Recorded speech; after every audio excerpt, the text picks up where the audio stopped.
All students at the Magic Academy know that close combat magic sucks compared to long-range magic. It's basically like bringing a stone axe to a bow fight. So no wonder it's unpopular among students, and only losers choose it. Yet this guy, despite being the most promising student, chooses exactly the path of a close combat mage. His teacher is shocked at first, but then becomes furious. He shouts at our boy for wasting his talent. The other students are shocked as well. They just don't understand what on earth he's doing, picking the worst path possible. But Setsuna ignores them all and confirms his choice. Now it's permanently engraved on his hand, and he can't use any other type of magic. And Setsuna is completely pleased with his decision, despite the stares of the students and the shouts of the teacher. When he leaves the classroom to find the close combat department, it feels like everyone in the hallway is ignoring him. They start whispering that he's actually an idiot, not a prodigy. Hearing this, our boy decides not to dwell on it. Instead, Setsuna continues on his way when suddenly he hears the sound of a fight. Turns out a few long-range magic bullies have cornered a red-haired girl from the close combat department and taken her brooch. They just want to have some fun by making her run from fireballs, to show her place as a close combat mage. She tries to fight back and even forms a weak mana blade, but the bullies just laugh at her. They throw a bunch of fireballs, knocking her down. Then they decide to teach her a lesson for fighting back and prove that no matter what she does, she can't reach the level of long-range mages. So they send another wave of fireballs at the helpless girl lying on the ground. That's when Setsuna rushes forward and saves her faster than they can react. The girl is shocked. The bullies notice that he's a close combat mage too, and they're thrilled by the idea of beating him as much as they want. But Setsuna quickly shows them how wrong they are. He channels mana into his legs and runs so fast that the fireballs can't even touch him. He dodges every single one like it's nothing. One enraged bully can't understand what's happening. He casts his strongest fireball, but Setsuna slices it in half. Now the bullies are truly shocked. It's the first time they've ever seen someone cut a fireball in two. Setsuna calmly explains to the girl that magic with higher proficiency can slice through weaker magic. That's exactly what he just did. But the bullies still refuse to back down. Their leader decides to use an extra-large fireball to finish everything, even though it's dangerous. But before he can even finish the incantation, Setsuna rushes forward and takes him down with a single strike. Now those seniors have no choice but to give the brooch back and carry their unconscious leader away. So why is Setsuna so strong with close combat magic, and why did he choose it in the first place? Well, he used to be the strongest long-range mage. He led a squad of elite mages against the death god Vidrak and his army. They tried their best and even managed to wipe out most of the monsters. But when it came to fighting Vidrak himself, they were completely useless. Even all their spells combined couldn't leave a single scratch on his armor. In the end, they were all wiped out without a chance. Only with his final attack did Setsuna manage to deal a little damage to the death god. That's when he realized that only close combat magic could defeat Vidrak, but died anyway. But thanks to a necklace the Academy's headmaster once gave him, he managed to return back in time. Back to the present,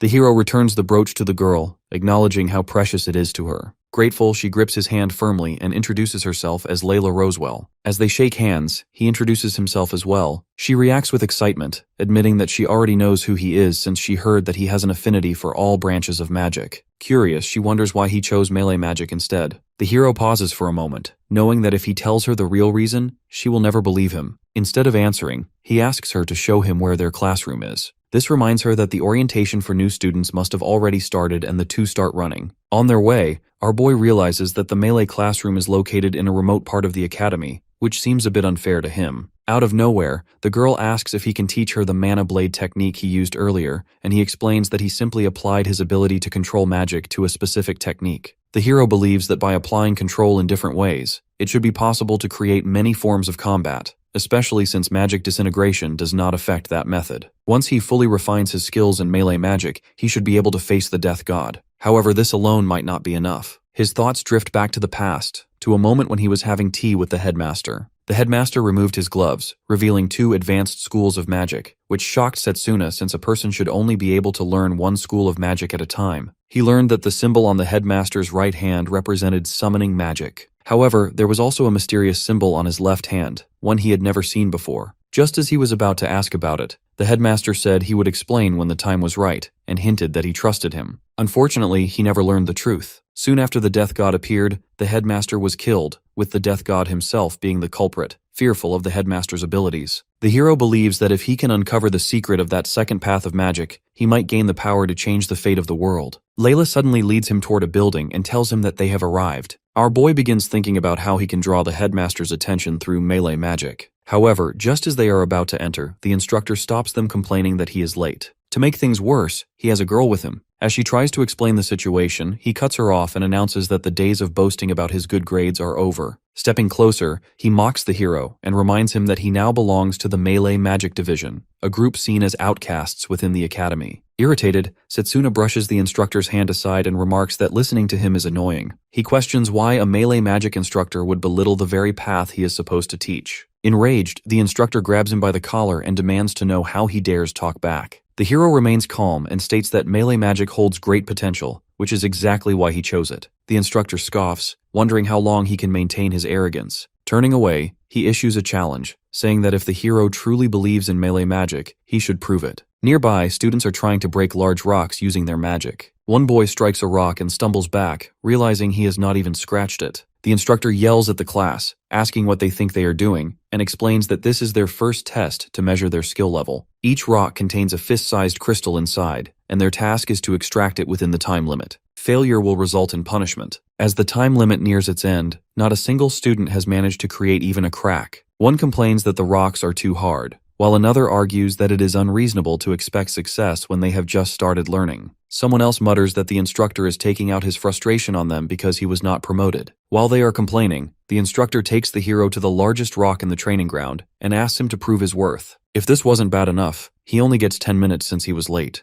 Layla is shocked and points out that the rock is much larger than the others and that 10 minutes will not be enough. The instructor merely smiles and shows the timer, commenting that a full minute has already passed during their conversation. Instead of complaining, our boy steps forward and places his hand on the rock. The instructor mocks him, questioning whether he truly believes he can succeed, and jokingly offers extra time if he apologizes. To his shock, Setsuna calmly responds that he will finish it in 10 seconds, leaving him stunned. Hearing this, the girl warns him not to push himself too far. Meanwhile, the instructor grins, thinking to himself that the rock is not only massive but also incredibly dense. It took 30 minutes for him just to move them. Still, the hero does not back down. With only 10 seconds, he focuses his magic and summons a melee weapon into his hand. He knows that if he wants to attract the headmaster's attention, he needs to become the top student in melee magic. Without hesitation, he strikes the rock, thinking to himself that he cannot afford to waste time on such trivial tasks. For a brief moment, nothing happens, and the instructor starts shouting, claiming that while the hero may have potential, he is still just a student. Suddenly, the rock shatters into pieces. Our boy calmly hands the purple crystal to the instructor and comments that he was right about the 10 seconds. The instructor is left speechless, and the girl can hardly believe what she sees. She wonders how he managed to extract the stone so easily. The other students are equally stunned, with some even speculating that the hero might be stronger than their instructor. The instructor immediately dismisses the idea and accuses him of using some kind of trick. He insists that breaking such a dense rock in 10 minutes is impossible, and claims there is no way it was done fairly. My man tells him that if he needs 10 minutes to do the same thing, then perhaps he should be attending lessons alongside the students. This remark clearly angers instructor Zachary, and he is about to retaliate when another teacher, Lionel, suddenly appears. He grabs the instructor by his bald head and questions whether he is bullying students. He adds that his behavior was disruptive enough to draw his attention, and explains that Setsuna did not cheat. Instead, he sensed the flow of mana inside the rock and struck its weakest point. He scolds Zachary, wondering how an instructor could be so ignorant of such basic principles. Turning to the students, the new teacher announces that the bald guy will now demonstrate a mana guard. Taking a combat stance, he comments that since he is so confident in his training, the demonstration should not seriously harm him. Zachary is visibly uneasy and tries to object, but Lionel forcefully pushes him back, sending him crashing into a nearby wall. The hero realizes that this guy has easily shattered the instructor's mana guard. The man then pats him on the back and praises his impressive skill. He remarks that this level is more than sufficient for melee magic, and advises him not to push himself too hard. Hearing this, the hero firmly states that he has no intention of losing to any other department. His goal is to become the top student and surpass everyone else. Lionel smiles at his determination and encourages that mindset. He asks whether he is interested in learning any particular spell, offering to teach him personally if he is. The hero somehow reminds him of himself since he also has the same mindset. In his mind, he had already pictured another student as the department's representative, but they have a new contender now. Lionel formally introduces himself as the head instructor of the Melee Magic Department and welcomes everyone. He announces that they will be selecting a representative for the upcoming intramural contest, even though it is still early. The intramural contest is a competition between 8 magical departments, where each fights for honor. Every department selects one representative, and those chosen face each other in a tournament-style format. Setsuna recalls that before traveling back in time, he had won the contest as the representative of the ranged magic department and earned the headmaster's trust. That memory strengthens his desire to become a representative once again. As he looks around, he notices a particularly solid piece of rock. The headmaster notices him and explains that he wasn't the only one who passed the first test. There is another student who managed to get the crystal before he showed up, and he did it using only his fists. Our boy realizes that both broken rocks belong to the same student, Drago Okrid. Noticing him, the guy walks over and asks why he joined this department despite being a prodigy in the academy. The hero simply indicates that he has his own reasons. The buff guy scoffs loudly and mocks the idea, questioning what he hopes to achieve with such a weak-looking body. He then reveals that his family has studied melee magic for generations, and that he himself has undergone intense physical training for 17 years. To showcase his strength, he suddenly releases his magic and throws a powerful punch into the air, creating a crushing pressure that everyone can feel. With a smug expression, he strikes towards Setsuna's face and challenges him to a duel. He declares that if the hero wants to become the department's representative, he must prove both his strength and his determination. Our boy remembers hearing about Drago before he returned to the past. He was the only noteworthy student in this department. Wanting to prevent the situation from escalating further, he agrees to the duel. Headmaster Lionel steps in and announces that the duel will be scheduled for 1 week later. The buff guy warns the hero not to back down, insisting that anyone who calls themselves a melee mage should fight with honor. After he leaves, the other students start discussing who is going to win. Even Layla isn't too confident and asks the hero if he is sure about this. Setsuna shakes his head, admitting that there is no way he can win against that guy in his current form.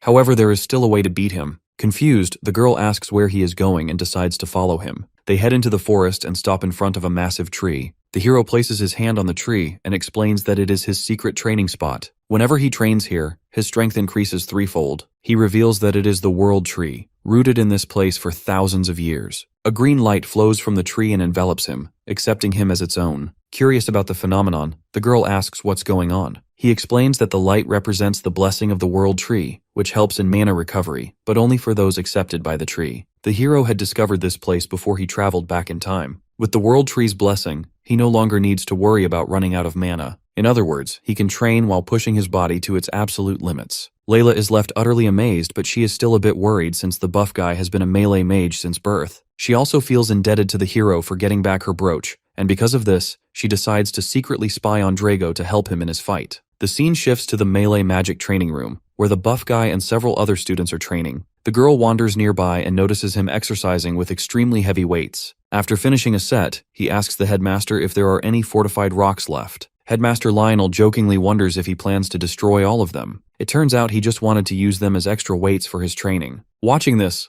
Layla is stunned and begins to wonder if Drago is even human. At this point, it seems like he might knock out the hero in a single punch. With these thoughts in mind, she rushes to Setsuna to warn him before it's too late. Meanwhile, our boy is calmly sitting under a tree reading a martial arts manual. The red-haired girl approaches him and points out that this is not the time to sit around and read, especially when that monster is doing push-ups with 5 fortified rocks on his back. The hero agrees that it's good, but it isn't out of the ordinary. He reassures her that there is no need to worry, as reading is part of his training too. Her eyes widen with curiosity as she asks what he means. He explains that he is using a spell known as Physical Boost. This spell strengthens the body by channeling mana, allowing greater control over the nerves. By concentrating mana in the legs, one can increase leg strength. By focusing it in the fists, strikes gain more power. If focused on the brain, it can even enhance memory. He casually tosses the book aside and explains that he has already memorized all the techniques. Now he wants to test them. Noticing a leaf falling in the distance, he enhances his legs with mana and kicks it in half. He then shapes his mana like a sword and slices through several more leaves. Layla is amazed by how incredible it is and how quickly he has mastered these techniques. However, the hero remarks that this level is still not enough. Suddenly, a sharp pain strikes him, and he drops to his knees. A wound appears on his hand, leaving the girl confused. He reassures her that he is fine since this is all part of the training. With the physical boost, he is deliberately pushing his muscles to their breaking point. By focusing on recovery, his body can heal and grow stronger at an accelerated rate. Right before her eyes, the wound heals completely. Concerned, she asks if he really needs to push himself this far. Setsuna explains that he cannot catch up to Drago through normal training methods, since the guy has spent far more time training than he has. With only 1 week left before the duel, he is going to repeat this process 1,000 times. The red-haired girl is shocked and wonders how he can endure such brutal training even once, let alone 1,000 times. Hearing this, the hero lets out a faint smile and remembers the days when he could not even use magic. Back then, he devoted himself to training every single day, even when he failed repeatedly. He never gave up on himself and continued improving little by little. As long as he knows he is getting better, he can endure the pain.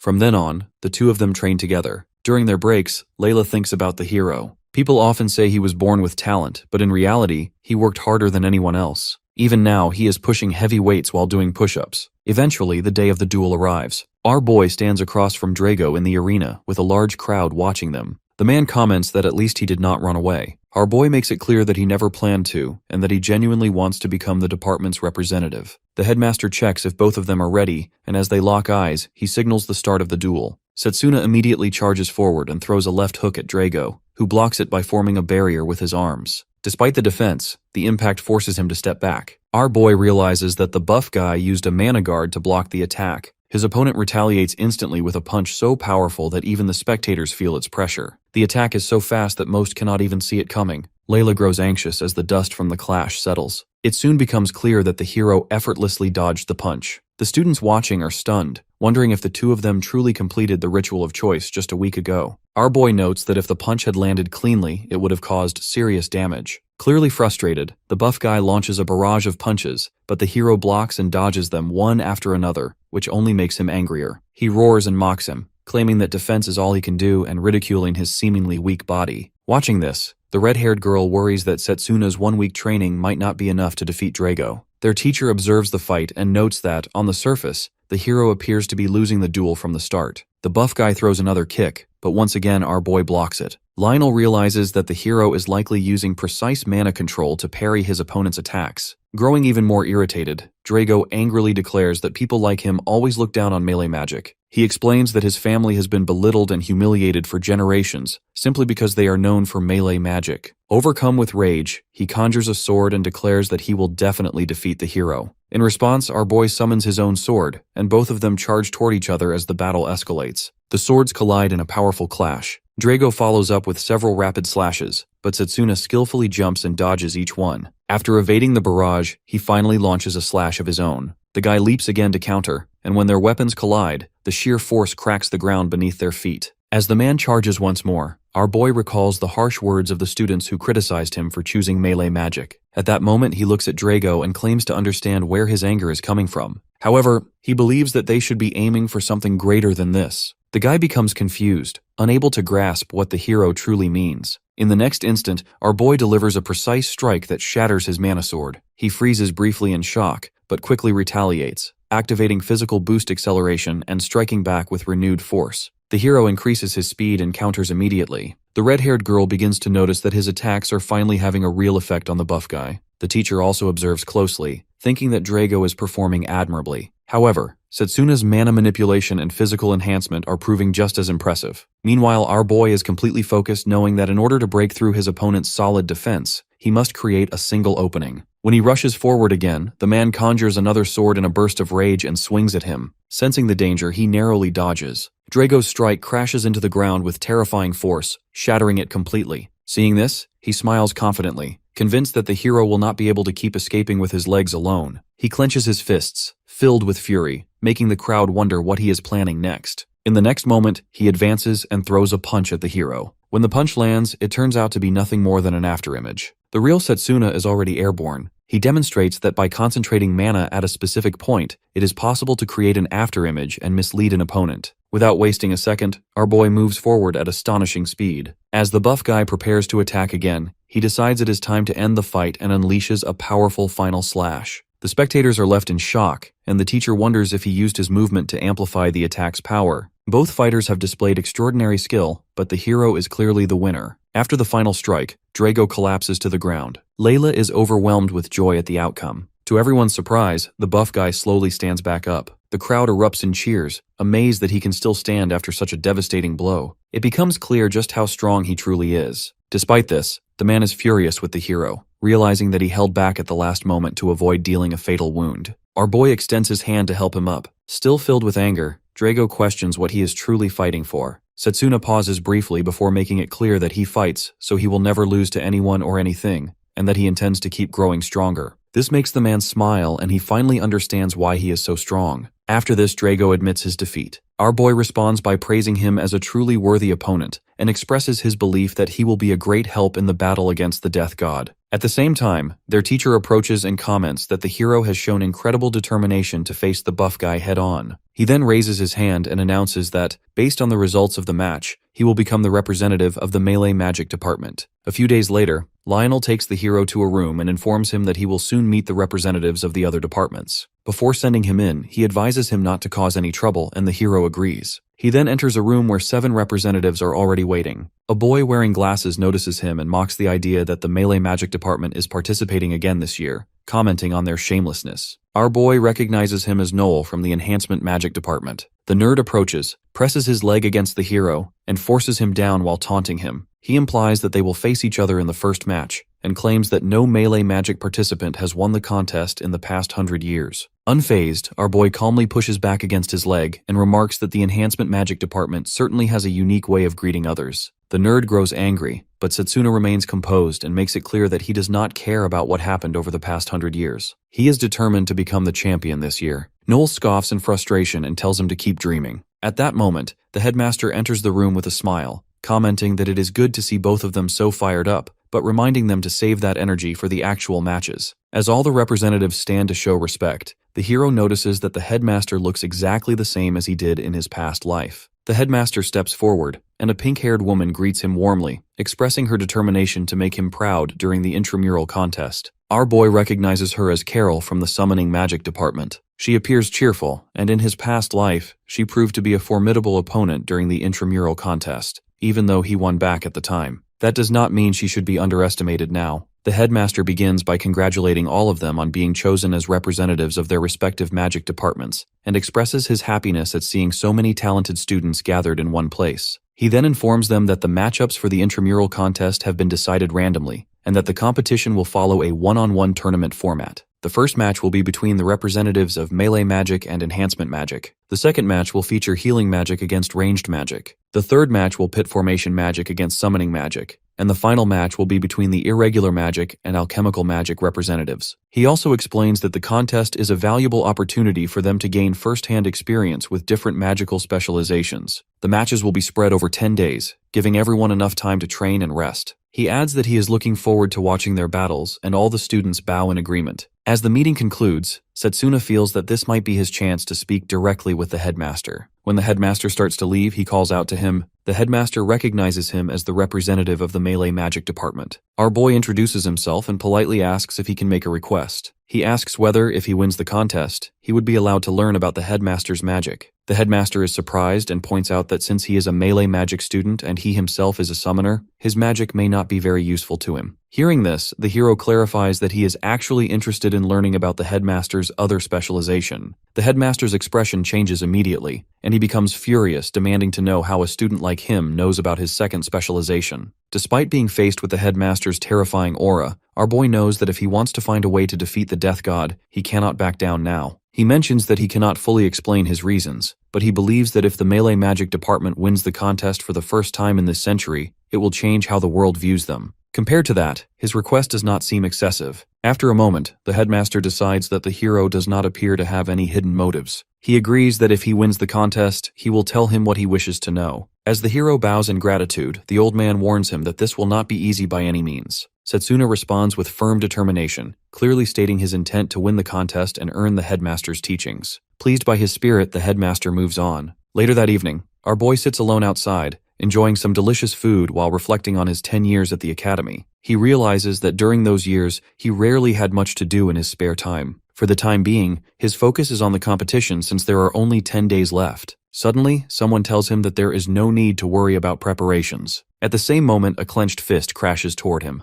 Despite it being a surprise attack, our boy blocks with his arm and quickly creates distance. Turns out that the attacker is a golem. It isn't long before the nerd reveals himself and comments that he was aiming for his blind spot. The hero quickly figures out that the golem is Noel's creation, formed by using his power to turn life into stone. He wonders what he intends to do next. The nerd makes it clear that he wants to finish what they started and has no intention of waiting for their official match in the intramural contest. He summons multiple golems to attack from behind, declaring that the hero must pay the price for humiliating him. Remaining calm, our boy tells him that he has brought this upon himself. When the academy bells ring, Noel decides to stop, remarking that it would not look good to be seen cornering a weak and defensive opponent. He dismisses the golems and leaves, threatening to crush him even more thoroughly in their upcoming match. Our boy notes that the nerd is extremely talented at controlling multiple golems at once, but he still doesn't have any manners since he made him drop his bread. The next day, head instructor Lionel addresses the students in the melee magic department. He explains that before the intramural contest begins, they will analyze the battle between Drago and Setsuna. He asks both of them whether they have identified their shortcomings, and they nod in agreement. The buff guy is the first one to speak, and he admits that his control over both his mana and his emotions is unstable. On the other hand, our boy acknowledges that his physical strength is lacking and that his opponent overpowered him in that area. Lionel praises their honesty and reminds them that growth is impossible without confronting one's weaknesses. He encourages them to focus on these shortcomings during the upcoming match. Hearing this, the red-haired girl raises her hand and asks whether this match will also serve as training for the intramural contest. The instructor smiles and mentions that the hero's first match will be against the Enhancement Magic Department. According to our boy, Noel's ability lies in commanding a large number of golems, and since golems have physical forms, fighting them is not very different from facing a melee mage. Lionel then gives instructions to both students. He tells Drago to focus on speed, as he will simulate a group of golems by attacking the hero from multiple directions. As for Setsuna, he must practice blocking his attacks and executing counterattacks. The buff guy prepares himself and declares that this time will not be like before. Our boy smiles in agreement, saying that is exactly what he is hoping for. Drago rushes in to punch, but the hero dodges the attack. Our boy plans to attack from the right, but before he can react, his opponent strikes him with his other hand. He realizes that he is slightly too slow. Seeing this, the instructor praises the buff guy, noting how well he balances speed and power. Hearing this, Bro turns into Prime Mike Tyson and prepares to throw a left hook. The hero notices his movements and realizes that it's a fake, which turns out to be the right call. The instructor is impressed and advises him to add some footwork to counter. Our boy nods and immediately slides back from a punch to throw a counter. After some time, both of them end up lying on the ground, completely exhausted. The instructor approaches them and comments that their movements are good. He believes that in just a few days, they will be able to handle golems without much trouble. Lionel hands them water bottles, and while taking a drink, our boy mentions that he still won't let his guard down. The instructor observes that while Drago has a solid foundation, Setsuna possesses exceptional instincts that make him a natural in this field. Eventually, the day of the contest arrives. The audience is excited as the host announces that this is the Elmridge Mage Academy's 781st contest, meant to decide which of the 8 students representing the Academy's magical departments will reign supreme. The hero and the nerd stand facing each other, fully prepared for the match. The host addresses the audience and informs them that betting is allowed. Most of the crowd has their bets on the nerd since they doubt a melee mage can win. Among the few people who bet on our boy is the bully who got destroyed by him earlier. Meanwhile, the audience notices Akhtar from the ranged magic department entering the arena. Turns out that whoever will win this match will have to face him next. The host then announces that the stage will change randomly for every match, and for this one, the battlefield is a desert. The nerd glances at the hero and remarks that luck does not seem to be on his side. Some kids in the audience start trash-talking our boy since they believe that it's going to be an easy fight. Hearing this, Layla shouts at them to stay quiet and promises that after the match, they will see whether the melee department is truly the weakest. Finally, the host signals for the match to begin. As soon as the round starts, the nerd picks up a stone and asks the hero if he knows what it is. Our boy wonders if it is a piece of fortified rock. The guy confirms this and explains that when it is mixed with sand, it forms golems. Right on cue, a golem made of fortified rock appears, completely resistant to blades. Noel then shows a pouch filled with similar stones and scatters them around, causing even more golems to emerge. He challenges Setsuna to see how long he can last. Layla is shocked and cannot believe how many golems he has summoned. The nerd smugly explains that in a desert, he can create as many golems as he wants, and that the hero's melee magic cannot compete with that. The students in the crowd start to trash-talk the hero again, commenting that it's going to be a boring match. The nerd then asks him if he has any last words. Instead of being impressed by this, our boy responds that this is disappointing, as he expected him to be better. Noel is stunned by this response and freezes for a moment before ordering the golems to attack. As the golems advance, a massive cloud of dust fills the air. The nerd smugly remarks that this is the price for daring to provoke him. Because of the dust, the audience cannot see anything, and starts wondering what is happening. The swirling sand makes the battlefield completely unclear. Inside the dust cloud, the hero focuses on his mana and begins cutting down the golems one by one. He mutters to himself that he learned how to break them a long time ago. The audience is shocked, and even the nerd is left stunned by what he witnesses. He hurriedly creates even more golems and sends them charging at the hero. However, our boy remains calm as he closes the distance toward him. He believes that in close quarters combat, no other school of magic can defeat melee magic, and that golems with predictable movements pose no real challenge to him. Once again, he tears through the golems, causing the nerd to panic. He frantically reaches for his bag, shouting that he can make even more golems, but it's too late. The hero has already closed the distance and he is about to get smacked in the face. Just a single punch is enough to send him flying back a few meters. Everyone in the audience is shocked, wondering what just happened since they can't really see anything because of the lingering dust. As the dust finally settles, they watch in shock since the only person standing is Setsuna. Immediately after this, the host pronounces him the winner for this match. The hero takes a deep breath and thinks to himself that he has won the first match easily. Even though his friend cheers for him with joy, the other students aren't too sure about his victory yet and think he just got lucky. Some even claim that the opponent was too tired or ran out of mana. However, the headmaster of the ranged magic department knows the truth. He mentions that Noel did not lose because of a mistake, but because the hero was simply more skilled. The student beside him comments that the fight against the melee magic representative will more interesting than expected, though he believes he should put a safeguard in place. Later, the second fight is announced, and the stage changes once more, this time turning into a forest. After watching his match, our boy walks over to Layla, who congratulates him on winning. She asks if he plans to watch the next match as well. The hero mentions that he will, explaining that observing other battles might help him prepare for future fights. The second match is between the pink-haired girl from the summoning department and the representative of the formation magic department. So far, it seems like the furry anime girl is winning. As the hero watches, he thinks that although the formation magic user is losing, their movements are impressive and might be worth trying against melee magic someday. His friend comments that even though the magic being used looks flashy and cool, she still wants to become stronger by using melee magic. Hearing this, he asks her why she chose melee magic, since she likely has potential in other schools as well.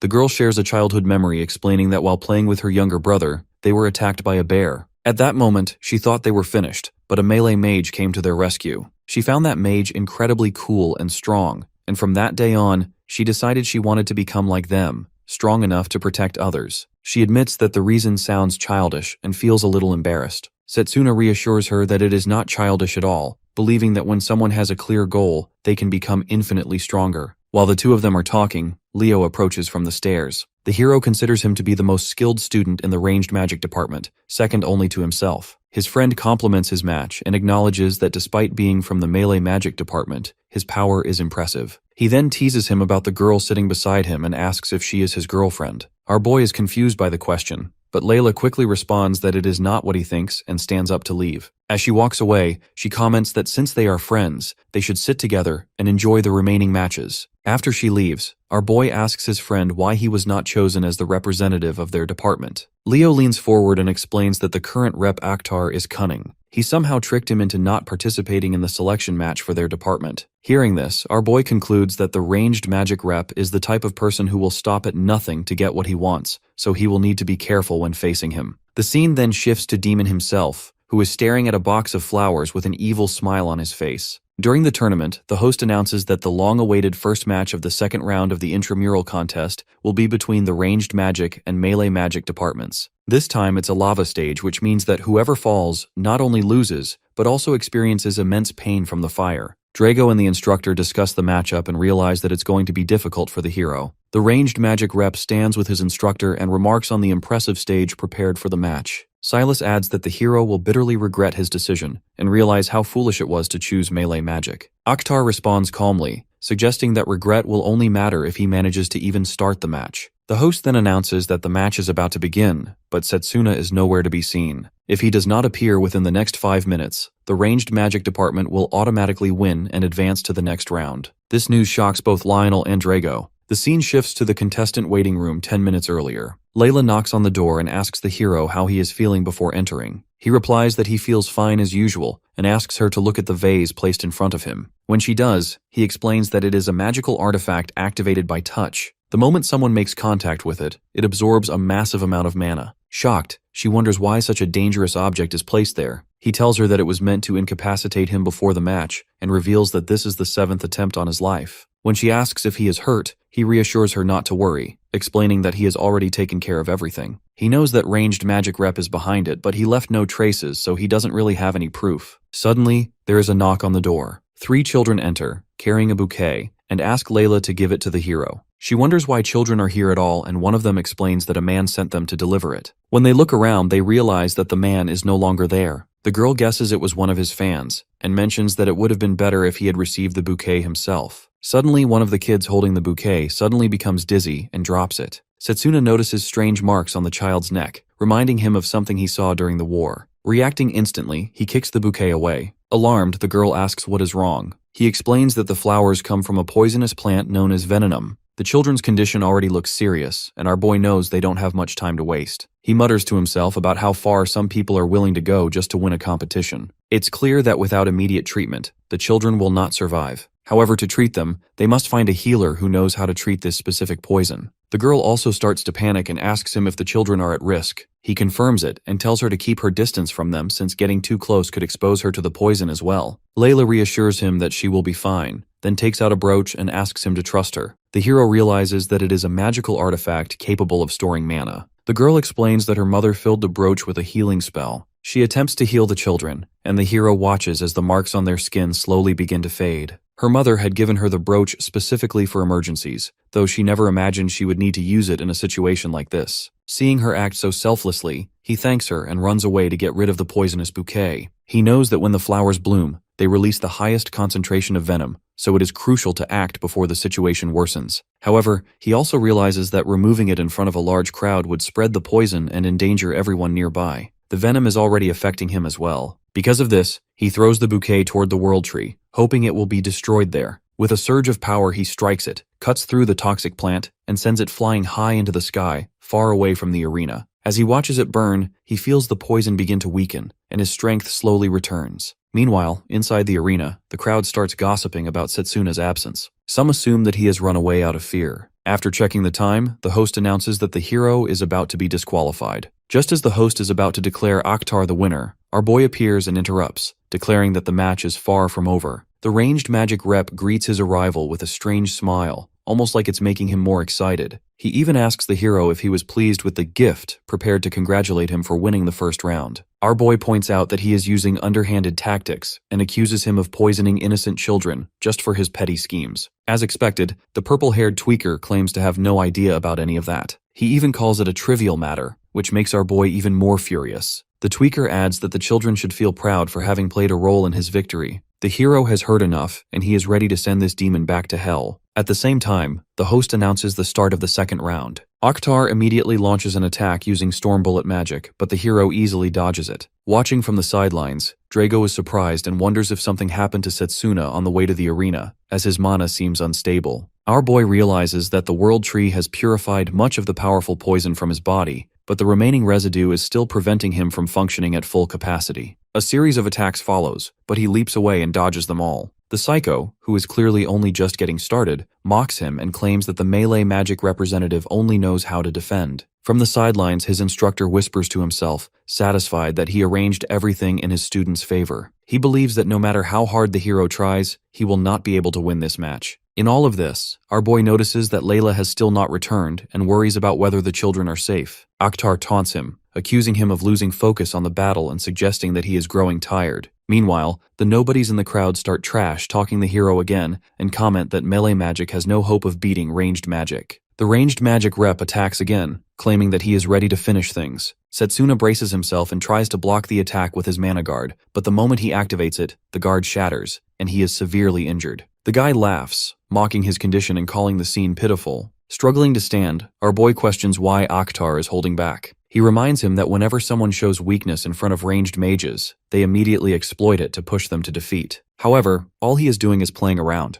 This makes him wonder what he is truly up to. The psycho smiles hearing this and seems impressed that even while defending, the hero is analyzing every move. Finding this interesting, he tells him to look around. When Setsuna does, he realizes that he is completely surrounded, trapped on a small patch of ground encircled by lava. Even the bully starts to get worried about him since he might lose his bet. As if he didn't look creepy already, the ranged magic rep lets out an even more terrifying smile and claims that he follows perfection. Everything his opponent did was exactly what he planned. With this, he prepares to use his storm cannon, announcing that it is all over. At that moment, Layla rushes into the arena and calls out to the hero, telling him that the children are now safe. Our boy smiles in relief. Feeling a weight lift from his shoulders, he realizes that he can now fight with his full strength. The hero looks at the guy and announces that his preparations are finally complete. This takes the psycho by surprise, and he wonders how the hero suddenly got this strange surge of mana. Our boy explains that during Akhtar's reckless games, he has been using physical boosts to activate his cells and detoxify his blood. In other words, by fooling around, his opponent was digging his own grave. The guy refuses to believe his words and continues on with his storm cannon spell. His instructor also thinks the hero is bluffing and encourages him to finish him off. The next instant, the ranged rep lets out a powerful concentrated magic attack straight towards our boy. With nowhere else to go, the hero knows that his only choice is to block it head on. He immediately strikes the incoming attack with his mana sword and slashes the entire thing in half. Not only that, he also manages to deflect the spell back towards the psycho. This stuns everyone in the arena, and they stare with their mouths wide open. Not giving him a chance to recover, the ranged magic rep prepares to launch another attack. He is confident that the hero won't be able to block this one, but before he can even finish his sentence, Setsuna appears right in front of him. Like every other coward, he tries to apologize, but it's too late. Our boy smacks the evil out of his face and knocks him down with a single punch. With this, the match is finally over, and the hero is declared as the winner. As cheers erupt, the ground beneath them suddenly begins to shake and collapse. Both our boy and the ranged magic rep are pushed to the edge, and the crowd gasps in shock. As they are falling down, the hero notices that Akhtar is already unconscious, and he might get seriously hurt if he falls into the lava pit. Despite being his opponent, he risks his own life to try and save that psycho. The hero barely manages to grab his leg before he falls in, but it doesn't seem like he can pull him up. At that moment, the furry girl appears and summons her beast, Fenrir, to save them. The hero immediately recognizes it as summoning magic. The audience cheers as the beast swoops in and rescues both of them. Carol praises her summon and turns to Setsuna with a smile, hoping that he does not mind her stepping in. Our boy thanks her for the help and thinks to himself that she is undoubtedly one of the strongest contenders to win the intramural contest. She is a formidable opponent, and he knows he must prepare thoroughly for their future battle. Meanwhile, the crowd is starting to change their views about the hero. Even though they thought his first victory was a fluke, this match really changed their perception. Even the headmaster seems impressed as he lets out a faint smile from underneath that massive beard. On the other hand, the ranged magic instructor is furious with Akhtar. Despite his defeat, he is still not willing to give up and vows to teach the hero a lesson. Afterward, our boy reunites with his friends and the instructor. They congratulate him on his win, but he seems more worried about the kids. The girl assures him that they are fine and resting in the infirmary. Hearing this finally puts his mind at ease, as he has been deeply worried about them. The peace only lasts a second as he suddenly senses an overwhelmingly evil presence around him. When he turns around to investigate, it suddenly vanishes. Layla notices him and asks if something is wrong, but he brushes it off, saying it is nothing. Inside, he knows that something is terribly wrong since he briefly sensed a magic filled with intense bloodlust. Later that evening, he stands alone near some rocks in the forest, thinking about how only 1 week remains before the final match. He recalls the eerie magic he felt during the tournament and knows he must grow even stronger. Lionel soon arrives, puzzled as to why he has called him to such a secluded place. Setsuna explains that he wants to learn a spell from him and calls him by his nickname, Lionel the Comet Fist. This takes him by surprise, and he mentions that people often used to call him by that name a long time ago. He wonders how the hero knows about it. The hero clenches his fists, reflecting that this is the legendary title he heard during his time in the mage army before returning to the past. Comet Fist is the name of a melee mage who once defeated a terrifying dragon with a single blow. By the time he joined the army, that mage had already vanished, and the story was considered nothing more than a rumor. Now, he is certain that the department head is that very person. Our boy bows down and mentions that he wants to learn that magic from him. Lionel explains that Comet Fist is an ancient technique, but the hero insists that it does not matter. To him, the instructor is the strongest melee mage he has ever seen. This makes the teacher wonder why he is so desperate to become stronger, as he already seems far more capable than most. The hero answers that it is still not enough and that he refuses to lose to anyone again, even if his opponent seems invincible. Lionel laughs and calls him an interesting boy. He agrees to teach him but warns that this is not a technique a student should normally learn. As Lionel begins gathering mana in his hand, the hero feels an incredible amount of energy concentrating. The instructor explains that the technique he is about to demonstrate is called Comet Fist. He has only used it twice before because it consumes a tremendous amount of mana, but all it takes is a single punch. With one punch to the ground, Lionel releases an overwhelming pressure that devastates the surrounding area, sending debris flying everywhere. Setsuna is left in awe, admitting that it far exceeds anything he imagined. The man then begins to explain that the technique requires an immense control of mana. An enormous amount of mana must be compressed and focused into a single point, which makes the technique extremely difficult to use in one-on-one battles like tournaments. He then asks whether the hero still wants to learn it. Instead of backing down, our boy responds with clear excitement, showing that he is eager to master it. Hearing this, his instructor agrees to train him and tells him to follow. The scene shifts to Carol, who is calmly enjoying tea with a man congratulating her on advancing to the final round. She thanks him, and he casually asks whether she feels confident about defeating the melee magic department's representative. The furry girl simply smiles and does not take the question too seriously, saying that no one can predict the outcome, but she plans to give her best. As the man finishes his tea, she offers him another cup, but when she stands up to serve it, the man discreetly takes out a card and activates it. An emblem appears on the back of her neck, and she immediately collapses. The man smirks, thinking that it would be ideal if Carol defeats Setsuna. If things do not go that way, he plans to deal with both of them himself. Meanwhile, our boy continues his training, wondering whether he is truly ready. The instructor is shocked when he perfects the technique within just 1 week, something he believed would take years to master. He declares that the hero has passed, marking the end of the Comet Fist, also known as Charged Bullet, training. The day of the final match arrives, and the arena fills with spectators. The host announces the final match of the Elmridge Mage Academy's 781st Intramural Contest. The first contestant is Carol from the Summoning Magic Department, entering with consecutive victories behind her. Her opponent is the one who has shaken the entire tournament that year, Setsuna from the Melee Magic Department. The students are unsure who will win. One boy confidently believes that the furry girl will win, pointing out how she has dominated every match so far. A girl argues that the hero is also incredibly strong, and after watching his last match, she is fully rooting for him. The 3 kids from before cheer loudly for the hero as well. The match takes place on the Goddess Ruins stage. Anticipating the battle's fierce intensity, a formation mage raises a powerful barrier around the arena. Layla watches with Lionel and comments that this will be a fair fight. The instructor silently thinks about the match, while our boy glances at the headmaster and recalls the promise about teaching him a second magic specialization. The furry girl comments that the hero seems far more prepared for this match. She plans to summon Fenrir and challenge him with everything she has. The host announces the start of the long-awaited final match. As soon as the fight starts, she summons her beast and mounts it, preparing to attack. Our boy immediately moves to dodge as he realizes that she is attacking with glacial bomb filled with snow-like fragments. Seeing him dodge, the girl mentions that he is pretty fast, but she doubts he keep his guard up forever. She attacks again, and the hero activates his physical amplifier, boosting his speed tenfold. With this newfound speed, he avoids the attacks and runs in dangerously close, preparing to strike. Layla feels relieved that this strategy works, but the department head is still not sure. He tells her that familiars are essentially dense masses of mana, and that the beast will recover quickly from any injury. Carol acknowledges that Setsuna's efforts are not bad, but she decides to use Fenrir's power to freeze the ground itself. Our boy is shocked as the entire stage begins to freeze over. He realizes that the mana-generated chill creates a barrier he cannot pass through. Watching from the sidelines, the same mysterious man comments that Fenrir's attacks will now become even stronger, and wonders what the hero will do next. Our boy realizes that normal attacks will be ineffective, and the longer the battle drags on, the greater his disadvantage becomes. Keeping this in mind, he decides to use the scattered rubble on the ground to leap and dodge, while betting everything on his Comet Fist attack. He forms a sword out of mana and braces himself as Fenrir's attack crashes into the stone he is standing on. Once again,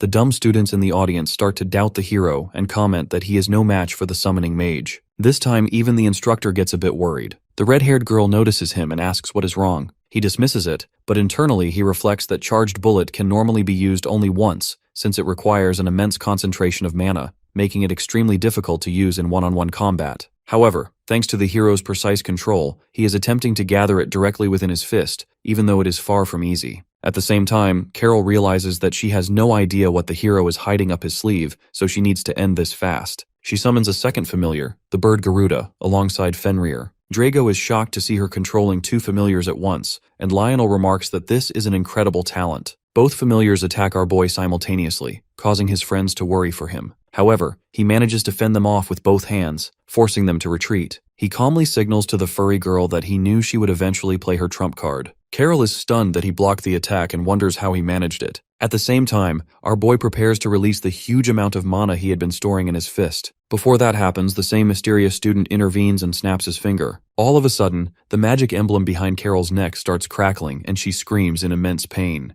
The hero frantically runs towards her as he realizes that it looks similar to the Death God's magic. He is certain of it, yet he cannot understand how such magic is even possible here. The furry girl begins muttering to herself before suddenly screaming. A surge of dark power erupts from her, summoning several dark monsters that immediately attack the hero. The audience is left in shock, wondering how many familiars she actually has. Lionel instantly realizes that this power does not belong to Carol and urgently demands that the match be stopped. He calls for the barrier to be removed and questions what the Formation Mage is doing. However, the man responsible for dark magic explains that only the caster of the barrier can dissolve it, meaning they must first find the Formation Mage. Unfortunately, that mage is already trapped in his grasp. As the monsters continue attacking, Setsuna thinks that the one controlling this chaos must be nearby. He activates his mana detection to locate the source, but the mysterious man urges him to focus on the fight instead. Suddenly, the giant bird appears in front of him, striking him with a pole and forcing him back. Layla watches in panic as the hero struggles to stand. The man smugly believes that Setsuna will never find him in the crowd, and that in his current state, he is powerless. Lionel feels the situation becoming serious. The hero does not have time to prepare another charged bullet, and Carol's physical condition is rapidly worsening. If this continues, she will lose control of her magic, putting her life at risk.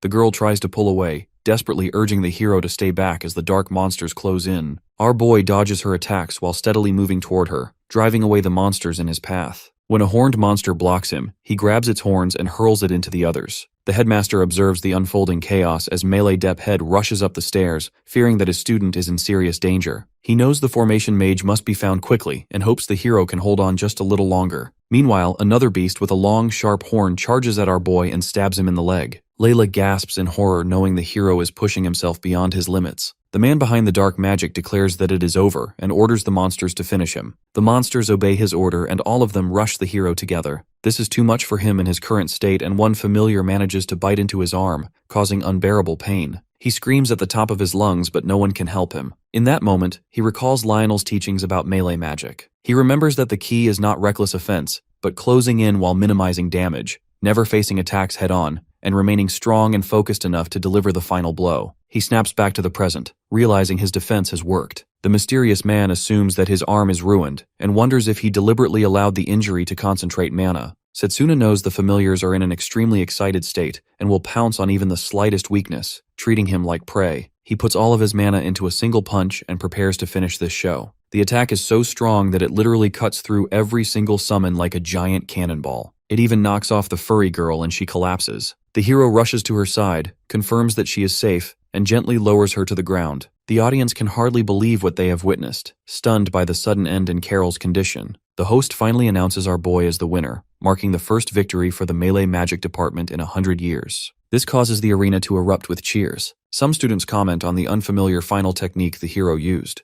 Layla and Drago are overjoyed by his victory. Even the bully is celebrating since he was the only one betting on Setsuna's victory. The only one upset is the mysterious guy who tried to take him down. He didn't believe that the hero would actually win despite all of his efforts. To erase any evidence, he decides to get rid of the Formation Mage, but a strange aura suddenly catches his attention. The man wonders if someone managed to trace the mana of the Formation Mage. He secretly uses magic to mark a symbol on the mage's back. At the same time, Lionel senses a strange magical presence and rushes toward it, only to find the Formation Mage lying unconscious. He wonders if he has missed something crucial. Soon, the barrier around the arena begins to fade, and the headmaster descends onto the stage. He remarks that after summoning so many familiars, it is no surprise that Carol collapsed. The hero remains convinced that she was secretly controlled. After examining her, the headmaster confirms that a magical artifact was responsible. He reassures everyone that he will handle the rest. As the headmaster begins healing her, he turns to Setsuna and praises him for proving his strength. He promises to keep his word, and our boy thanks him with a smile. The headmaster asks him to meet him later in his office and then leaves. Afterwards, the hero heads to the infirmary, where a healer tends to his wounds. As she wraps fresh bandages around him, she explains that his injuries are not fully healed yet, and advises him to rest for a while. He thanks her, changes into clean clothes, and is about to relax when someone knocks on the door. When he invites them in, Lionel enters along with Layla, Drago, and the 3 children. The girl immediately checks on the hero, and he reassures her that he is fine, even moving his arm to show that he has mostly recovered. She beams with relief and congratulates him once again on his victory. The buff guy also congratulates him with a proud smile, calling him the pride of the Melee Magic Department. The children are still full of excitement and tell him how amazing it was to watch him fight. After exchanging congratulations, everyone leaves, and only his teacher stays behind. Lionel informs him that the Formation Mage has regained consciousness and is now stable. He also explains that the furry girl's condition is still weak, but she is no longer in immediate danger. Once she fully recovers, they should be able to find out what really happened. More importantly, it is now clear that someone deliberately tried to harm him during the match. He asks if the hero has any idea who might be responsible. The scene shifts to later that night. A shadowy figure approaches a guarded room and tries to open the door, only to realize that a barrier has been placed to keep intruders out. The barrier proves useless, as the figure effortlessly shatters it and steps inside. The room is where Carol lies unconscious. The man thinks that eliminating her before dealing with Setsuna would be the best move, since he cannot allow anyone who knows the truth to stay alive. As he launches an attack toward her, a blade slices through it mid-air. Our boy immediately appears in front of the guy, revealing that he had been expecting the culprit to come after the girl, though he secretly hoped it would not be his best friend Leo. As the two stand face to face, Leo lets out a smile and admits that he got caught red-handed. However, he still doubts that the hero has any evidence linking him to this incident. Our boy reveals that he only had a hunch, but after what he just saw, he is now convinced. Since things have reached this point, his friend suggests that they step outside. As they move away, the hero thinks to himself that his body is still far from fully healed, and fighting in this condition could end badly. Leo tells him to stop frowning and asks when he began suspecting him. Setsuna explains that after the ritual of choice, he suddenly disappeared, which already felt unusual. It also seems strange that he was not chosen as the representative of the ranged magic department. Later that same night, when he sensed a familiar presence similar to what he felt during the intramural contest's final match, his suspicions were confirmed. He had sensed the power of the death god within Leo. This makes the friend a bit surprised, and he questions if he just talked about the death god. His aura suddenly changes as he steps closer and red marks start to appear on his face. With an evil smile, he asks the hero what he knows about the death god. Our boy clearly senses the change in his magic and realizes that Leo is likely a servant of the death god. If that is true, then he must be stopped at all costs. The man treats their former friendship as meaningless and shows clear intent to toy with the hero before ending everything. Without wasting a single moment, our boy conjures a mana sword and rushes straight towards him. Unfortunately for him, his friend completely disintegrates his sword with a single move. The moment feels eerily similar to the battle he experienced in the past. Leo reveals that he has earned the death god's trust and was granted disintegration magic, one of many powers at his disposal. No matter what magic he uses, it cannot even touch him. The hero attacks again, only to be countered just as easily. Despite this, Setsuna refuses to give up. He notices that his friend only uses disintegration at the exact moment he attacks. If he can quickly move behind him and hit him with a surprise attack, he might have a chance. This sounds good in theory, but when he actually tries it, his friend blocks without even looking. Leo mocks him, pointing out that his mana perception is far sharper. The next moment, he hits him with a fireball, sending him flying back. He admits that the hero is still a troublesome opponent, especially for lasting this long using only melee combat. According to him, he would have been far stronger if he had been chosen for the ranged magic department. Leo's tone suddenly turns strange, and he comments that it was his own choice, so there is nothing he can do now. Deciding to end it, he attacks with an electric spike aimed at the hero's leg. Our boy cries out in pain since the injuries from his last match have still not healed yet. He composes himself and demands to know why Leo is doing all this. His friend answers that there is no special reason, and he is simply tired of the world, as if destroying something others built brings him satisfaction. Setsuna is shocked by this twisted mindset and recalls painful memories from the past. He lashes out emotionally, condemning his friend for hurting and killing people over such trivial reasons, and even questioning whether the person in front of him is truly Leo anymore. As his friend prepares another attack, our boy realizes that his mana blade alone is not enough. He needs a single overwhelming strike powerful enough to end the fight instantly. Remembering his battle with the death god, he reminds himself that giving up is not an option. As he rushes forward to deliver the blow, his friend launches his own attack. Our boy immediately knows that he can't block it since it's too fast. However, before he gets hit, a white flame appears in front of him out of nowhere, blocking the attack. Even his friend seems shocked since he recognizes this technique. The next moment, another white flame is fired in his direction, and he barely manages to block it. Our boy quickly looks in the direction of the attack and notices the headmaster aura farming on top of a building along with his dragon. The old man jumps down and asks the hero if he was late, but our boy tells him that he came just in time. He then turns to Leo and questions if he was the one responsible for the incident at the contest earlier. The man seems impressed that the headmaster managed to figure it out. The old man explains that he had been keeping an eye on his ever since he detected his impure mana. This makes the kid even more impressed, and he admits that the old man lives up to his reputation. Even though the headmaster had his suspicion, he was secretly hoping that it wasn't one of his students. Saying that, he prepares to fire another powerful white flame attack at the culprit. Before releasing the flame, he gives him one final chance to surrender, but it doesn't look like it will happen. The old man finally orders his dragon to fire, and it responds by launching attack using its blaze skill. Setsuna can clearly feel the terrifying power behind the strike, yet his friend doesn't move an inch. He calmly remarks that the white dragon is the strongest beast that can be summoned,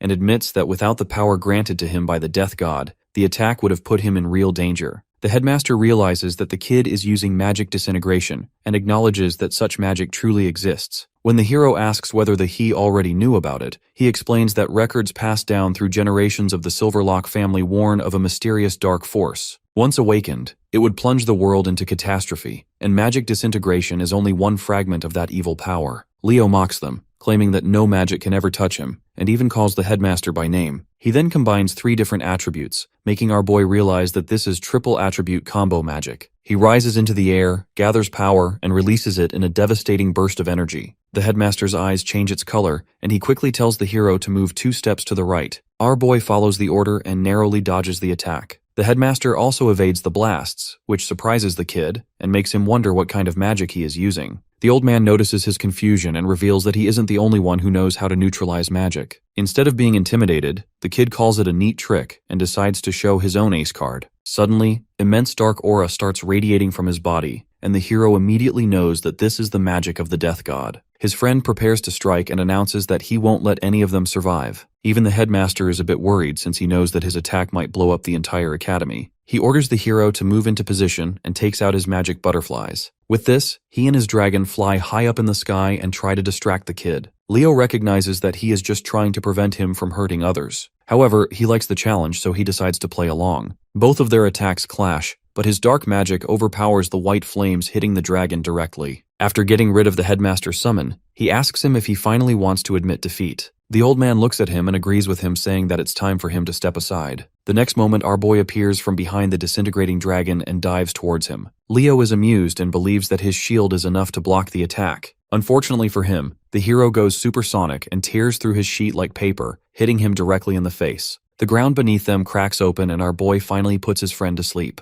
The attack even left him with a lot of injuries since the explosion was too strong. Seeing this, the headmaster realizes that there are ways to cut through disintegration magic since it has its limits. Setsuna clenches his fist and thinks to himself that he made the right decision by choosing melee magic. His attacks can connect faster than the rate of disintegration, which makes the magic useless. Thinking it's finally over, he walks over to the old man, who commends him for his effort. Unfortunately, Leo is still not done with them and stands back up despite his injuries. He also praises the hero for surpassing his expectations. Our boy can't believe that he is still standing after taking the full impact of his comet fist. Smirking, his friend declares that it is now his turn to attack and releases his dark energy at almost point-blank range. At this distance, our boy has no other option but to block it using his mana sword. However, his friend already knew he would do this, so he mixed his dark energy with disintegration magic, causing his sword to shatter upon impact. The hero is sent back flying to the wall as the dark energy hits him at full force. Severely wounded, he falls to the ground. As his consciousness fades, he hears his friend expressing disbelief in his own power. Our boy wonders if Leo somehow combined ranged magic with magic disintegration, but dismisses the idea as impossible. In his fading thoughts, he recalls moments from the past when he trained by shooting at targets. He remembers telling his friend that he was naturally talented, and that if he ever stopped practicing, he would surpass him in no time. Leo had responded playfully, saying that receiving praise from a prodigy felt great. Back in the present battle, he considers firing another shot, this time directly at his former best friend.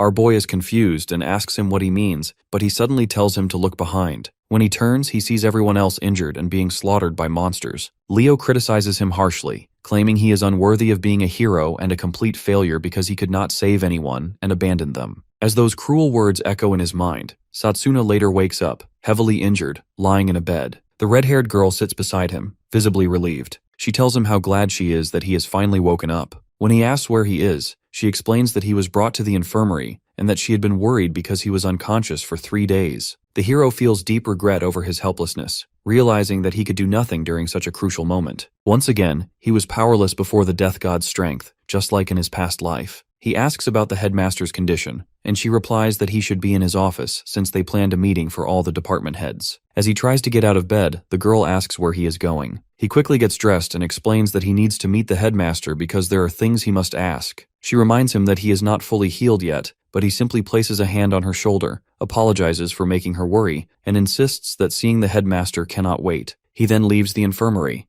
Meanwhile, the headmaster has just finished a meeting with the other department heads and thanks them for their support. As they leave, Lionel remarks that everyone will be extremely busy for a while, and Silas comments that everything became worse because of that one kid. At that moment, the hero opens the door and calls out to the headmaster. The headmaster smiles warmly, saying that he is glad to see him back on his feet again. On the other hand, Silas does not look pleased when he sees him. His instructor places a hand on his shoulder and gently tells him that he has been through a lot and that everyone has been worried about him. He suggests that whatever happened can be explained later. Once the others leave, our boy stands alone before the headmaster, filled with regret, believing that everything happened because of him. He raises his hand toward the headmaster and asks what happened after he lost consciousness. The movement causes pain, and the old man reminds him not to be too hard on himself since his injuries are still healing. He then explains that after he collapsed, Leo admitted that although he wanted to finish the fight, he had already used too much mana. He decided to withdraw for now, thinking it would be more enjoyable to face them again in the future. The headmaster reflects that although it was a golden opportunity, he knew that whatever lay beyond that passage was far too dangerous to confront right now. When the time comes, they will have to fight with everything they have. Our boy sits down and mentions the mysterious entity and the boundary between dimensions that the headmaster also witnessed. This makes the old man a bit surprised, and he asks if he has any idea who that entity might be. Before the hero can answer, he changes the question and asks just how much he knows about all of this. The old man reminds him how he even knew about his second specialization and questions how he can trust him. Our boy knows he is in a difficult situation and wonders if he can tell him everything. He doubts whether the headmaster would believe that he has come from the future. The headmaster senses his hesitation and asks if there is a reason he cannot speak openly. At that moment, the hero gets an idea and asks the headmaster to take a look at the amulet of resurgence. The headmaster examines it closely, clearly surprised, and notices that the blessing of the spirit of time is gone. He quickly figures out that someone might have used it to travel back in time. The hero explains that he has correctly deduced the truth. After losing everything, he used the amulet to travel 10 years back from the future. He then reveals everything, including how the death god will destroy the world, and together with his followers, will kill the headmaster. The headmaster admits that this is difficult to believe, but the presence of the amulet makes it undeniable. Even if the spirit's power allows time travel, the events of the future must have been so horrifying that they forced the hero to return a full decade into the past. The old man places a hand on Setsuna's shoulder, acknowledging that he had been carrying a huge burden alone all this time. He assures him that from now on, he can expect his full support in everything. Hearing this, a wave of relief and hope washes over the hero. With the headmaster by his side, he feels that he may finally have a real chance to fight back, and that perhaps the world does not have to be destroyed after all. The headmaster then reveals that he will teach him the second type of magic to use against the death god. He explains that this power does not belong to the fundamental branches of magic, but is instead elemental magic. To start his training, the old man takes him to the world tree and reveals that he used to come here often as a child. After reaching the world tree, he explains elemental magic in simple terms. It is a form of magic where the caster uses mana to become one with elemental spirits, generating a powerful force within their own body. Because of its unique nature, elemental magic has a completely different starting point compared to standard branches of magic, and can be combined with other forms, making it extremely versatile and effective. The hero is astonished and wonders if such a thing is truly possible. The headmaster decides to demonstrate it instead of merely explaining. As he prepares to use elemental magic, his eyes begin to glow intensely, and our boy notices that their color changes, just as they did during the fight against Leo. The headmaster then suggests playing a simple game of rock, paper, and scissors. The hero is confused by this idea, but the headmaster explains that since he is still injured, they cannot properly duel. A game will at least help pass the time. They begin playing, and the headmaster wins every round, repeatedly encouraging our boy to try again. No matter how many times they play, he loses each time. Eventually, he gives up and asks what is going on. The headmaster explains that the power of elemental magic, specifically the spirit of time, grants foresight, allowing the user to see a few seconds into the future. Many different elemental spirits exist throughout nature, and depending on which spirit someone forms a contract with, they gain unique abilities. For example, forming a contract with the spirit of wind allows flight, while a contract with the spirit of water grants exceptional evasion, making it easy to dodge attacks. Setsuna is deeply amazed hearing all of this and thinks to himself that learning this magic will help him a lot with his melee magic. However, he can't start practicing it unless he enters into a contract with an elemental spirit, so the old man instructs him to try that first. He demonstrates the technique by closing his eyes and entering a trance-like state, almost becoming one with nature. Our boy tries doing the same thing and closes his eyes, but for some reason it doesn't work. This makes him worried, but the old man simply tells him that his emotions are working against him. In order to become one with nature, he first needs empty his mind and clear all of his emotions. Our boy takes a deep breath and tries it one more time, but his brain is under too much pressure to not fail. The headmaster notices this and tells him to stop. He reveals that it took him 3 entire years to get there, and given that the death god will appear in 5 years, they still have a lot of time. However, the hero reveals that the death god's apostles may appear at any minute. Like the death god, they all come from a different world and possess a special type of magic. His friend was probably one of them. In his past life, he only fought a single apostle, and even then he barely managed to win. Hearing all this, the headmaster reveals that they were mentioned in the records of the Silverlock family. Even though he understands his concern, rushing things might not be the best course of action here. The old man suddenly remembers the dungeon raid and advises the hero to join it for training. It will give him enough of a challenge to push beyond his limits and improve even further. However, it won't be easy in the slightest, so he needs to get more rest before that. As the headmaster talks about the difficulty of the dungeon, we get a short glimpse inside, showing all the terrifying monsters waiting for them. Elsewhere, Leo enters a dimly lit place that resembles a castle. He apologizes for arriving late and steps forward. Zagan, the 10th apostle, comments sarcastically on his nerve for making them wait and wonders if he is still stuck in his old habits. At the same time, the 9th apostle Puka walks along the ceiling upside down and mentions having heard that he picked a fight with the wrong student. He expresses surprise at how much trouble he has caused, especially after running away like a coward. Leo, revealed to be the 12th apostle, apologizes and explains that he was catching up with an old friend and got carried away because he was enjoying himself too much. Zagan becomes irritated and tells him to wipe that grin off his face, as it is getting on his nerves. When he and Leo lock eyes, he prepares to attack. However, someone intervenes from a distance, warning them that such behavior is foolish, especially for apostles. The newcomer reminds them to avoid any actions that might interfere with their god's ambitions, and insists that they should know better. This man is Satanachia, the 2nd apostle. He releases pressure with his power and asks if they have anything else to say. Zagan pauses and points at Leo, questioning whether he plans to deal with the boy who failed to finish his task. He suggests that if necessary, he can go and kill the boy himself. Puka reacts with amusement and says that if an assassination is needed, it should be left to him, claiming it would be quite a spectacle. However, Satanachia responds that this will not be necessary, as the matter has already been handled. He adds that the person he assigned to deal with the situation will take care of it in the end. A few days after the intramural contest, the scene shifts to a classroom. The hero is seated at his desk among the other students. His friend Layla approaches him and asks if he is really fine coming to class. He nods and explains that simply sitting and listening is not too taxing.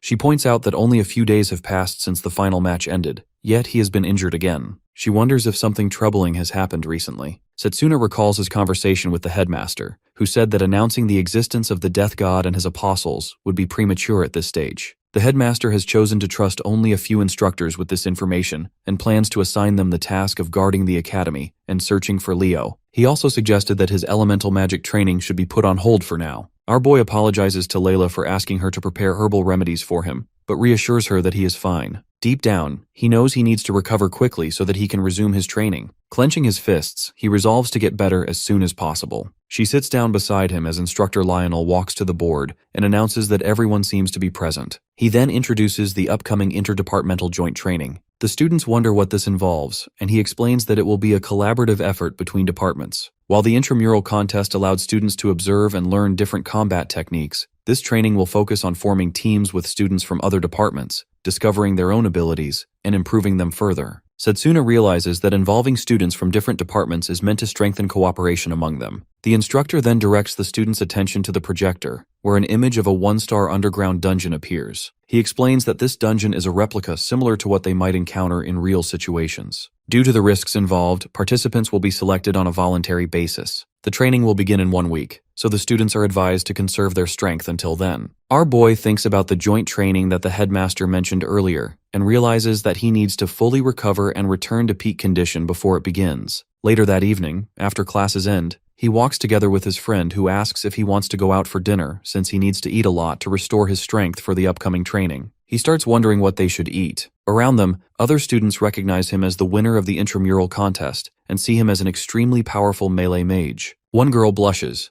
while another admits to her friend that she has had a huge crush on him since the final match. Layla points out that everyone suddenly seems interested in him, especially when not long ago they used to call him a loser. As he is about to leave, 3 boys approach him, 1 with yellow hair and 2 with red hair. The yellow-haired boy acknowledges him as this year's contest winner. When Setsuna asks who he is, he hears someone in the crowd recognizing him as Carl, the head of a noble salon. They mention that they have heard he plans to join the mage army immediately after graduation. The yellow-haired kid invites the hero to his salon, saying he should consider it a great honor. Our boy wonders what this salon actually is, and the kid explains that it is a social club meant for mages of noble lineage, and clearly not for someone from a melee mage background. However, he adds that he would grant him special permission to join. He believes that having the intramural contest winner as a member would raise the salon's prestige. Girls standing nearby get excited upon hearing that the hero is being recruited into a noble salon. With a smug expression, Carl warns him that an elite mage like him should be careful about who he associates with. He points at Layla and remarks that spending time with commoners like her could damage his status. In response, our boy flatly rejects his offer, shocking all 3 boys. As he turns to leave, he questions whether someone's background really matters that much. He then tells his friend to come with him and walks away. The noble kid becomes furious. One of the boys mutters that this is not something he should say to a contest winner. Enraged, he pulls out a chain weapon and demands to know how the hero dared to insult nobles. He charges forward, intending to attack with a blade attached to the chain. Before anything happens, Setsuna calmly turns his head and sees Layla step forward. She stops the kid and reminds him that dueling without permission is against academy rules. If anyone is being rude here, it is him.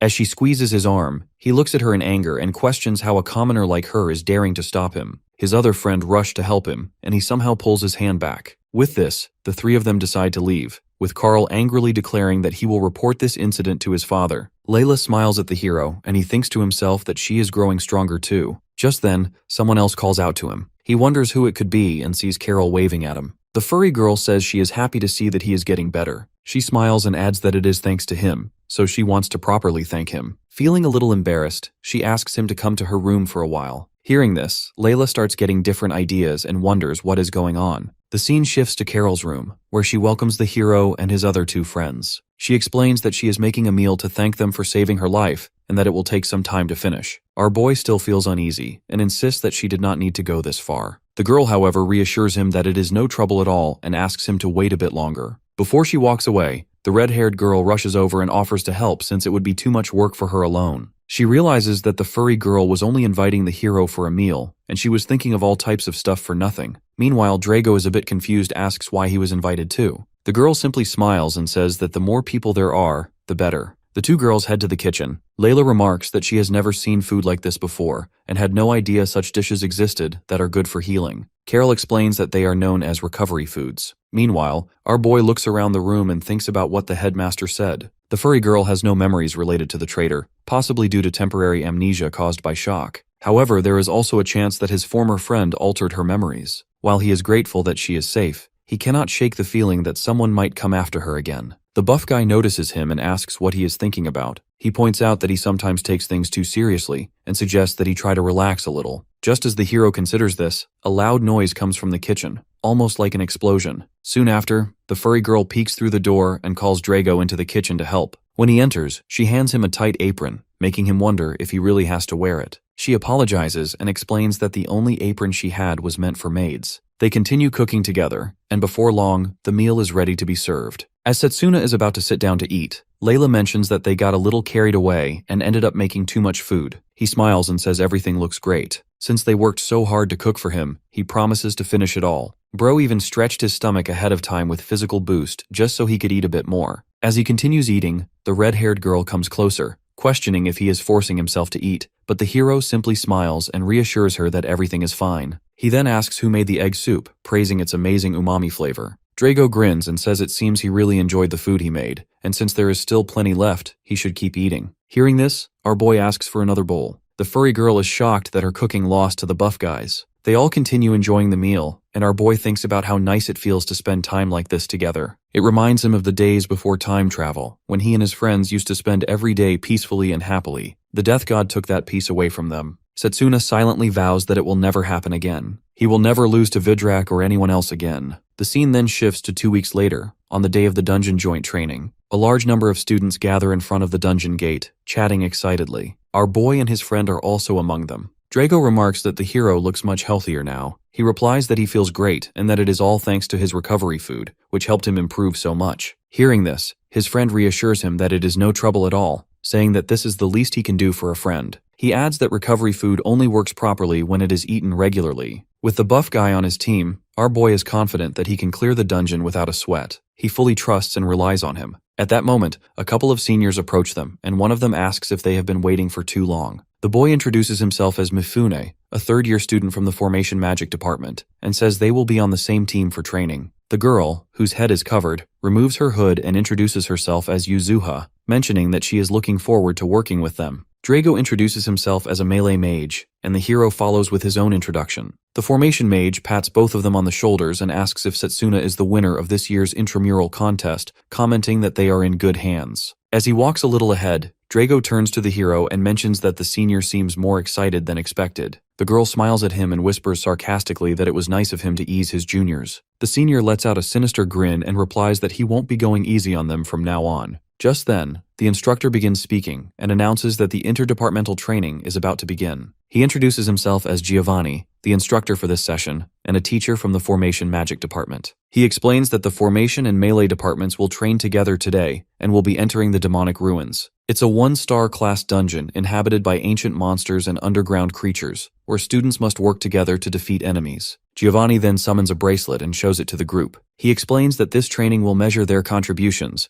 as all achievements will be recorded in the bracelet's memory. Defeating monsters or collecting treasure will earn points. The team with the highest score will receive a medal from the academy. Additionally, if any individual exceeds 100 points, they will earn the chance to participate in field training with the Royal Mage Army. The mention of the Royal Mage Army brings back memories for Setsuna of the past, where the kingdom's strongest mages once gathered. He recalls meeting many comrades there. If he earns the chance to join the field training, he will surely see them again. The instructor continues distributing bracelets to each participant and reminds them to stay within areas that are not too dangerous. If they ignore his advice, they may face monsters far beyond their abilities. He also warns them not to descend to the lowest levels of the dungeon. In case of an emergency, he instructs them to channel their mana into the bracelet, which will activate a teleportation spell and bring them back outside. The hero has already decided to aim for 100 points, but pauses when he and Drago coincidentally mention aiming for 200 points at the same time. They look at each other, and his friend comments that today they can finally attempt it. Our boy agrees, acknowledging that he is right. The instructor asks if everyone is ready, and the group finally begins entering the dungeon. As soon as the joint training starts, Setsuna and Drago rush ahead. While running alongside his friend, our boy realizes they have entered the demonic ruins,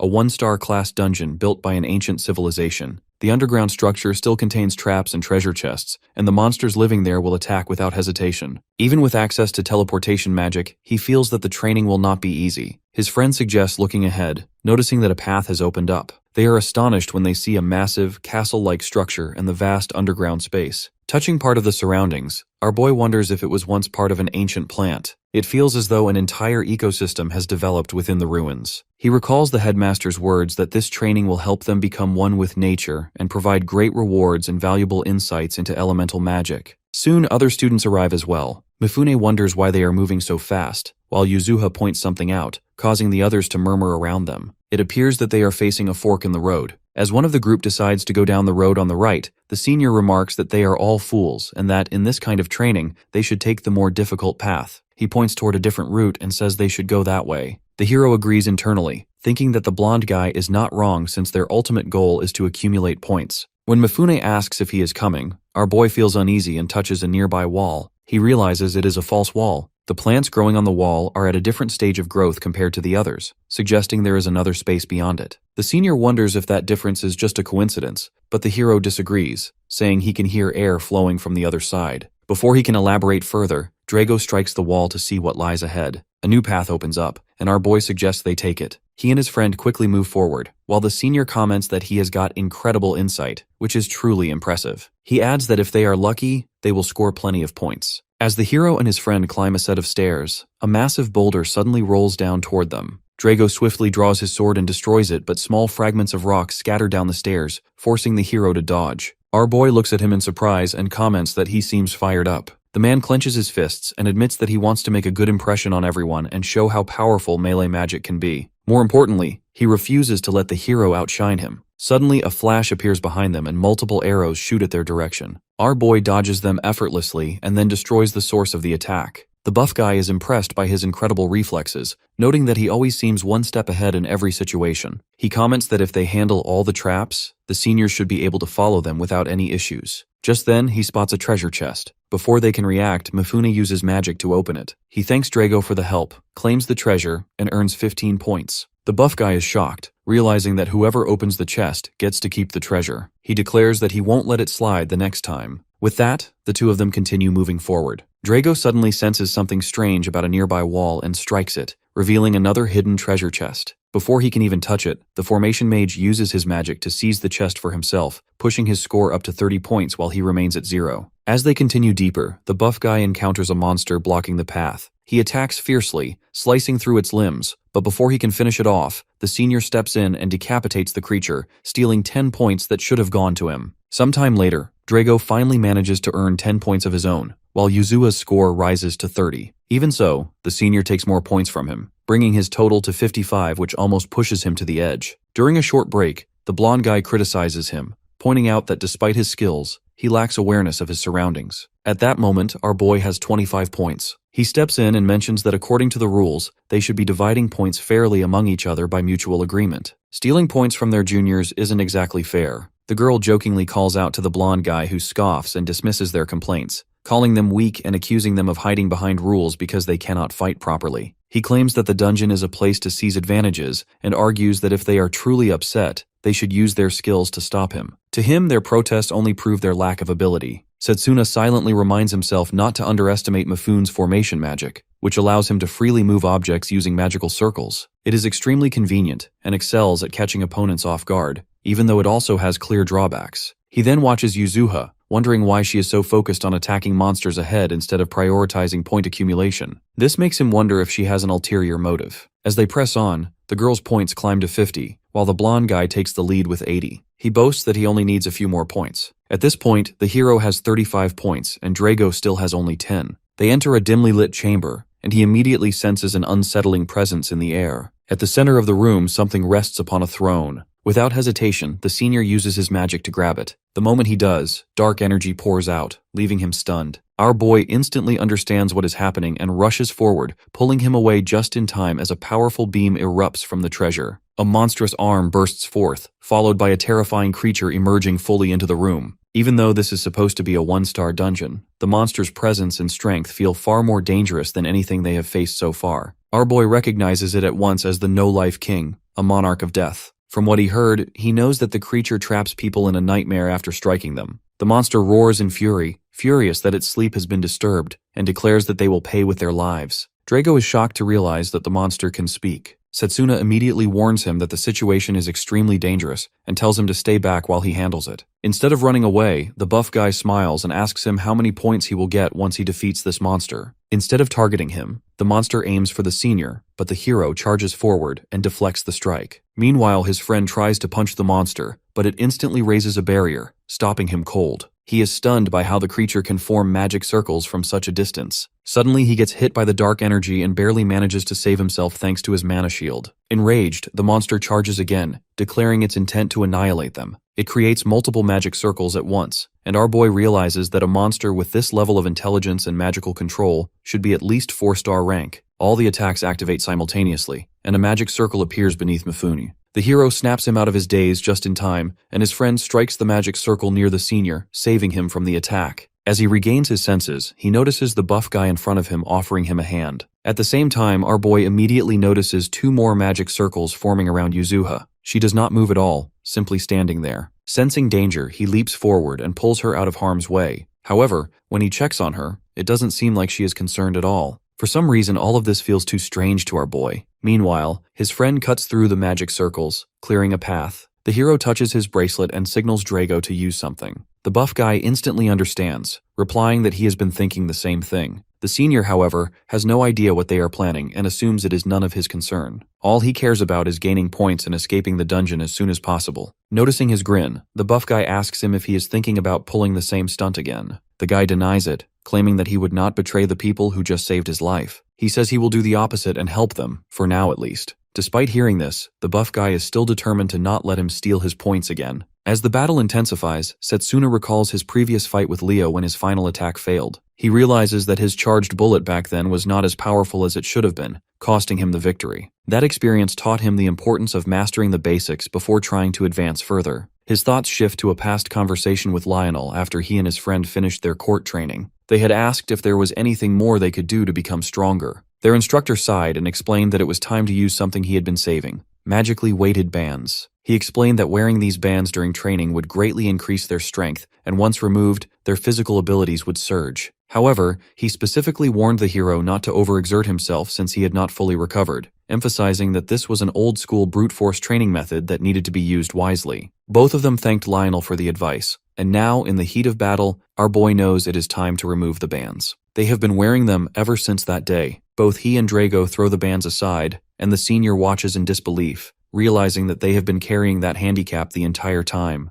As the monster prepares another attack, it forms yet another magic circle. However, with their restrictions now removed, both of them activate their physical boosts and charge forward at unbelievable speed. They easily evade the monster's attacks and counter with swift, powerful strikes. Drago launches himself forward with a crushing kick, and the creature tries to block, but it's no use. Before the monster can react, both of them strike at the same time, delivering a devastating combined blow. The senior stands frozen in shock, unable to comprehend how skilled they truly are. A massive explosion shakes the entire area, and when the dust finally settles, the No-Life King is defeated at last. Both of them gain 50 points since they landed the finishing blow together. The blonde guy is still in disbelief, wondering if what he just witnessed is the true extent of their abilities. He has never seen melee magic students as strong as them. Our boy then turns to look for the girl, but she is nowhere to be seen. Suddenly the ground trembles violently as a powerful earthquake shakes the dungeon. Cracks spread beneath their feet, and the senior nearly loses his balance, but the hero catches him just in time. That is when they notice something alarming. A large horde of terrifying monsters appears in the distance. Witnessing this, Setsuna's heart races and he wonders what is really happening inside this dungeon. As the monsters close in, the three of them begin fighting together. The hero shouts for them to focus their attacks on the monsters' heads. However, the senior quickly realizes that despite killing them, they are not gaining any points. He doesn't think they should waste their time fighting them. While they are fighting, our boy notices that the undead keep on reviving themselves using dark powers. This is probably the reason they are not gaining any points. Moreover, it's too strange for such powerful monsters to appear in a dungeon like this. The hero then senses another aura rising from below and asks if the others can feel the sinister magic emerging upward. The blonde guy is unsure and questions whether he might be imagining it, but our boy is convinced. He even tells them that the girl might be behind all of this. Whatever the case, they need to get down there. The senior complains about this decision, but the hero quickly points out that he has no other choice. This makes the man feel insulted, and he asks if they are calling him incompetent. Our boy doubles down and tells him that he is just stating facts since all he has done is steal from his juniors. Before the man can say anything, he leaps away and vanishes. The blonde guy notices more monsters appearing and complains that he dislikes everything about this training. Reluctantly, he follows the hero. As he watches Setsuna and Drago fight, he notices how perfectly synchronized they are and wonders if they have been training together for a long time. The team continues moving toward the mana source they sensed earlier. Eventually, they find the monster responsible and realize it may be the root of the spreading dark power. The hero identifies it as a new type of eyeball monster he has never seen before and notices that a magic circle within the dungeon is fueling everything.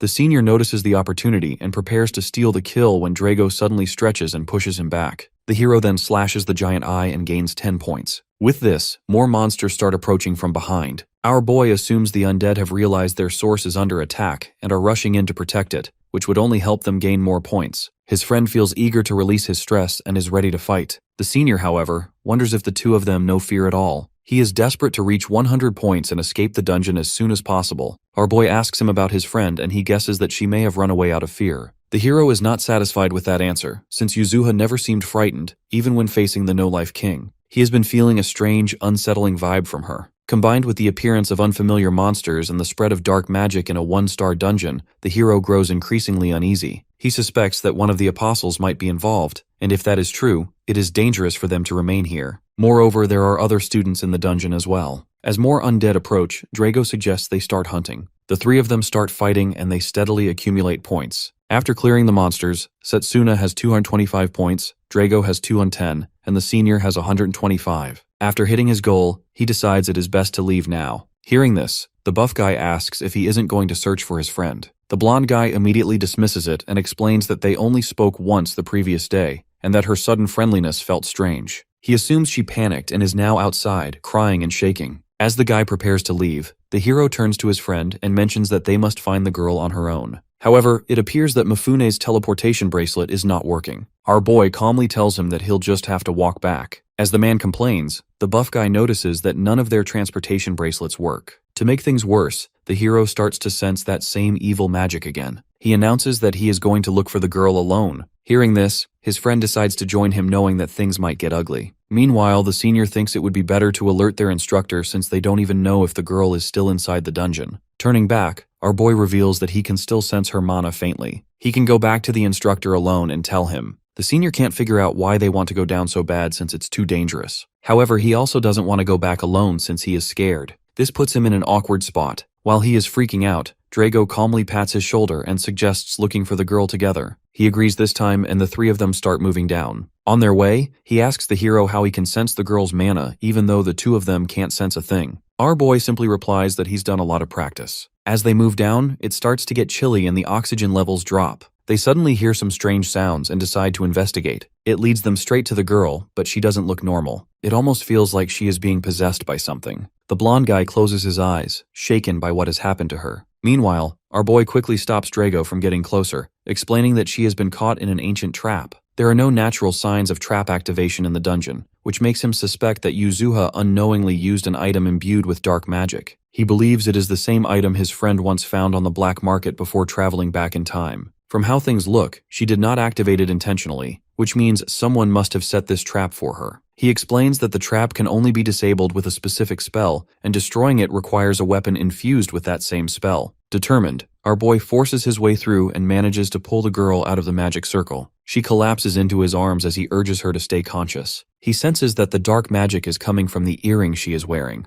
Mifune wonders what happened after she disappeared and whether there is any way to fix it. Setsuna lifts her onto his back, saying that they need to keep a close watch on her. He feels relieved that they found her before things got worse and promises to explain everything to the instructor later. At this point, our boy is convinced that whatever is happening in the dungeon is influenced by the apostles. The buff comments that there is a lot of weird stuff going on in this dungeon, but their main priority is to get the girl to safety. Our boy then asks the senior to try using the transportation spell again. The guy attempts it, but it still fails, making him wonder if the instructor gave him a defective bracelet. The hero then tries Yuzuha's bracelet only to find that it also does not work. Drago suggests they leave before the situation worsens. Suddenly, a loud rumble shakes the ground, making them wonder if another earthquake has struck. Our boy knows that this is their sign to leave. His friend tells everyone to start running and takes the lead. Meanwhile, the senior can't help but think that there is never a dull moment in this cursed dungeon. Without warning, rocks begin falling in their path. The buff guy uses his bare fist to make a path for the senior and urges him to hurry. However, it is already too late. It appears that the fallen debris has completely blocked off their escape path. Considering the situation, our boy suggests taking an alternative, safer path. Meanwhile, Layla and her party are moving through the dungeon, calling out to see if anyone is nearby. They hear cries for help and discover an injured boy trapped beneath the rocks. They quickly pull him free, and the red-haired girl uses healing magic to stabilize him. They ask him if someone else is also trapped under the rubble, and the boy reveals that there is one more person. This makes the girl think about her friends, and she hopes they are safe. Back near the fallen rocks, Setsuna's group sits and waits. The buff guy wonders if they could use their powerful fist technique to break through the debris, but the hero warns that doing so could trigger another earthquake. His friend believes that once the rocks clear, they may have a good chance to escape.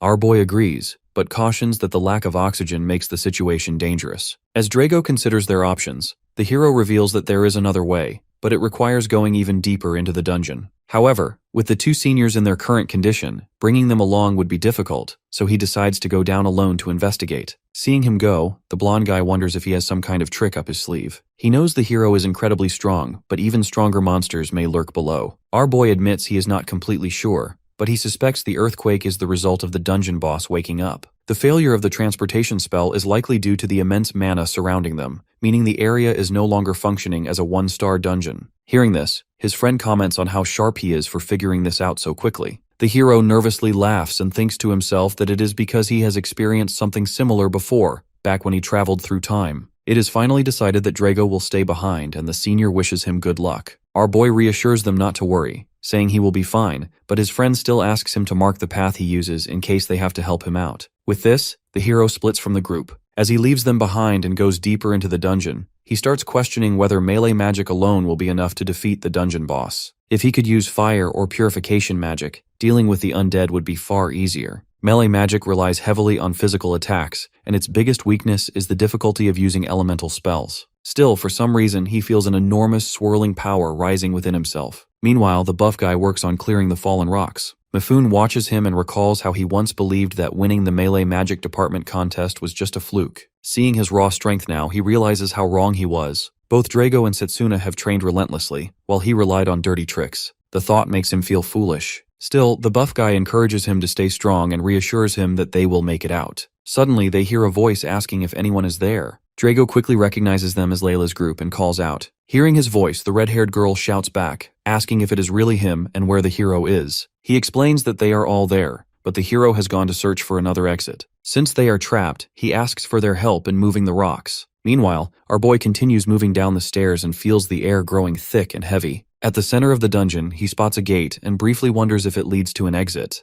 However, the presence of the dungeon boss puts him on high alert. He finds it unsettling that a place filled with such dense dark energy feels so empty. From above, two pairs of eyes watch him closely. Without warning, a monster attacks, but our boy swiftly leaps aside and tries to identify it. Seeing it up close, he realizes it has two heads, confirming it is a two-headed Hydra. He immediately understands the cause of the chaos in the dungeon. Signs of decomposition across the Hydra's body suggest it has been forcibly reanimated, something only Vidrak could have done. The Hydra releases a poisonous gas, forcing the hero to jump back. He realizes that staying near it for too long is extremely dangerous. If he does not deal with it quickly, the situation in the dungeon will worsen. Taking a deep breath of fresh air, he steels himself and charges forward, striking the creature with his weapon. Even after multiple attacks, the Hydra keeps moving, and our boy recalls his previous fight with a Hydra. He remembers that it does not truly die unless its heads are severed, so he focuses on targeting one head at a time. According to his experience, his attacks don't really do much damage to the monster's tough skin, so he aims for its weakest point, determined to cut off at least one head. The second head counterattacks with acid. Although he avoids most of it, some splashes onto his clothes, causing them to melt. He realizes that if the acid had hit his body directly, he would not have survived. Suddenly, the severed head regenerates. Setsuna realizes that the Hydra possesses regenerative abilities similar to the undead. If he continues cutting off one head at a time, the battle will never end. He needs to take down both heads simultaneously. With ranged magic, he could cast his spells in rapid succession and ended the fight easily. However, he wants to test a technique he has been training for. He remembers a time when he could not perform properly, and how Lionel approached him asking if he was practicing dual wielding. Attempting such a technique as a student was impressive, but at the time, his body could not execute what he visualized. His instructor had explained how difficult it was and emphasized that he first needed to learn to control the mana within his body. Now the hero reflects on how crucial mana control truly is. He compares his current body to the one he had before traveling back in time and realizes it is different. Continuing his basic training during recovery has significantly improved his mana control. Still, this is the first time since then that he is attempting these techniques in real combat. He focuses, reminding himself to first grip the sword he is most familiar with, then draw the second blade to attack. He tries, but the strike feels weak. While airborne, the Hydra's tail slams into him, throwing him into a wall. The hero manages to keep his balance and prepares to try again, but the first attack has already drained a lot of his mana. Not giving him any chance to recover, the Hydra attacks again with acid, and the hero has to run away, knowing that if his speed drops and he gets hit again, he will be in real danger. His body would not withstand it, and he cannot afford to die here. Stepping back, he realizes this is his last chance. Our boy takes a deep breath once more and gathers all his energy, reminding himself not to lose focus. He lets the Hydra crash into the wall, then leaps forward and unleashes a storm of slashes using both swords. After a relentless series of attacks, the Hydra's heads finally fall. Just as the hero suspected, the creature cannot survive after losing both heads and has reached the limit of its regeneration. He looks at his injured hand and realizes that his dual blade technique is still far from perfect. If he wants to use it effortlessly, he knows he will need much more training. Suddenly, the hero starts to hear the sound of someone clapping. It isn't long before Instructor Giovanni appears and admits that defeating his creation using only melee magic is impressive. He comments that the hero truly outclassed Leo that night. Instead of being shocked, our boy calls out his name, which takes him by surprise. Setsuna explains that this is not the first time something like this has happened, and that he always prepares for every possible outcome. Giovanni acknowledges this attitude, knowing that people with narrow perspectives cannot survive on the battlefield. He also admits that the hero possesses both exceptional combat skills and sharp intelligence. The hero then raises two questions: whether the instructor is one of the apostles, and why he is doing all this. The The man smirks and admits that after fighting him in the intramural contest, only one thought occupied his mind: that he is a perfect specimen. He wants to claim his corpse and turn him into an undead puppet. He reveals that he was the one who cast the dark magic on Yuzuha. This makes our boy mad, as realizes that this man was behind everything. Instead of showing remorse, the instructor proudly mentions how the girl wanted to follow him and he had high expectations from her. However, she kept annoying him and even stole those earrings. He believes that she definitely deserved to be turned into an undead. Hearing this, our boy clenches his fists and shouts for the man to shut his mouth. This is the first we see such an angry expression on the hero's face. Meanwhile, the other students grow exhausted from clearing the rubble and begin complaining that they cannot go on. Eventually, they manage to clear the way, and both teams are reunited. Drago thanks everyone for their hard work and says that all they need now is to find a way out of the dungeon. The red-haired girl admits she has no idea where they are, but points out that the earthquake has stopped and the red light has grown faint. Hearing this, he guesses that the hero has already defeated the dungeon boss. At the same time, the senior notices that his bracelet is now reacting to his magic. Layla notices it too and suggests going upward to find a place where teleportation might work. The buff guy asks her to take charge since the hero has not returned yet and says he needs to go down to check on him. She agrees and says they will wait for both of them outside. Back below, our boy is burning with rage toward Giovanni and vows to make him pay. The instructor mocks him, saying that it is easier to speak than to act. In his anger, the hero tries to punch him, but he uses Frost Phantom to turn himself into ice. Before our boy can figure out what just happened, a sharp piece of ice strikes him from below. Standing at a distance, the instructor mocks him again and comments that melee magic is a crude and inefficient branch, useful only in close combat. Setsuna realizes that Giovanni is the type who deceives his opponents and strikes when they are caught off guard. He also understands that he has already spent too much mana fighting the Hydra, and he must finish this battle quickly before his energy runs out. He charges forward, thinking that the instructor's magic works similarly to the formation magic used by the blonde guy. There must be some mechanism behind the way he teleports. As our boy prepares to attack again, ice appears once more to block him. He turns back and sees a magic circle forming at the spot where the man teleported. Another ice attack follows, and the hero feels his body growing sluggish due to the poison he was affected by earlier. After the attack, the instructor mocks him again and asks him to give up. The hero yells at him to shut up and swears that he will never forgive him for what he has done. He declares that he will undo the curse placed on Yuzuha. Giovanni responds by remarking that the hero already knows how to break the curse. He does not understand why he cares so deeply about that girl when she's the only reason he is in this mess. However, if he still wants to undo the curse, he has a suggestion. With this, he grabs the hero by his hair and demands that he pledge his loyalty to him. Our boy angrily refuses and attacks again, causing the man to teleport once more. However, this time, the hero is ready and rushes over to the magic circle forming on the ground. He attacks the instructor immediately as he teleports. This makes the instructor panic a bit as he realizes that the hero has figured out his magic. His strike severs Giovanni's arms, yet the man remains calm, commenting that the hero is a fast learner. He regenerates his arms and says that he must add him to his undead collection, though it seems there is still much to teach him. At that moment, Setsuna realizes that the instructor himself is undead. The man confirms this, explaining that he was on the brink of death when the death god appeared and granted him the power of immortality. He was reborn as Vidrak's ultimate masterpiece. Giovanni views humans as weak beings who age quickly and turn to dust, something he finds pitiful. His mission is to grant true happiness by giving immortal bodies to those who deserve them. Our boy stands there listening while the man yaps, but he doesn't really have any options since he feels a bit fuzzy. Suddenly, he senses a familiar mana approaching them and lets out a faint smile. Meanwhile, the guy thinks he has won since the hero isn't really talking. Just as he starts his chant for the ritual, Drago suddenly appears from behind and throws a stone at him. The rock literally hits the back of his head and comes out the other side. At the same time, our boy gets up and punches him in the face. Still, the instructor somehow manages to teleport back. The buff guy walks over to the hero and asks if he is okay since his injuries look a bit serious. Our boy reassures him that he can still fight and asks about the other members of their group.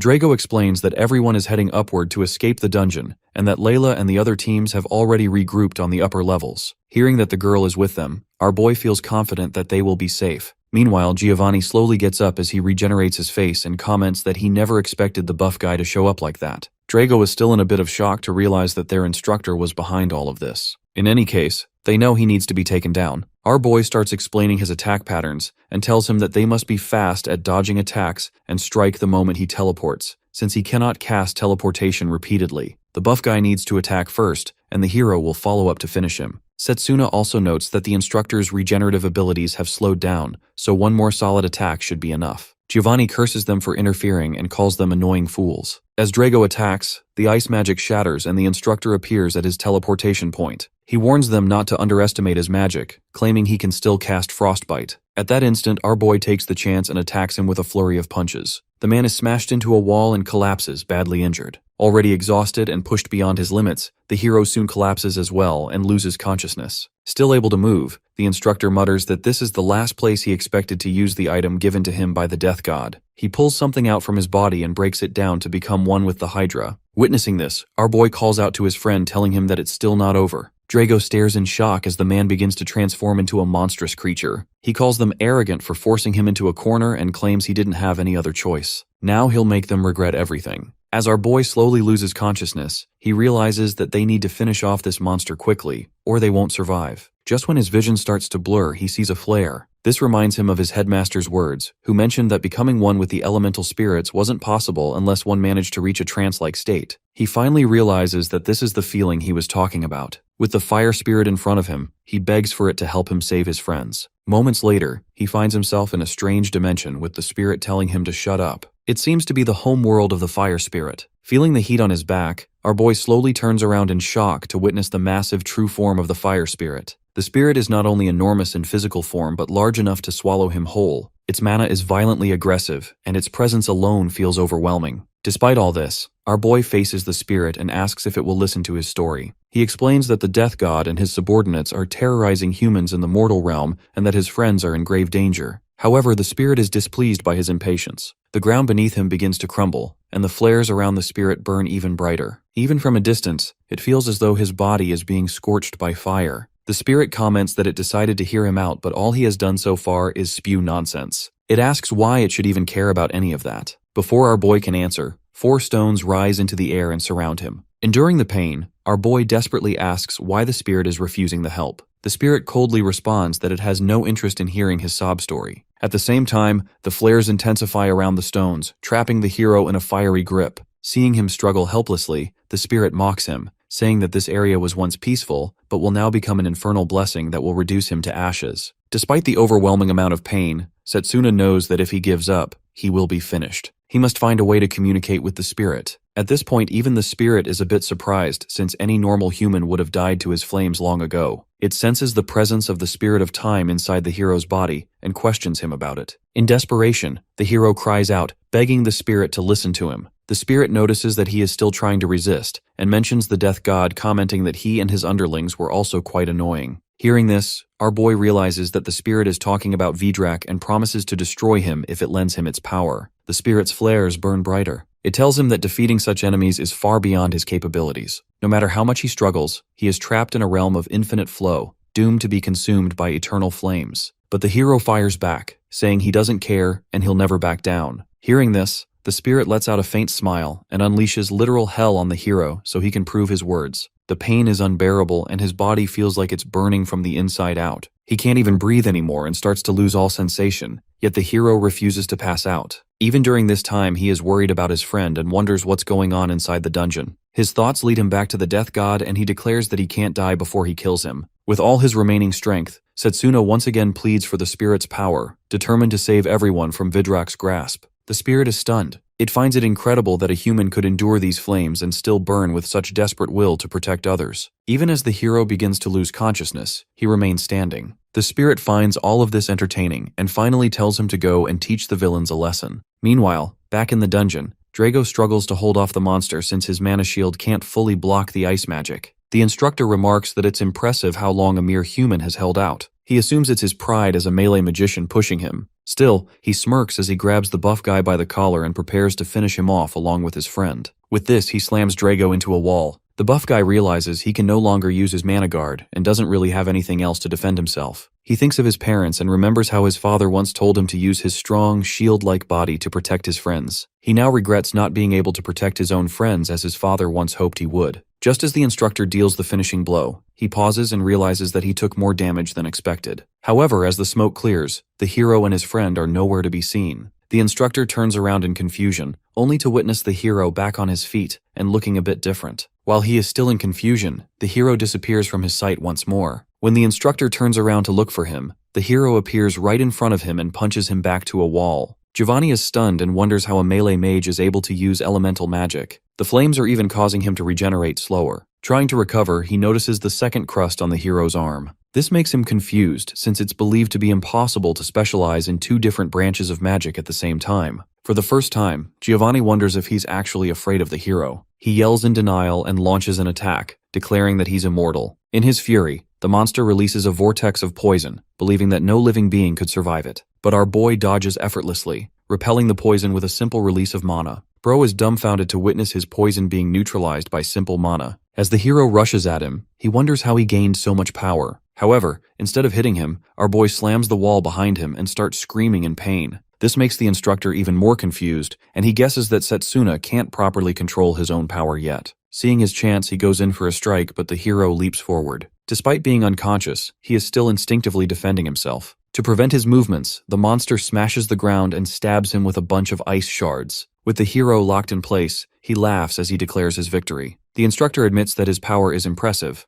but in the end, he's still just a human on a battlefield filled with dragons. Giovanni vows to cut off his head, claiming that being undead is far superior to being human. But Layla arrives, just in time to stop him. She apologizes for being late, then firmly declares that she won't let him harm her friend any further. The monster curses as he notices her and decides to finish her off too. Meanwhile, the red-haired girl looks back to analyze the situation and wonders what happened to the hero. In any case, she is ready to protect him while he's unconscious. Setsuna suddenly finds himself back in the same place where he first met the spirit. The spirit mocks him, calling him a pathetic human who couldn't even handle the tiny bit of power it gave him. The hero is confused and questions what is going in since he and the fire spirit should have combined by now. At the same time, he notices Layla in a projection, but the spirit comments that whatever happens to her is none of his business. Not willing to give up on his friends, the hero begs the spirit to teach him how to control this power. However, the spirit dismisses it, saying that this is the first time it has even lent its power to a human, so he needs to figure it out himself. Back in the dungeon, Layla tries to fight back against the instructor but gets slashed in the face. It seems like the gap between their power is too big. Still, the girl continues to put herself between the hero and the monster in order to protect him. With one powerful attack, she gets slammed back to the ice shards. Even as she collapses, she remembers Setsuna's earlier words that anyone can become strong as long as they have a goal in their mind. Our boy also recalls a woman gently patting his head and telling him not to rush, reassuring him that true strength comes from firm resolve. As the girl struggles against Giovanni's assault, the spirit grows excited, wondering whether the hero will entertain it or perish with the girl. This only works to make the hero more motivated, and his flames burns brighter than ever. The spirit shouts in amazement seeing this and declares that it will finish him off by itself. With this, our boy is showered by a hellfire blast. Meanwhile, the red-haired girl continues to protect him while fighting the monster. Suddenly, our boy stands back up and before the instructor can do anything, slams him into the ground, burning him with Inferno Blaze. The hero mentions that Giovanni once called immortality a blessing, but humans live with limited time. Because of that, they have no choice but to work harder and continue growing. It was on the edge of death that he truly grasped the fire spirit's magic. Even after witnessing all this power, the apostle still refuses to believe it and gets sent back to hell by our boy. As the hero stands there staring at his remains, he hears the red-haired girl calling him out. She looks at him with a worried expression and asks if he is still Setsuna. Hearing this, our boy lets out a smile and assures her that he is still her friend. Afterwards, he thanks her for helping and asks if she is injured, but the girl claims that she is fine.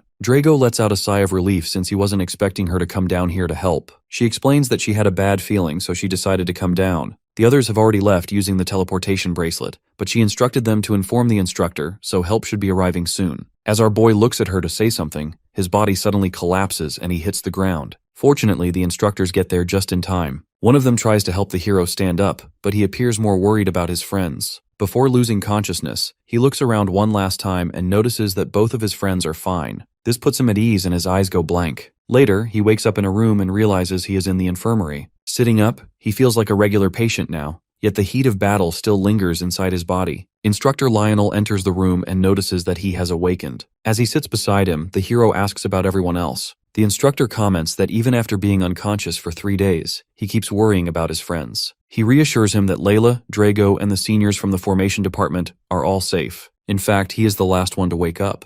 The instructor also mentions hearing about his fight with the apostle and reveals that it is being kept a secret due to the headmaster's orders. The hero thinks it's probably for the best, since there are still many things they don't know. Lionel then apologizes for the incident involving Leo that the principal told him about. He admits there might be other dangerous individuals like him, and that an internal investigation has been ordered. However, due to the recent chaos, the investigation was delayed, and they failed to notice Giovanni's ambitions in time. The instructor expresses deep regret that the students were put in danger twice, and promises that such a failure will never happen again. As he lowers his head in apology, the hero reassures him that none of it was his fault. Just as he is about to speak, a sharp pain surges through his body. The man supports him and explains that the pain is an after effect of using mana far beyond his limits. His wounds have already been healed with healing magic, so there is no need to worry. This is all thanks to a person who rushed into the dungeon to help him. Our boy wonders who that person might be when a knock sounds at the door. Lionel says the person has arrived. The door opens, and the bald-head Zachary enters, carrying a basket of shiny apples for the hero. The instructor jokingly pats him on the back and asks him if he is forgetting something. Looking serious, the bald guy apologizes for how he treated the hero during the orientation test. He explains that he always considered the melee magic department the weakest, and what bothered him most was seeing someone like him there. He reveals that he was once an honor student at the academy, but when he realized his only talent was close combat magic, his family and friends abandoned him. Because of that, seeing the hero, someone who could clearly choose any other path, willingly choose close combat made him angry. He couldn't understand why someone like him would go down this road. However, the bald guy admits that his perspective changed after hearing a report. His team achieved the highest score during joint training, and the hero has now proven himself within the Close Combat Academy. Because of the incident, the joint training with the Royal Mage Army got cancelled, but the bald guy feels even happier seeing how the hero proved that the melee magic department can perform at such a high level. He reaches out and thanks him for the demonstration. Meanwhile, our boy can't help but think that the baldy now feels like a completely different person. He also extends his hand, feeling the need to apologize, and thanks him for protecting him earlier. The man simply nods, mentions that they will meet again in class, and leaves.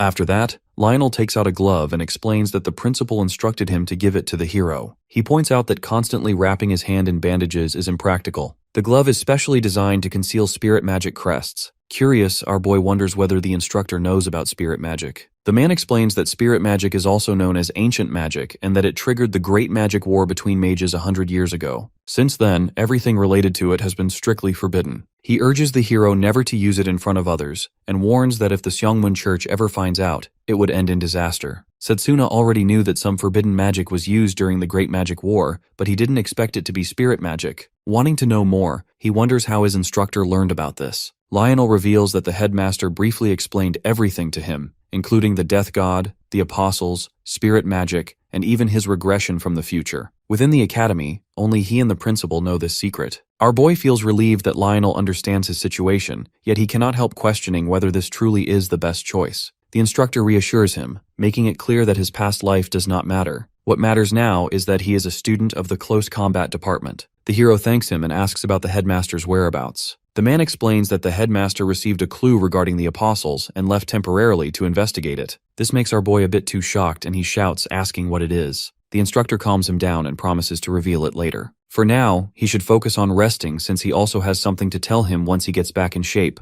After he leaves, our boy looks at his hand and reflects on the battle. Without the help of the spirit magic, he might have been in danger. He managed to control it only because of Layla, but he does not trust himself to do it again. As he is thinking about this terrifying power, the spirit's voice echoes inside his head. The hero suddenly jolts up and looks around only to find the room empty. Moments later, the spirit appears on top of his head and excitedly announces its own arrival. Our boy wonders if it truly is the spirit, and the being confirms it, introducing himself as Blazer. Meanwhile, the hero can't help but compare this cute form of the spirit to the one he saw in the other dimension. The spirit jumps onto the window and marvels at the modern human world, amazed by how enormous everything looks. The hero thinks to himself that this is because he is so small, and asks if it's really that surprising. Blazer explains that while human society is not inherently special, it offers him a completely new perspective, especially since this is the first time he has taken such a form. Surprised, Setsuna wonders why he chose this appearance. Blazer explains that he is not obligated to answer such questions, but decides to make an exception. He reveals that they are connected through the crest, and that maintaining a physical form requires a certain amount of mana. If he stays in his original form, the hero's mana would be drained rapidly, so he chose a smaller body instead. Seeing this as a chance to learn more, Our boy wonders whether the spirit participated in the Great Magic War a century ago, and what its outcome was. Hearing this, the spirit's expression changes, and he responds dismissively, saying he remembers very little. During the war, he did ran around in the battlefield, but he isn't interested in dwelling in the past. With this declaration, the spirit suddenly runs out of the room. The hero panics and chases after him, trying to stop him. He realizes that if the Holy Church discovers the existence of a spirit, both of them would be sent to the Inquisition as heretics. He has to stop Blazer before that happens. Meanwhile, the spirit makes its way outside the building and starts looking around, drawing the attention of other students. Some wonder if he is a dog, while many girls find him unbelievably cute. Our boy frantically comes running after him and shouts for him to stop. The spirit looks back in shock and mocks the hero since he doubts he'll be able to catch him in his current state. Our boy also knows this and wishes he wasn't recovering. As the spirit continues forward, the hero follows and runs into Noel. The nerd starts yapping about the intramural contest and claims that he only beat him through sheer luck, but our body ignores him completely and continues his chase. Soon after, he runs into Carl from the Noble Club. The guy says that he has forgiven him for what happened earlier and tries asking about the red-haired girl, but the hero ignores him too. Feeling insulted, the kid continues grumbling about the hero's terrible manners. Running a bit further, our boy passes a corner where the head instructor of the ranged magic department stands silently, observing him. As evening approaches, Setsuna reaches a hall and reluctantly admits defeat in his chase after the spirit. The senior from before notices his exhaustion and wonders what happened. Nearby, two girls whisper among themselves, wondering if he is the melee mage who trained with Mifune during the joint training session. One of them confirms it and remarks that he only reached the top with the senior's help. However, the blonde guy scolds them, telling them not to mock his friend. After the girls leave, he apologizes to the hero and explains that a lot of students have become resentful since his high score during the joint training. Even without fully understanding the situation, our boy admits that he never expected him to treat him as a friend. The guy responds that, to him, anyone useful is a friend. He then brings up the joint training again and mentions Yuja, who ended up trapped during the incident. Although her life is not in danger, the after effects remain,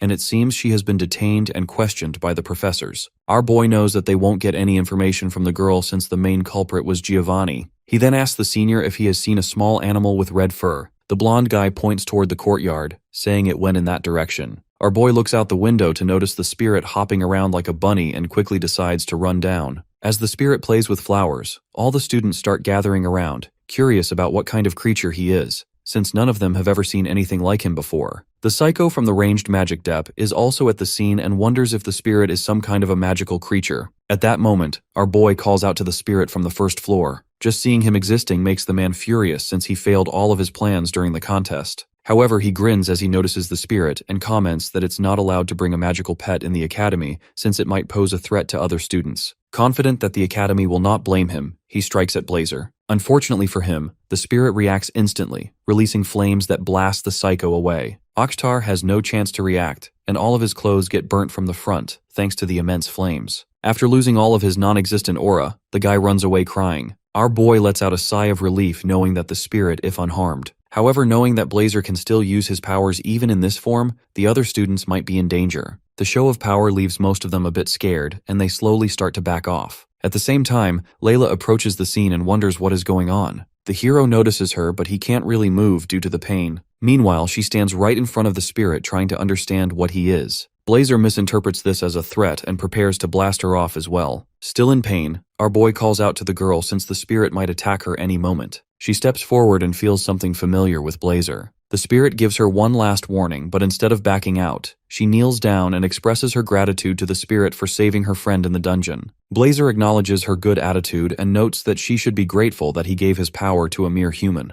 The hero is shocked as he notices that the spirit didn't harm her. Layla then takes out some fruit from a basket and offers it to Blazer, explaining that she brought it along while coming to see Setsuna. The spirit accepts the fruits as an offering and starts eating. Just a single bite is enough for him to fall in love with the taste of those apples. This makes the hero even more shocked since the spirit is now acting like a pet. He finally gets down to eat with his friends while the spirit stays with Layla. Drago remarks on Blazer's incredible appetite and then asks the hero what kind of animal he really is. Our boy nervously replies that he is a magical beast, thinking that revealing his true identity as a spirit would surely attract the church's attention, and that would only lead to serious trouble. Even though the spirit doesn't seem interested in other students for now, our boy knows that he's quite unpredictable. He thanks the red-haired girl for calming him down, and she guesses that the crowd might have put him on edge. While they eat, two students walk past them talking about the hero and the strange animal on their table. Blazer is a bit annoyed by the attention but decides to forgive them. The hero doesn't think much of it either, since he realizes that most students just see him as a strange animal. Turning towards the girl, the spirit offers to make her his own servant if she continues to bring more offerings. Hearing this, our boy is glad that he is the only one who can understand what the spirit is saying. He then turns to his friends and thanks them for their help earlier, but they simply say that it isn't a big deal. Drago reaches into his pocket and takes out a letter from his family congratulating him on getting the high score during joint training. Our boy smiles and congratulates him, but the girl seems a bit worried. She is still thinking about that instructor and wonders who he was. The hero clenches his fist after hearing about the instructor and tells her that they might learn more after interrogating the senior girl. At first he thought that the man was an apostle, but after seeing him fusing with Hydra to become an alien-like creature, he isn't too sure now. His friend Drago suddenly asks him about the strange power he used in the dungeon since it didn't look like melee magic. Before the hero can answer, the girl speaks up and mentions that this creature gave him the power. Even the spirit laughs and confirms that he was the one who helped him win. When our boy starts explaining what happened, the head instructor of the range department walks to their table shouting his name.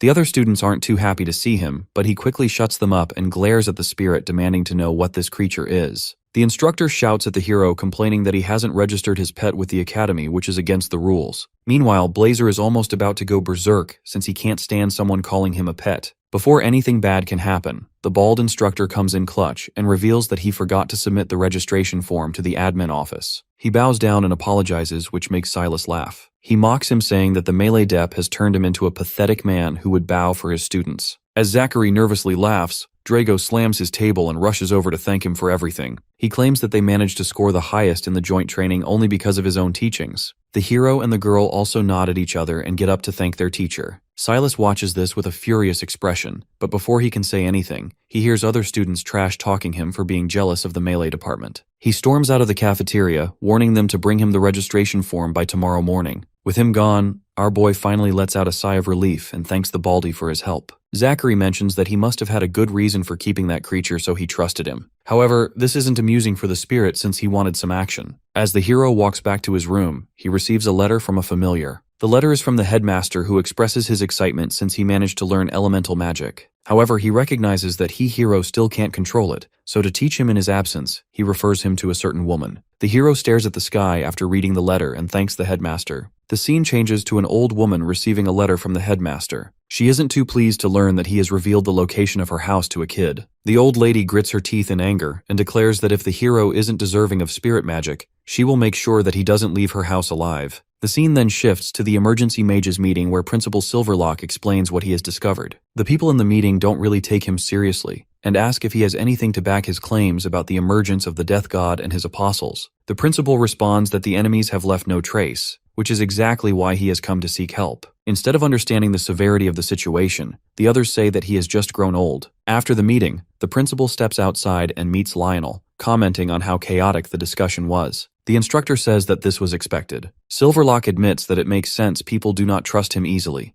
especially since they are dealing with forbidden spirit magic, a topic that is not easy to accept. He insists that the incident cannot be ignored. If the apostles make their move, his proposal will at least be a step in the right direction. The principal then asks about Setsuna's condition. Lionel explains that he is recovering well but is still pushing himself too hard. It will take time for him to fully heal. The principal is a bit worried about the hero since his next teacher is quite strict and hopes that he is prepared for what's about to come. Meanwhile, our boy wakes up in his room to see the pink-haired girl staring at him. He jolts up in shock and asks what she is doing there. The girl explains that she came to give him some recovery food since he is still healing. Our boy feels grateful, especially for how she took care of Blazer the day before. Carol tells him that it was nothing and mentions that she went on a walk in the village along with Layla. They also brought some fruits for the spirit and it made cute sounds. Hearing all this, the hero realizes that they can't really tell what Blazer is saying back to them. The girl also reveals that Layla managed to win the trust of the spirit using her mana, which means that she doesn't have any negative emotions towards it. As the two talk, our boy thinks to himself that he also needs to do his part, since he has been resting for a while now. He plans to learn spirit magic soon after recovering.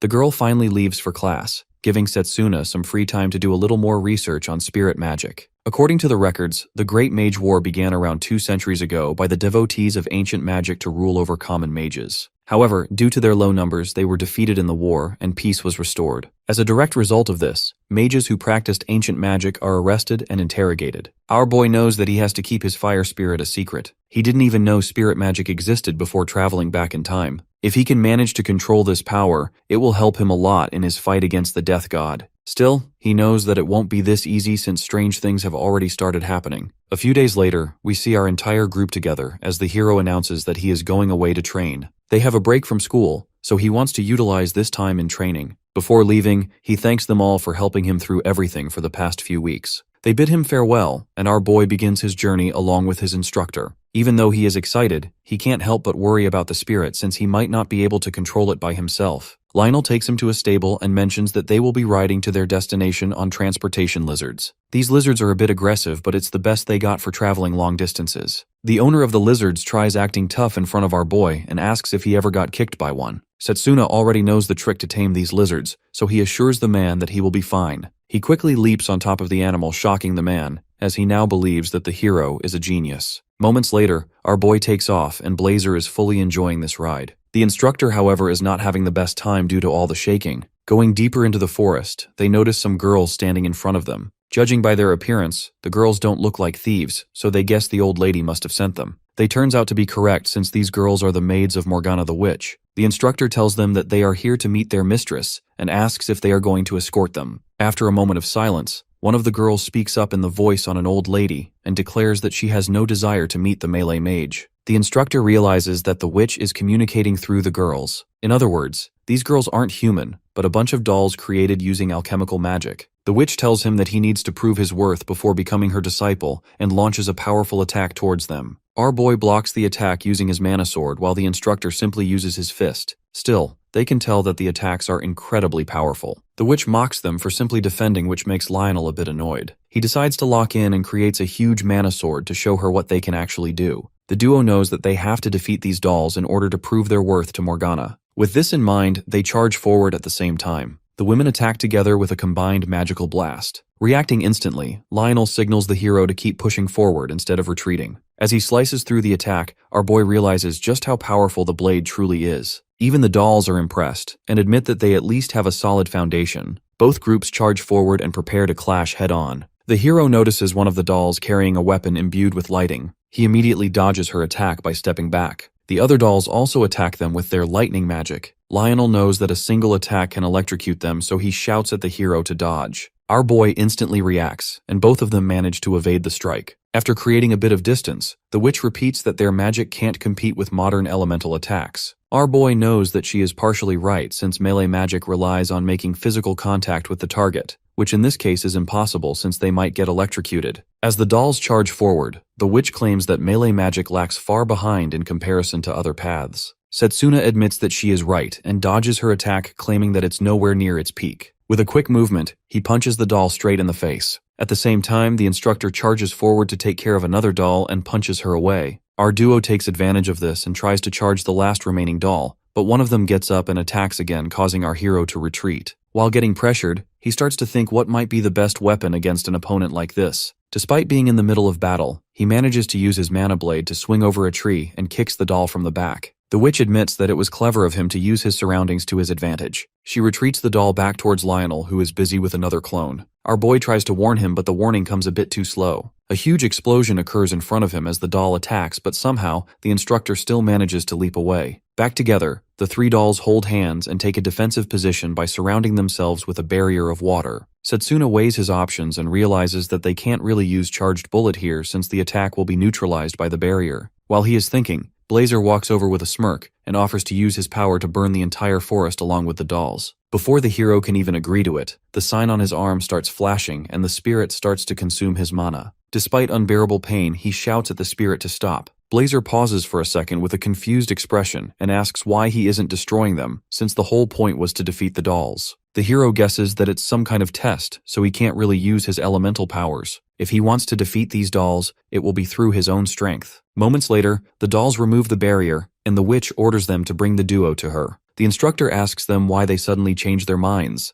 Instead of replying to him, the dolls simply apologize and take them back to the old lady. Our boy can instantly tell that she is Morgana, just by her voice. The witch asks him why he didn't use spirit magic to break through the barrier since he could never have destroyed it with his melee magic. The hero mentions that spirit magic is not something he can use so casually in front of an opponent he just met. Moreover, if he had used his flames to destroy the barrier, it could have burned the whole forest down. It seemed a bit of an overkill just to achieve his objective. The witch sighs after hearing this and comments that he is too soft. However, if he used spirit magic earlier, she wouldn't have allowed him to come here. Since he showed restraint, he has proven himself worthy to learn from her. The hero thanks her for that, but Blazer doesn't seem too happy. He gets aggressive with the old lady, but she simply calls him a small puppy. This makes him even more furious, and he prepares to showcase his powers. Setsuna tries his best to make him calm down, but he can't control his anger. Seeing this, the old lady steps forward and comments that she doesn't want this forest to burn down. The next moment, she summons her own spirit and begins a lesson on how to control elemental spirits. Blazer attacks her with a fireball, but as it hits her, her body turns into water and regenerates effortlessly. The witch declares that the battle is over and summons a massive surge of water from the lake. Lionel is left in shock as the water rushes toward the spirit and extinguishes his flames. The witch explains that the hero has formed only a weak bond with his spirit,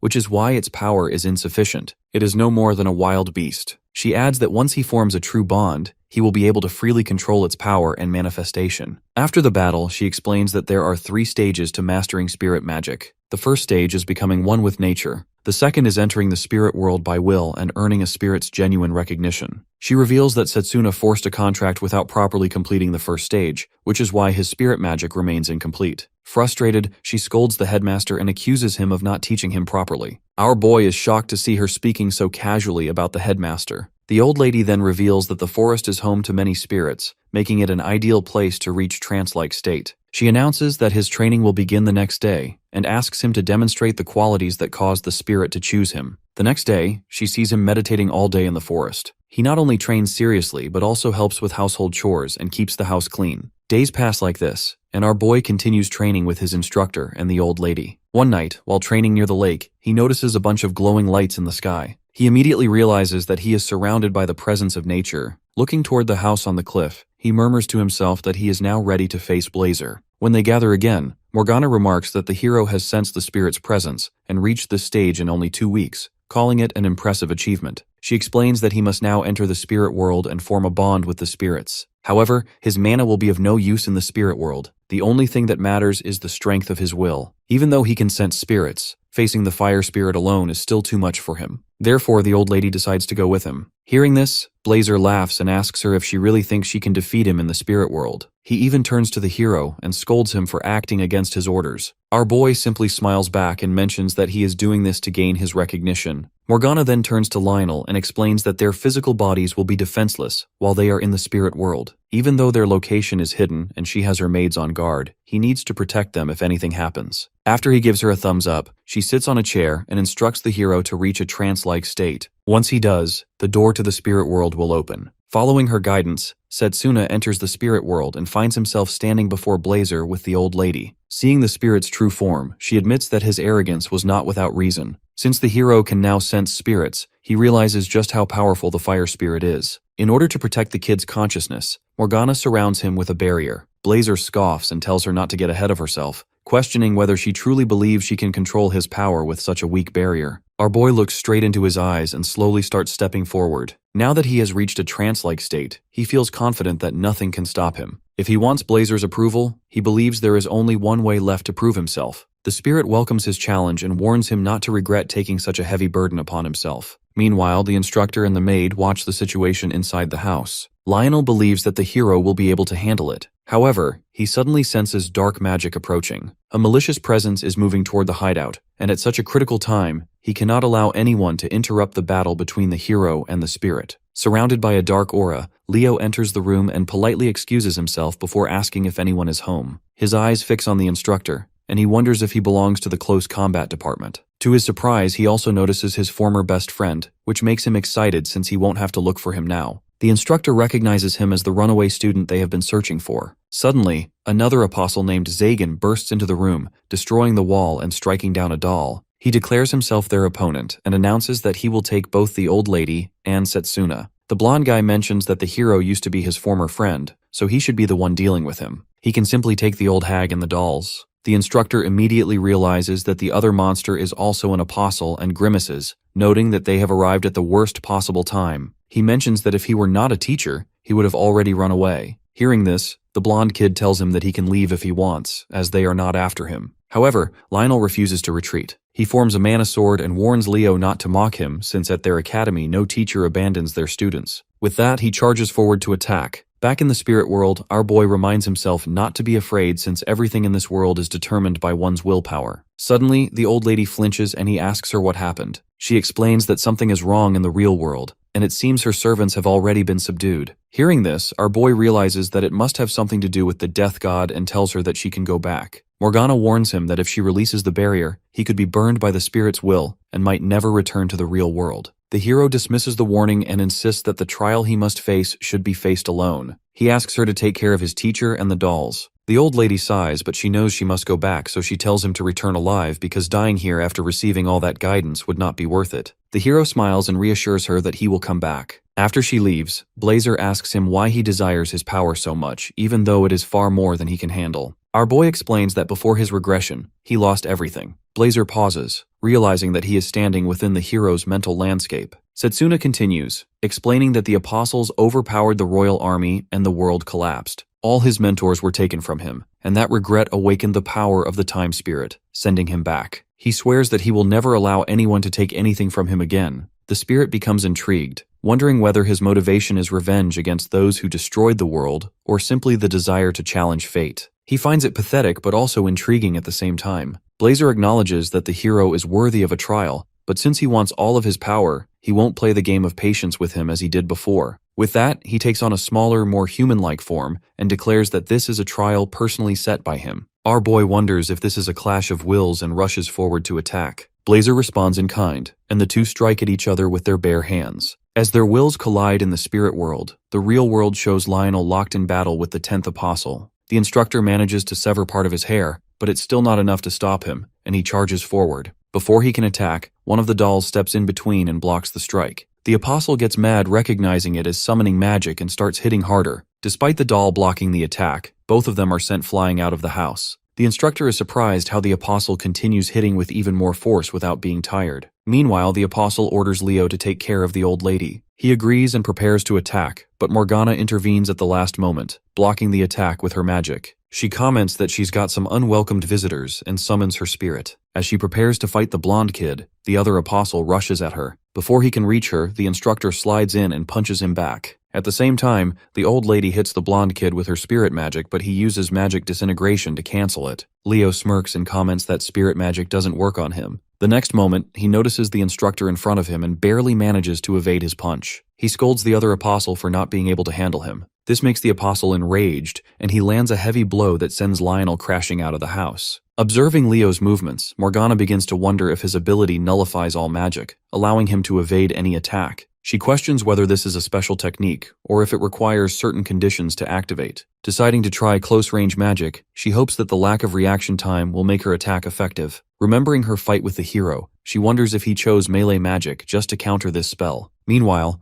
Zagan and the instructor continue to fight outside. The apostle seems to have the upper hand and manages to land a couple of hits. While getting pressured, the instructor realizes that his opponent is stealing the mana of the dolls he just destroyed. The apostle commends him for figuring it out and explains that he drains the mana of anyone he comes into contact with. Even though Lionel is still smiling, he knows this match is highly against him. At the same time, Leo realizes that the old lady is directly targeting him from underground, but he remains calm and uses his power to defend himself. Seeing her attack fail, the witch realizes that she needs to use her triumph card. She drains a huge amount of water from the lake, planning to wrap and swallow both of them. Sensing her intent, the blonde kid remarks that it is excessive but not a bad plan. He strikes the water with his power, blasting it away and causing heavy torrents of rain to fall. The old lady is surprised and wonders if he is using long-range magic combined with disintegration. The kid confirms it and jokingly asks if it is enough as a souvenir for her afterlife. Declaring that his mission is complete, he prepares to attack again. However, before he can strike, Setsuna suddenly rushes in and punches him. Morgana immediately understands that he has defeated the spirit.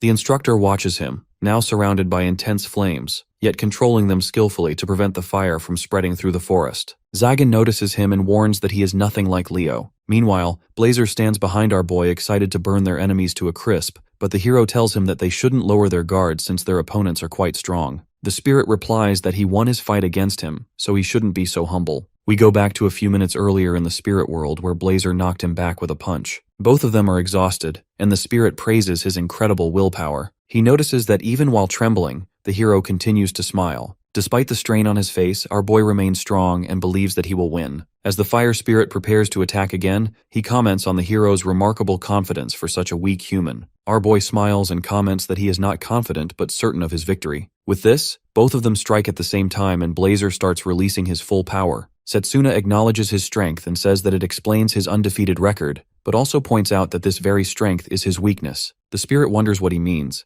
and the hero explains that he has faced defeat and despair many times in the past. After hitting rock bottom, he has learned how to stand up again, no matter how hard things become. Declaring that this will be Blazer's first defeat, he prepares to strike. The spirit rises to his feet and declares that this will be the hero's last defeat. With their full power, they clash once more. After some time, Blazer marvels at the hero's strength and admits that he has exceeded all expectations. He finally acknowledges that he has won and wonders when he became strong enough to reach such certain victory. Our boy explains that during the battle, he felt his willpower swelling, and Blazer's intense resolve burned like a blazing fire inside him. Blazer realizes what has happened and, without hesitation, acknowledges him as a worthy ally. He asks the hero to take his hand. They clasp fists, and our boy thanks him for entrusting him with his power. Back in the present, Lionel warns the hero about the 10th Apostle's claws, but our boy already knows that anything those claws touch has its mana stolen. He recalls that Zagan is the only apostle he fought before his return, and that his Apex Predation ability can steal the mana of anyone he slashes. He is the most powerful entity who single-handedly annihilated the Northern Kingdom,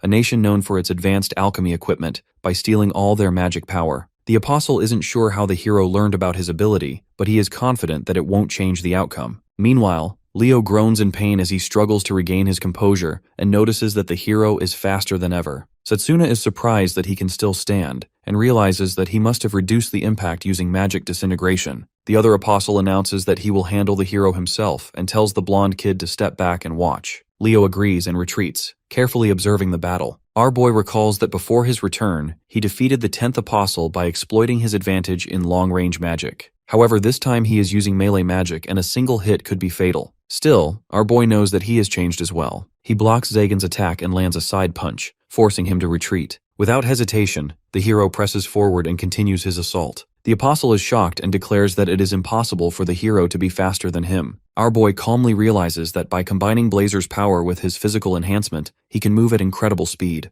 The instructor notices that he is now combining close combat techniques with spirit magic, allowing him to move faster and land multiple strikes on his opponent. Morgana is also impressed by how precisely he is able to control the range of his fire attacks in such a short time, recognizing it as a truly impressive feat. While being pressured, the apostle lets out a powerful roar, creating immense pressure around them. He taunts Setsuna, suggesting that covering his body in flames is an invitation to be absorbed. He declares that he can now feel overwhelming power because he is the true apex predator. In response, our boy simply smiles and comments that they'll see about his claim. The apostle charges again, but the hero manages to block his attack and takes the cover of the trees. Suddenly, Zagan feels as if his body is burning from the inside. He turns to the old lady to steal all the water in her body, but before he can even reach her, he starts collapsing. Our boy calmly explains that, as expected, he cannot fully devour spirit magic. Even if he absorbs it, he cannot properly use it, making it useless. Instead, it consumes him from the inside. Spirit power is not something that he or beings like him can easily devour. The apostle accuses him of doing this on purpose and then turns to Leo, demanding that he disintegrate the magic inside his body. The blonde kid sarcastically points out that he had earlier told him to only watch and now suddenly wants his help.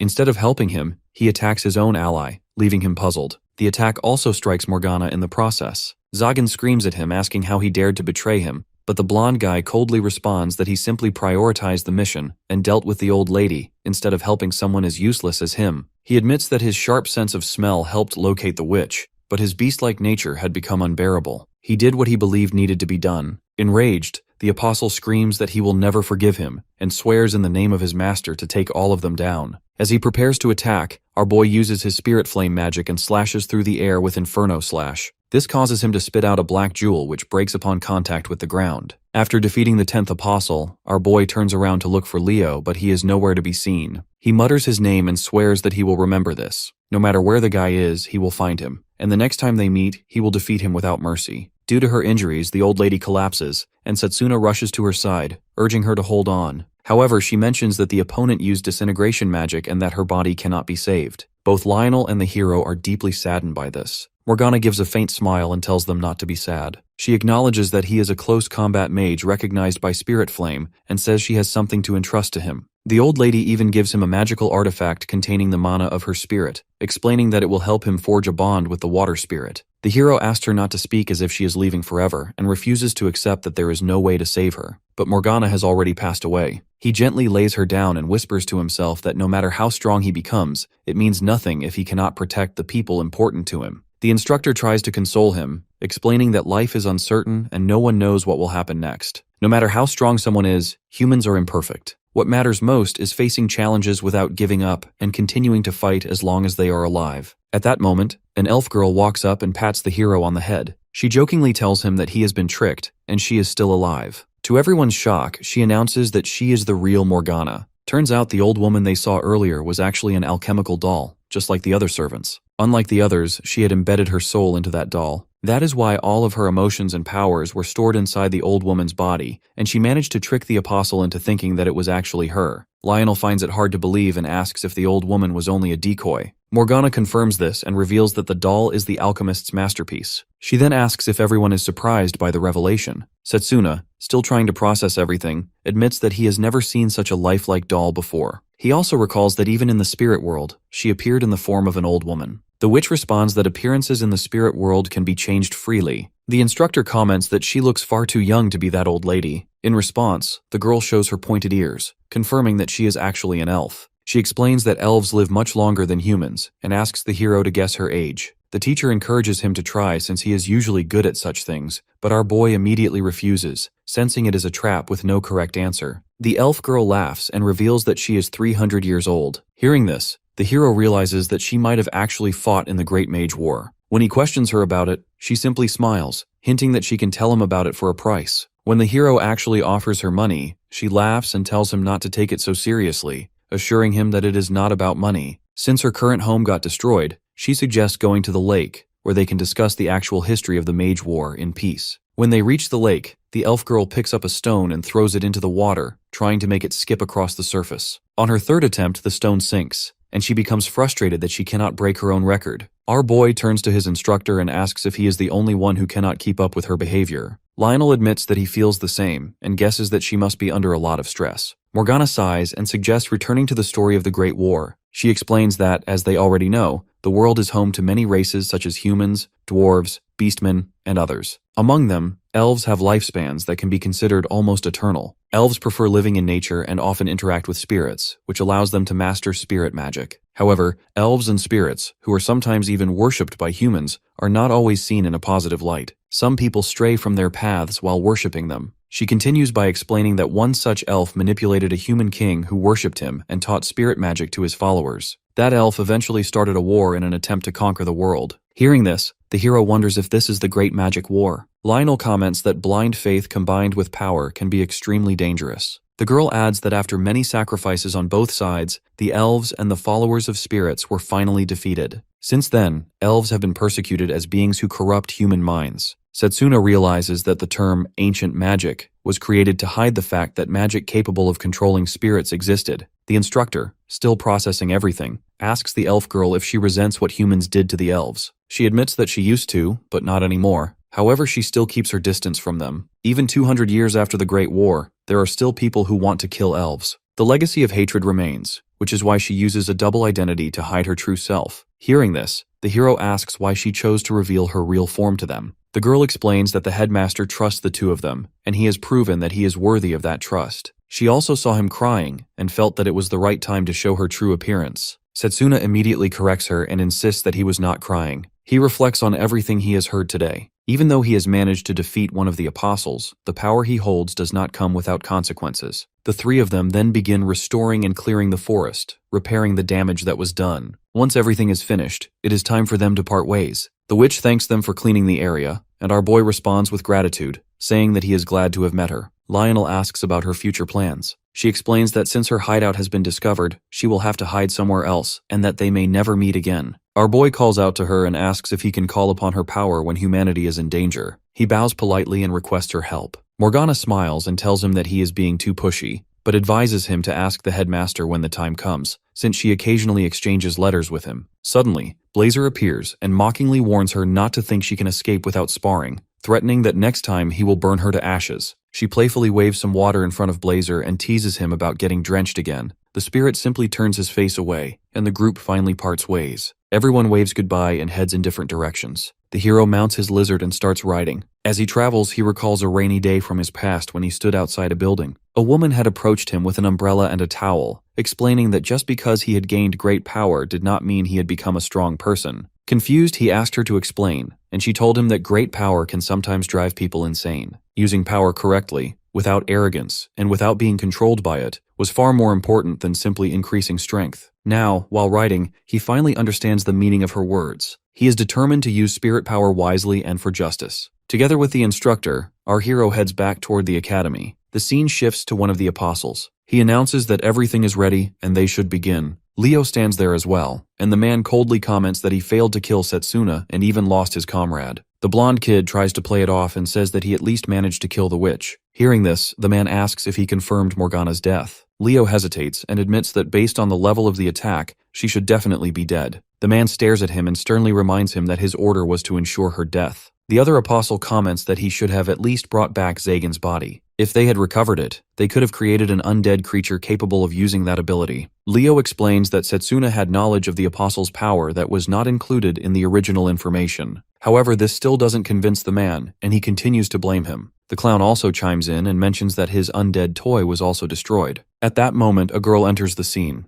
Her name is revealed to be Tsukuyomi, and the man asks her if she can handle the situation. She replies that she has no other choice, and that the timing is almost right. We learn that she is the 8th apostle with an ability to revive dead souls. Meanwhile, our duo continues traveling under a beautiful sky. They are about a half-day's distance away from the academy, and the hero starts to wonder if his friends are okay. He stares at the sky in silence, surprised that he has started to care about the people around him. In the past, he focused only on training himself and believed that by reaching the peak of long-range magic, he could win any battle alone. The people around him were only sources of encouragement, and he had very few friends. Now things are different. He has reliable comrades, and he has learned that strength comes in many forms. There are magical systems beyond long-range magic, and even the mana control he once used before his return for close combat has proven useful. Lionel explains that mana control is not just talent or aptitude, but a skill mastered through training. He assumes that Setsuna must have gone through years of intense training, which explains why he has become one of the strongest in the world. This makes him think that the hero must have had an unimaginable past. After some time, they stop to take a break. Our boy takes out the items he received from Morgana and reads the note. He realizes that it will definitely be useful and decides to use it when the right time comes. Blazer examines the necklace and says that he can sense the presence of a water spirit. The hero knows that the witch gave him the necklace to help him establish contact with the water spirit. He focuses and calls out to the spirit, wondering if she can hear him. Suddenly, a voice calls his name. The spirit tells him not to be shocked, explaining that she has been watching everything with Morgana. If the hero can overcome her trial, she will gladly lend him her power. This makes him excited, but he quickly remembers his battle with Blazer and realizes that the trial might be similar. However, the water spirit reassures him, saying that he does not need to be tense since the trial is simply to move her heart. The hero wonders what she means by wanting to move her heart. The spirit explains that she is tired of the spiritual world and wants to experience a new perspective. Hearing this, Blazer sarcastically calls the spirit too soft and comments that he will never get along with her. The spirit responds that she does not dislike him at all. Our boy finds it relieving that the spirit is friendly, unlike the fire spirit,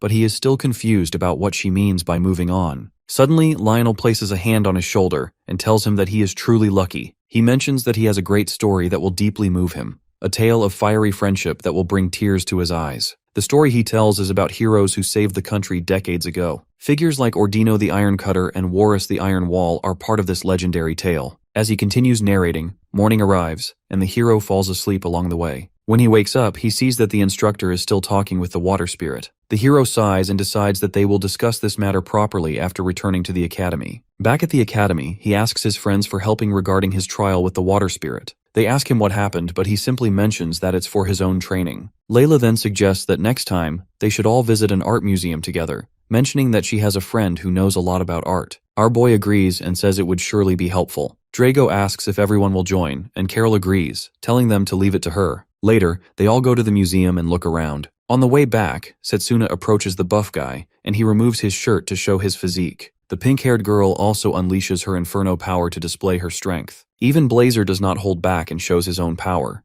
However, nothing works to move the water spirit's heart. Later, we see the hero training under the world tree, focusing on his reflexes. Blazer is impressed by his skills and comments that he has integrated his power so well that it is almost like having a partner. Our boy replies that he never thought he would hear such words from him and assures him that there is no need to worry because the new techniques are nearly complete. As he looks around, he notices the snow and realizes that winter has already arrived. He thinks that the time of the incident is getting close, yet he still has not formed a contract with the water spirit. While packing his things, the hero mutters that they should postpone the trial for a while because he has other matters to handle. Blazer asks if he is done with his training, and the hero mentions that he can't simply rely on the world tree anymore. Due to his intense training, he has already drained up a lot of its mana, and it will take years for it to recover. He bows down to the tree and gratitude tells his spirit friend that they have no time to waste. He explains that before his return, humanity was defeated by the death god, and there were 4 main reasons behind that loss. One of them is about to happen within the next 7 days. Blazer asks about these reasons, and he explains that during the invasion of the death god, there were 4 especially fatal events: the calamity of the silent dragon, the annihilation of the royal mage corps, the overnight disappearance of the royal capital, and the march of the army of the underworld within 7 days. A massive number of undead suddenly appeared, causing huge losses to both mages and civilians. The spirit doubts that undead can pose any threat to them, but the hero explains that they were not ordinary undead. They were former heroes who were respected and admired worldwide. He suspects that an apostle is behind this transformation, turning the dead into special undead. At first, he thought that Giovanni might be the apostle behind it, but he finds it hard to believe that he has enough power to command the army of the underworld. The incident that will occur in a few days is a grave robbery in his hometown, Eldina. The bodies of heroes will be stolen from their graves. Back then, they believed that the robbers were after the treasure of the warriors, but their actual target was the corpses themselves. Our boy plans to stop this robbery before it gets out of hand. The scene changes to the cafeteria where Layla asks Drago if he is going home during the winter break. He confirms it and explains that his father will teach him a secret close combat technique that has been passed down through generations. Carol says that she will play with Fenrir on the ice plains in her family's territory and asks if Blazer will join. Of course, he declines. Layla is amazed to hear that her family owns territory and says she cannot even imagine it. She then asks the hero how he plans to spend his time. He seems lost in thought, and when she calls him again, he looks surprised and asks what they were talking about. The girl notices that he is lost in thought once again and wonders if he is hiding something dangerous that he cannot share. At that moment, the pink-haired girl leans close to her and tells her that Setsuna is secretly popular among girls and that if she does not act quickly, she might lose her chance. Layla quickly denies it, saying that it is not like that, but her friend reassures her that there is no need to hide her feelings. The girl then asks the hero where he is from. He answers that he comes from an orphanage in the Eldina region. Hearing this, she mentions that this is very close to her family's inn. The noble club guy, who is listening, interrupts and says that his family also runs an inn. Instead of being impressed, our boy casually asks him who he is, which makes the man explode. He then turns to the red-haired girl and offers her to visit his salon, commenting that it's better than her shoddy inn. Just as he is about to touch her, an earth magic suddenly lifts him off the ground. Everyone is shocked, and when they turn around to see who attacked the man, it turns out that the attacker is a girl wearing a nun's outfit. The hero is shocked when she suddenly runs up and hugs his friend.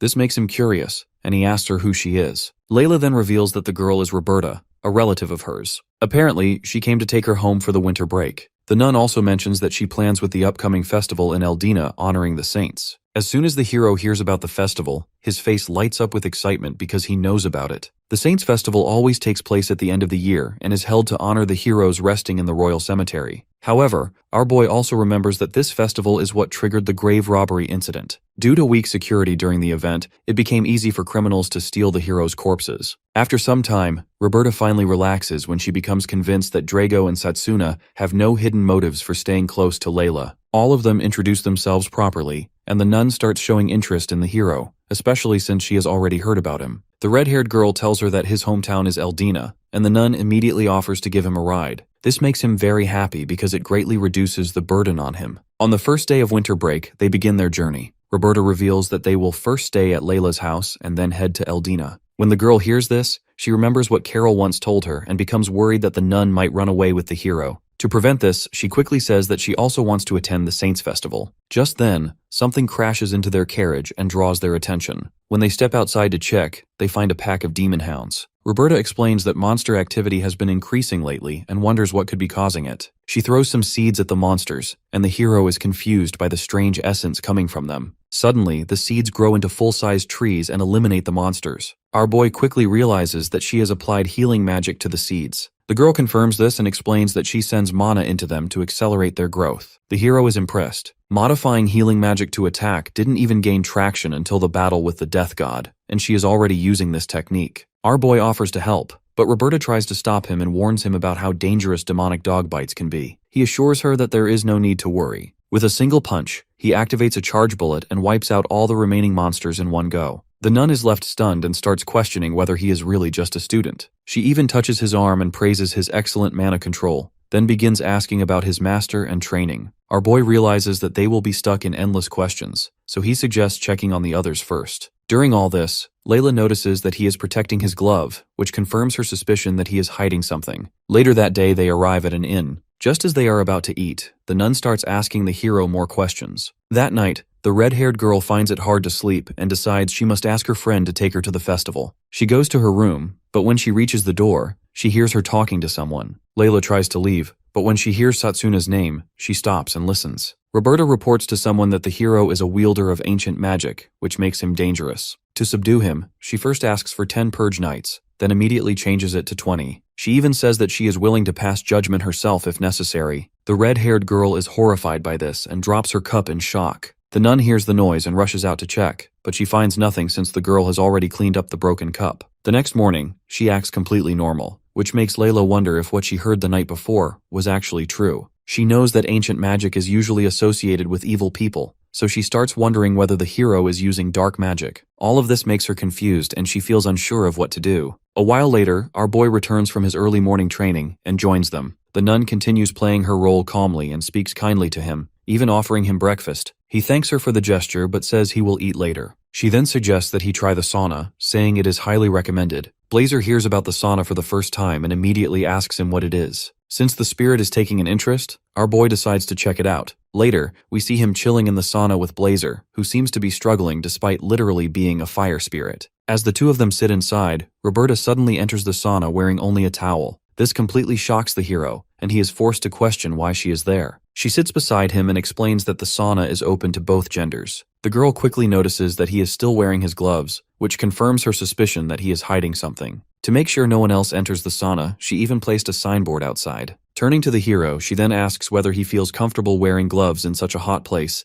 and even offers to help remove them. Our boy refuses and reveals that the gloves are important to him. She keeps a calm expression and casually questions if the gloves were a gift, or if he is actually trying to hide something underneath. When he doesn't give an answer, she forcefully starts to remove the gloves, when out of nowhere, Layla rushes in and asks her to leave since the sauna is being cleaned. There is apparently a cleaning sign outside, and she also tells the hero to leave. The red-haired girl feels relieved that she came to check on the hero because she is almost certain that he is not a bad person, even if he is hiding something. She is determined to protect him from being wrongly punished. After finishing their business at the inn, they prepare to continue their journey. Roberta reveals that they are heading to Layla's home. However, she raises her hand and asks if she can go with them to Eldina. The nun is shocked and asks why she suddenly wants to follow them. The red-haired girl excitedly explains that she wants to see where her friend comes from and also help at the orphanage. Her friend quickly realizes that she might have a crush on the hero, and this makes her worried. Still, she can't really prevent her from tagging alone, so she agrees, thinking that the hero might drop his guard with her being around. Soon they arrive in Eldina, Satsuna's hometown. As soon as they step into the compound, the children are already shouting his name. He is genuinely happy to be back among them, and Layla watches in amazement as the children surround him like he is their father. Just then, Thomas, the orphanage director, comes forward to welcome the hero and ask about their journey. Our boy immediately runs to him and stands by his side, telling the girls that Thomas is like an older brother to him, and that the orphanage still exists because of him. Thomas and Satsuna start teasing each other playfully, which surprises Layla because she has never seen him act so childish before. The man then expresses his surprise that the hero chose Close Combat Magic, since he had expected him to join the Royal Mage Corps and rise to the top. Our boy reassures him that there is no need to worry because he still aims to be the best, even with Close Combat Magic. His friend interrupts and tells the man that he is actually an amazing mage. Thomas smiles and comments that she is a great addition to his life. After some time, our boy goes to the grave of Deborah, the founder of the orphanage, to pay his respects. He reveals that she is his savior, and that without her, he would certainly not be alive. From the way he speaks, the girl can easily sense how important this woman is to him.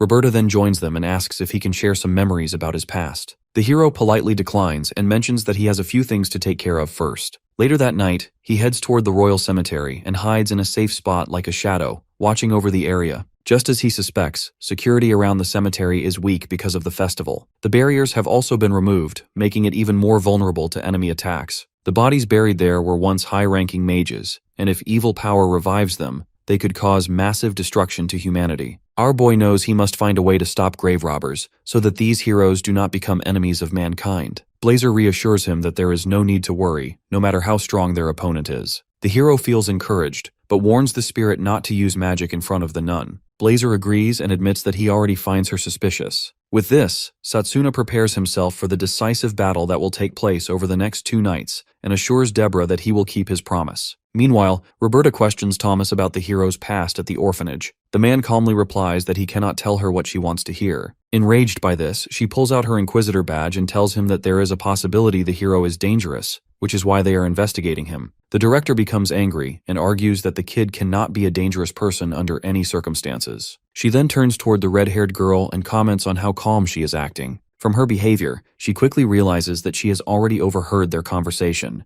Layla immediately apologizes and explains that it was not intentional. She then urges Thomas to tell them about the hero. After some hesitation, the man finally agrees. He begins by explaining how the hero arrived at the orphanage on a rainy night. He clearly remembers that night because he was brought in by a woman who was surrounded by arrows and standing at the edge of death. Using her last remaining strength, the woman begged Deborah to save the child. This woman was none other than Satsuna's mother. Her name was Emma, and she was born into a farming family. She was always happy doing farm work and carried out her duties diligently. Everything went smoothly until one day, a powerful noble who owned vast territories passed through the village. The noble sensed a bright light from her soul and immediately asked her to marry him, calling her his destined one. Emma had always believed in fate, so she accepted the proposal without hesitation. She was taken to the Schneider family, a large noble household, where she was overwhelmed by the luxury around her after living freely for so long. However, the noble already had many concubines, and Emma was merely another addition. He rarely visited her, and she began to believe that if she gave him a child, he would love her. Soon she became pregnant and gave birth to baby Satsuna. The noble praised her, and she felt relieved, thinking her wish had finally come true. However, the noble then tested the baby's magic affinity using a magic brooch. To his disappointment, the hero showed no talent at all. Enraged, he dropped the baby and left the room. In noble society, passing on superior bloodlines was considered important,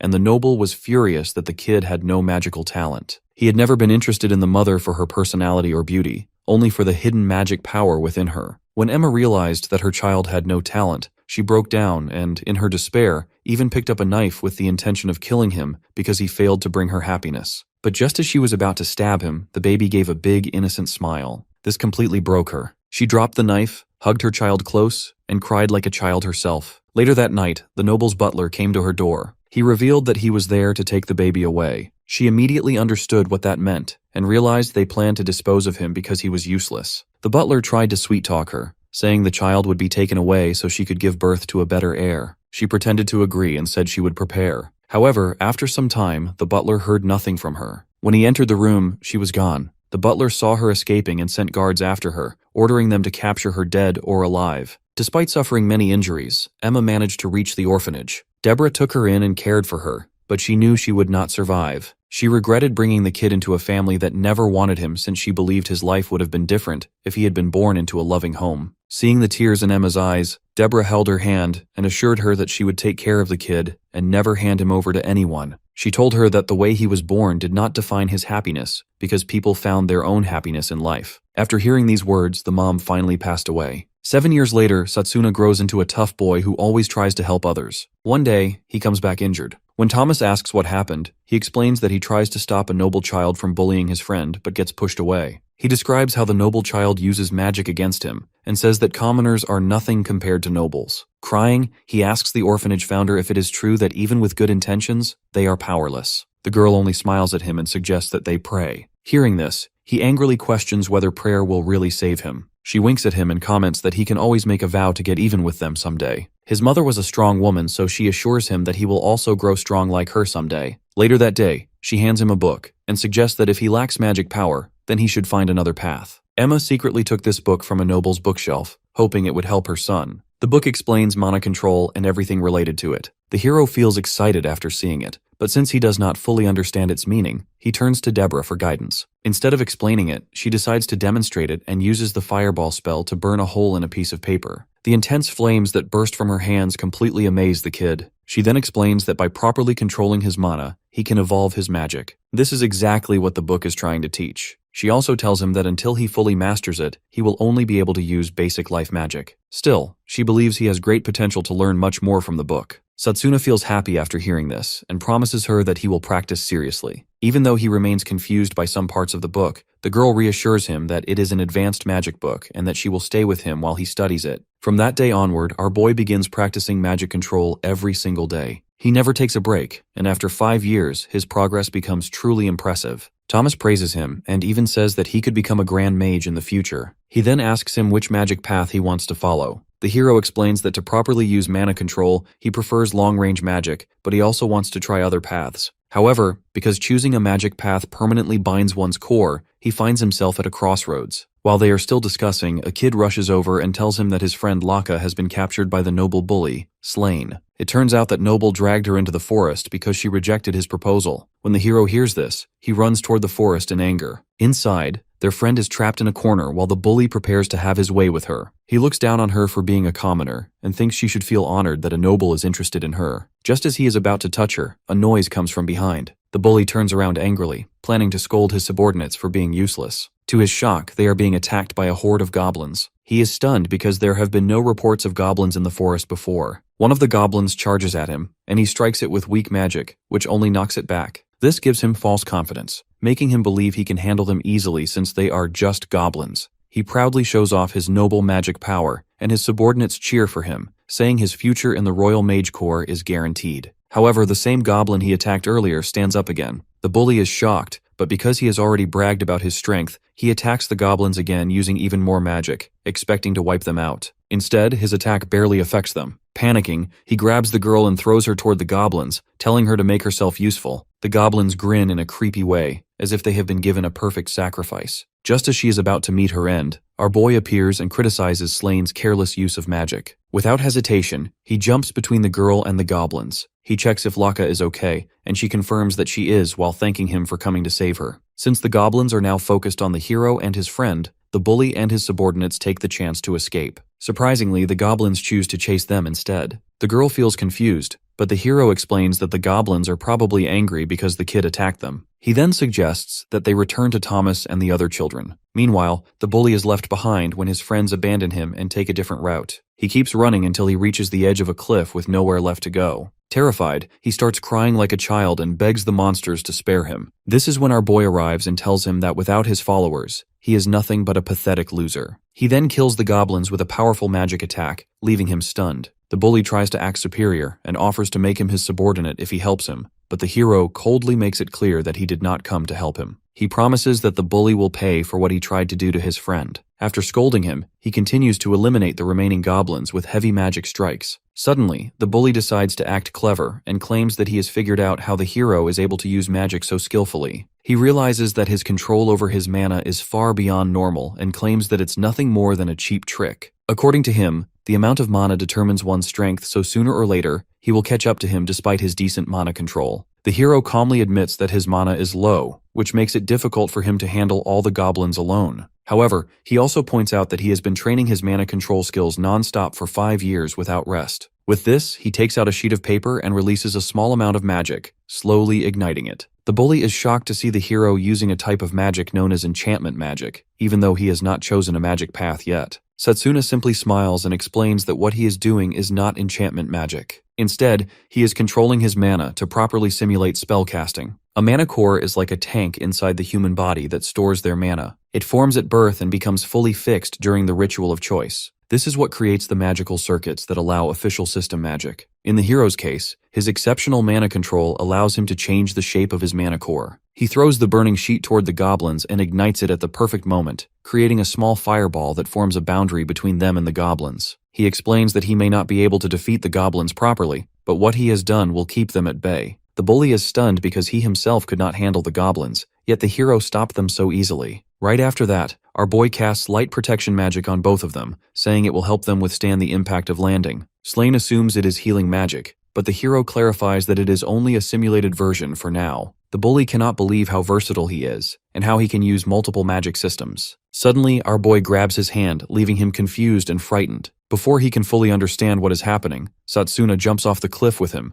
reminding him that as a noble's child, he should not be so afraid. With no other choice, they plunge into the water below. The bully faints from the shock of the jump.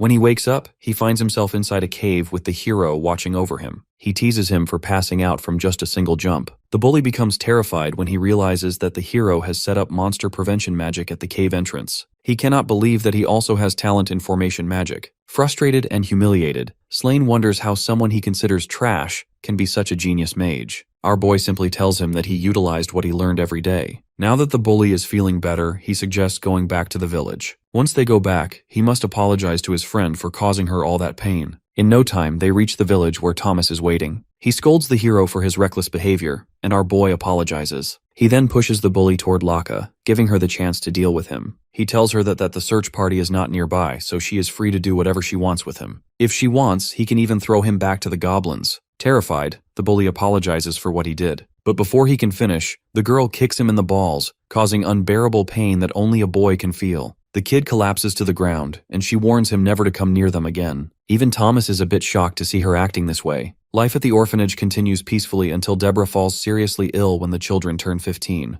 On her deathbed, the director tells her that he plans to become a priest so he can properly protect the children. She thanks him for his dedication and says she believes in him. The hero also informs her that he was accepted into the Elmridge Mage Academy thanks to her training. The woman sheds tears of joy, feeling proud that she has raised both of them into fine individuals, even as she faces death. This is enough to break her down and she starts crying. When they ask her what's going on, she reveals that they need to know the truth about her sins. The reason they became orphans is because of her. The children are shocked and do not understand what she means. The woman explains that she was once a member of the Royal Mage Corps and always fought to bring peace to the world. However, on one fateful night, a horde of monsters attacked the village, and she failed to protect it. Satsuna tries to stop her from blaming herself, but she insists that most of the people who died that day were the children's parents. It is also revealed that the monsters cursed her, corroding her body from the inside and leaving her unable to bear children. After leaving the mage army, she wandered in search of hope, but deep down she was seeking forgiveness. Raising the children became her way of atoning for her supposed sins. She had always taught them that having a kind heart is important, yet she herself feels unworthy. Her mind starts playing all the beautiful moments she shared with these kids, and she thanks them for making her strong. Hearing all this,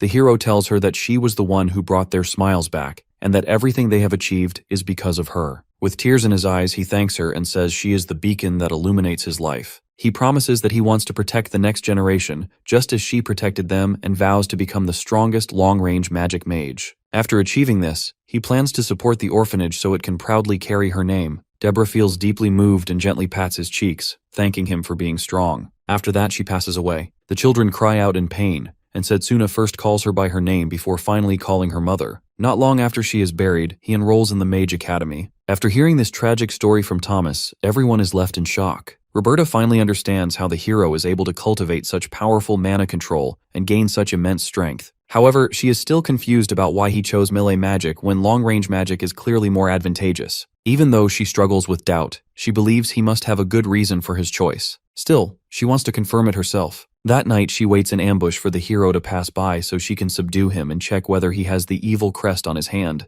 Our boy is minding his own business when Roberta suddenly attacks, aiming directly for his left hand hidden under his glove. The magic tears through the glove, and instead of a crest, she sees a burn scar. She is completely surprised. He calmly asks her to come out of hiding since he is already aware of her magic. With no other choice, the girl reveals herself. She then shows her badge and reveals that she is an inquisitor from the church, suspecting him of using ancient magic. The hero confidently shows her the scar, explaining that it is a burn he received during joint training at the academy and that he keeps it hidden. The inquisitor inspects it closely and finds no sign of fabrication, leaving her no choice but to apologize for her mistake. She bows her head and begs for forgiveness. The hero quickly tells her to raise her head and assures her that there are no issues now that the misunderstanding is cleared. Roberta then asks what he is doing in that area, and he explains that he is patrolling the royal cemetery because strange incidents tend to occur there during the Saints' Festival. She believes him and withdraws, fully convinced that he is hiding nothing. As she leaves, a tiny blue orb given by Morgana slips from his hand and Blazer comes out of it. He then asks the hero why he didn't dodge her attack, even though he could easily see it. Satsuna explains that he deliberately took the hit so she would stop attacking once she saw the back of his hand. He was already prepared, and the timing worked perfectly. It is revealed that the blue orb is a magic tool created using alchemy and the power of a water spirit. It blends into the skin and temporarily erases the glow of the crest.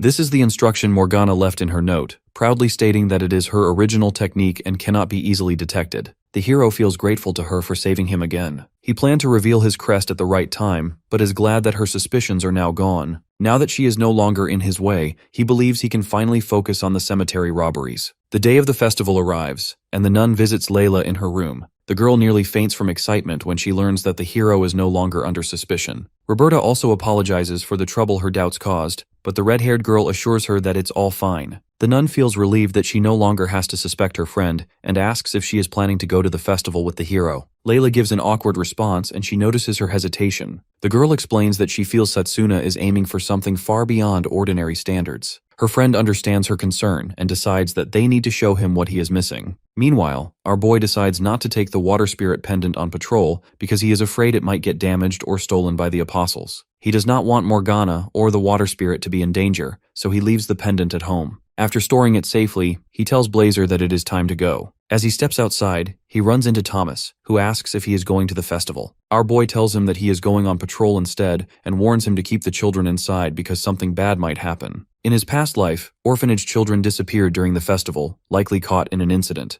The man assures him that he will keep a close eye on them. The hero taps his big brother's shoulder and thanks him for being reliable. He plans to prevent any harm from coming to the people he cares about. As he is about to leave, his friend accidentally bumps into him from behind. He turns and sees her wearing a stunning dress that makes her look absolutely beautiful. While he is still processing the situation, she asks if he would like to go to the Saints' Festival with her. Satsuna immediately refuses, explaining that he has patrol duty at the royal cemetery. This deeply hurts the girl and angers Roberta. She scolds him and asks if he cannot make time in his busy schedule. Before she can continue, Layla quickly steps in and accepts his decision. She then walks with him for a short distance and wishes him good luck on his patrol. Meanwhile, in the cemetery, the two guards on patrol are regretting not being able to attend the festival. While they talk, the ground beneath them suddenly starts shaking and tens of undead crawl out of the graves. The men put up their shields to defend, but at the very last second, our boy rushes in and starts punching the undead away. They are shocked to see him and ask who he is. The hero cryptically mentions that he is here to help them. However, judging by the number of undead in front of them, they doubt he'll be able to handle them alone. The next moment, our boy slashes through them all with a single sweep.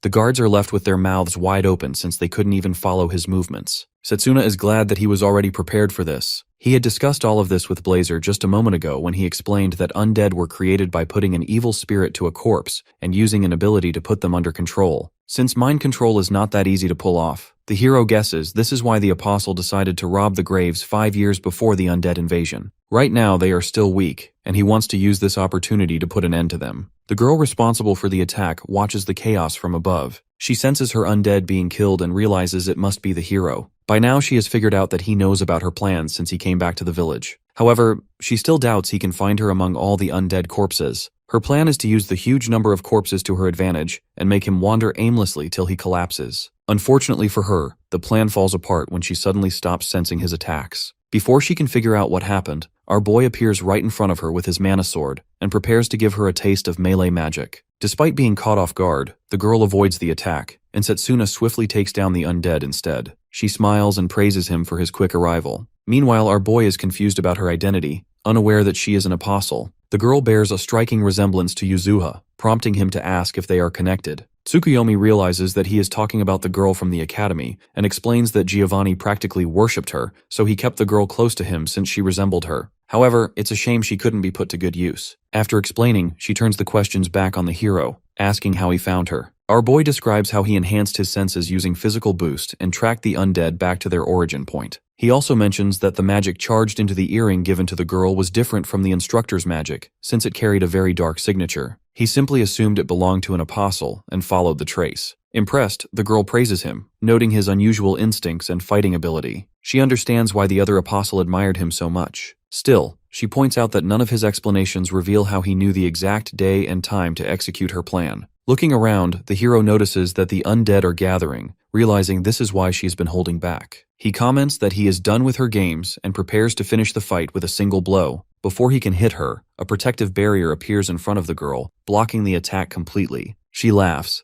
asking him if he really thought she would stand there without any protection. The hero is shocked to recognize the magic. It is one of the legendary mage duos, known as Warus the Iron Wall. The shield is temporary but impenetrable while active. Moreover, after the attack is blocked, the opponent is overwhelmed by a flurry of strikes from a sword. Knowing this, the hero times his movements to dodge the deadly slash. To complicate matters, Ordino the Iron Cutter also appears in front of him. Our boy now faces the strongest shield and spear combination in magical history, the legendary duo often discussed by academy teachers. Astonished, he asks Tsukuyomi how she gained the help of such famous warriors. She reveals that she had already revived them in the southern shrine before coming to the cemetery to execute her plan. While the hero watches in horror, she creates a throne of the dead and asks him if he can still beat her. Without giving him a chance to think, the undead knight strikes at him, but he manages to dodge. He charges at the shield knight, nearly struck in the head, but the shield appears in time to protect him. Frustrated by the shield's toughness and the speed of its deployment, the hero realizes a direct assault will not work because the two warriors coordinate to cover each other's weaknesses. Out of nowhere, one of the warriors leaps into the air but freezes midway through the attack. This gives the hero enough time to dodge. After landing, both knights suddenly stop moving, revealing that they are resisting the apostle's control. Even Tsukuyomi is impressed, stating that she expects nothing less from heroes of their reputation. However, she considers them too strong to be left uncontrolled and strengthens her magic again, forcefully invading their minds and bending them to fight for her. It is revealed that these two once stood on a bridge for 3 days straight, battling monsters to protect civilians. Our boy is furious that she is controlling heroes who once risked their lives to save people. The girl notices his anger but remains unconcerned, believing that he will eventually end up the same as them once she finishes with him. Since the battle is taking place in his hometown, she mocks him, implying that he himself will destroy his own people once he falls under her control. The girl laughs in a disturbing manner, already imagining him broken and suffering. Back at home, Roberta is still upset that Setsuna rejected her relative. However, she suddenly realizes something is wrong, as it makes no sense for the hero to take on a security duty immediately after returning to town. It finally dawns on her that he has been patrolling the cemetery ever since he arrived. Alarmed, she rushes to his room to look for him and finds a small blue orb lying on the floor. As she examines it, the orb reacts in her hand and releases a burst of light. She then realizes that the hero has been hiding the crest in his left hand using a magical artifact. She quickly gets up and declares that he must be arrested and questioned. Layla wants to go along, but she refuses, warning that it may be dangerous. After she leaves, the red-haired girl walks into the hero's room and notices the presence of water magic coming from his wardrobe. Meanwhile, our boy continues fighting the undead, fully aware that their numbers are increasing. He cannot reach the girl directly, so he decides to use one of his hidden chaos abilities known as the Silence Zone. The moment he activates the technique, the undead stop sensing him as if they are blind to his presence. They normally detect the living through mana, but because he can completely suppress his mana using his advanced mana control, he becomes impossible for them to track. The girl panics and orders the undead to attack him before he gets any closer, but it's no use. The hero plans to release his mana only when he closes the distance, wiping out groups of undead each time and advancing step by step until he reaches her. Even Tsukuyomi is astonished, never expecting someone to use such a technique in front of her. The hero developed this secret technique before returning to the past. He didn't want to use it during joint training, but now that he's fighting alone, he has no hesitation. This technique is the result of countless experiments by mages who sought ways to defeat the army of the underworld. Eventually, he reaches the legendary duo, but he realizes that each of them is as powerful as a hydra. He asks Blazer how long he can hold out against them if he uses his full strength along with spirit magic. The spirit confidently replies that he can last 3 times longer than before, but that still means only 3 minutes. Even so, the hero is prepared to defeat the legendary pair within that time limit. At the same time, the Inquisitor arrives at the cemetery and is shocked to see the dead walking everywhere. She also spots the Apostle in the distance, leaving her deeply confused. Even though she knows that Setsuna is using ancient magic, she is more concerned about whatever is going on here. Soon, the 2 cemetery guards arrive, and when she asks what happened, they reveal that a horde of undead appeared out of nowhere and they only manage to survive thanks to the hero. Hearing this, the girl begins to wonder if he is actually a good guy. Since childhood, she has been taught that ancient magic is a forbidden power beyond human understanding, and she has always been told that her duty is to protect people from those who use it. Now, standing in the middle of this chaos, she starts to question everything she believes. Remembering her teachings, she realizes that the hero is still dangerous because he holds power that could easily harm everyone around him. She also thinks of Layla, and her desire to protect her pushes her to stop him even more. At the same time, our boy reaches Tsukuyomi's final line of defense. He knows these enemies are far stronger, but he is confident that the Silent Zone will still work on them. In addition to this, he also activates a double illusion technique that creates a clone using mana. With this frightening ability, he pushes through the undead and nearly reaches the girl. However, the legendary duo once again intercepts him. Setsuna is shocked when he realizes that they can sense the shift in his mana just before he attacks, allowing them to protect the girl in time. Before he can react, her defenses reorganize and become even tighter, making it much harder for him to break through. Our boy understands that the only way forward is to force his path using spirit magic. But he loses focus for a moment, and just as he is about to be struck down, vines suddenly wrap around him like hands and pull him away. The hero is stunned and quickly realizes that Roberta has saved him. Although he feels relieved, she warns him that he is still in danger. She knows the red-haired girl would be devastated if he were to die fighting the undead, so she feels responsible for protecting him. Our boy starts looking at his options and realizes that he won't be able to use spirit magic with her around. This makes things more difficult since breaking their defense isn't easy without it. The girl is surprised by Roberta's appearance and mocks her, treating her as if she has come to die. She fires back, implying that Tsukuyomi's presence is too foul to be hidden. Our boy charges back into the undead while the Inquisitor supports him from behind, using her magic to restrain the undead warriors and create an opening. However, the warriors breaks free with ease. Noticing their strength, she wonders how the hero was fighting them by himself. Setsuna also begins to worry because the battle is not progressing, and Blazer urges him to unleash his power. He hesitates because the Inquisitor is watching closely. However, before he can make a choice, Layla suddenly sneaks behind Tsukuyomi and tries to hit her. Unfortunately, her attack gets blocked and she has to leap away. The hero worriedly questions why she is there, and she reveals that she heard the voice of the water spirit warning her that he was in danger. Our boy is shocked and starts to suspect that she has a connection to the water spirits. At that moment, he hears the water spirit say that she can't let him die before moving her heart. Since Layla is already involved, he asks if she can help them fight. She agrees, and the three of them charge together at the undead. The hero is impressed by her lack of fear, while the Inquisitor continues to provide support from behind. However, the undead swordsman easily cuts through her vines. Tired of watching them struggle, the Apostle increases the power of the legendary duo to quickly deal with the annoying trio. Her plan works, and the legendary warriors grow even stronger. Layla leaps back to dodge, but before she can escape, a blade rushes toward her neck. She instantly realizes she cannot avoid it and believes this is the end. Suddenly, Roberta throws herself in the way and takes the hit to her chest, collapsing to the ground. Witnessing this, the red-haired girl screams her name and rushes to her side. Tsukuyomi mocks them for being weak and coldly implies that she will turn both of them into undead monsters. While the girl is distracted, the undead warriors rush toward her. Just as they are about to strike, our boy arrives in a blaze of fire to save the two girls. Even the trail of flames from his movement turns the undead to ash. At that moment, the Inquisitor finally confirms that the hero truly possesses ancient magic. Blazer is amazed that he finally decided to use his power and asks him how he plans to deal with the knight duo. Our boy reassures him that there is no need to worry because he has already discovered the weakness of the legendary knights. He immediately charges at them, striking while skillfully dodging their attacks.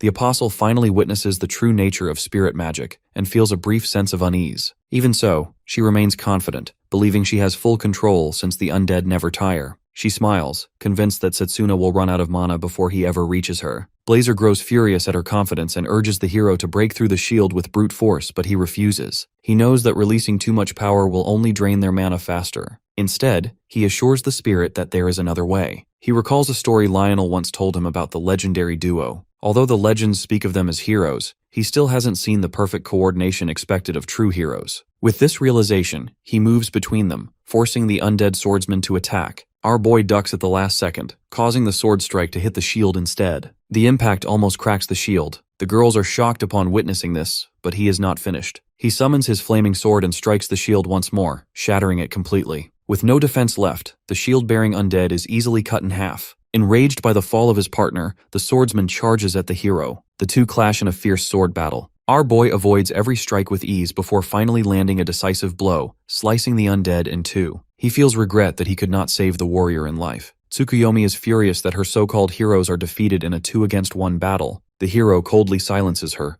reminding her that her knights are gone. However, she remains calm, knowing he has only 30 seconds left to use his overwhelming power. She releases even more undead, hoping to waste his remaining time. At that moment, the power of the legendary warrior flows into him. He unleashes a devastating attack that wipes out the undead army in an instant. The girl is stunned to see the undead swordsman still moving. Our boy smiles, silently thanking the fallen warrior for lending him strength. He then closes the distance to the girl before she can react and strikes her with his blazing sword. She tries to resist, but the flames tear through her body, and the hero burns her down completely, pushing himself to his limit. Setsuna knows that if this fight had dragged on for a bit longer, he might have been in trouble. With the girl down, he slowly walks away, and Blazer praises both him and the warriors for their impressive display of fighting. Turning back, our boy agrees and mentions that reviving the dead is easy, but controlling them is the true challenge. He then turns to Roberta, who is growing weaker. She asks if the power he used is ancient magic, and he finally admits the truth. Layla quickly steps in, defending him and insisting that he is not a bad person. Her friend acknowledges this, knowing he only used his power to save her and the girl. Still, she is conflicted, aware that reporting him to the church would mean his execution. Suddenly, the hero and the girls find themselves bound by Roberta's own magic. To their shock, Tsukuyomi is still alive. She reveals that she can control not only the dead, but also the living. Our boy is in complete shock as he realizes that this is her true form. The girl corrects him, saying that it's like a combat suit for her, and prepares to attack. Being restricted and out of mana, the hero has no way to defend himself. However, before the apostle can hit him, Layla breaks free from the spell and charges at her with her own mana sword. He desperately tries to stop her, sensing the danger. But instead of retreating, she pushes forward, determined to do anything to help him. Unfortunately, the power of friendship is not enough to save her, and she gets stabbed by one of her claws. The girl throws her aside after tearing a deep hole through her chest. Setsuna is frozen in shock, refusing to believe what he sees. Memories of the happy moments he shared with her flood his mind as he watches her fall. In his rage, he unleashes the full power of Blazer once again and incinerates the vines restraining him. The spirit desperately warns him not to use that power because his body cannot withstand it, but our boy does not care if it kills him. Tsukuyomi is still standing before him, and that alone is enough reason to fight. He charges straight at the monster, determined to bring her down. The girl only laughs, knowing that he is burning away his own life force to continue fighting. She avoids direct confrontation, and instead focuses on hitting him from long range using her webs. Even though he keeps destroying the webs, she simply throws more. Just when things start to seem hopeless, his friend stands up once again. This time, she is surrounded by a blue aura similar to the water spirit. Her sudden appearance shocks everyone, especially the apostle, who believes she should already be dead. The hero immediately turns to her, checking if she is hurt, and she confirms that she is fine. She reveals that when the girl attacked her, her body turned into water, saving her life. The water spirit protected her because of the pendant she wore. In that moment, she was transported to the spirit world, where she met the water spirit, Waternia. The spirit told her that she will lend her power to her, which made her confused, and she asked why she deserved such strength when she had done nothing. Hearing this, the spirit corrected her, explaining that she had already shown something rare called true love. She had always wanted to lend her power to those who inspired her. Although she witnessed many beautiful things, none has ever moved her. But today, she saw a man willing to use forbidden spirit magic for a woman, risking punishment, and a woman willing to gamble her life to save that man. To her, this is true love, and it is worthy of surpassing her trial. She explains that the spirit world is lonely, and that she is drawn to the beauty of mortal life. Only humans can sacrifice themselves for others, and that is why she finds human love truly admirable. Having passed her trial, Layla is declared the most worthy to inherit her power. Waternia then suggests returning to the real world to save the man she loves. The girl tries to deny her feelings, but the spirit ignores it and insists they go back. After listening to her, our boy believes that she must have succeeded in moving the spirit's heart.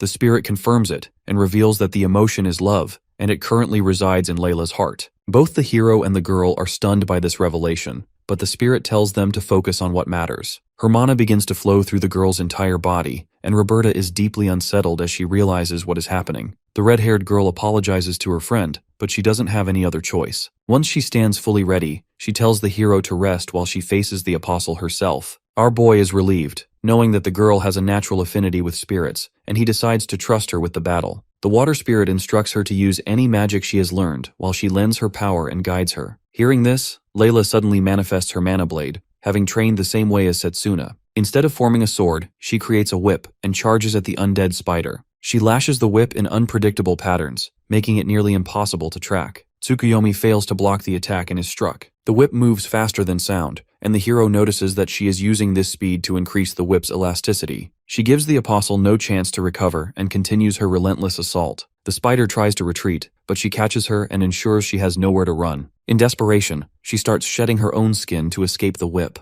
This allows her to move at incredible speeds, and she reaches Setsuna's back before he can even react. Still, our boy barely manages to duck down and avoids her first attack, while his friend blocks the second with her whip. However, as always, the spider sheds her skin again, making the situation even more difficult. The girl realizes that she needs to deal with her molting. The hero quickly runs to her and suggests that Tsukuyomi might not be able to escape if her entire body is wrapped with the whip. The water spirit understands what he means and realizes that the whip needs to be extended to an extreme length. However, unlike Blazer's flames, water is not easily created. She explains that an enormous amount of water is required. Hearing this, he recalls Lionel once saying that Morgana used lake water to create a massive water sphere. With that in mind, he forms a plan and tells everyone to be ready, because this will end the battle. The Spider Girl watches as the hero explains his plan to his friend. She gives him a nod, telling him that she is ready, and the two begin releasing massive waves of spirit magic from their bodies. Even the Apostle is shocked by the overwhelming pressure. Still, she knows that this is their final move, and all she has to do is to dodge. As long as her core remains protected, she can revive as many times as she wants. With that confidence, she mocks them and urges them to give up,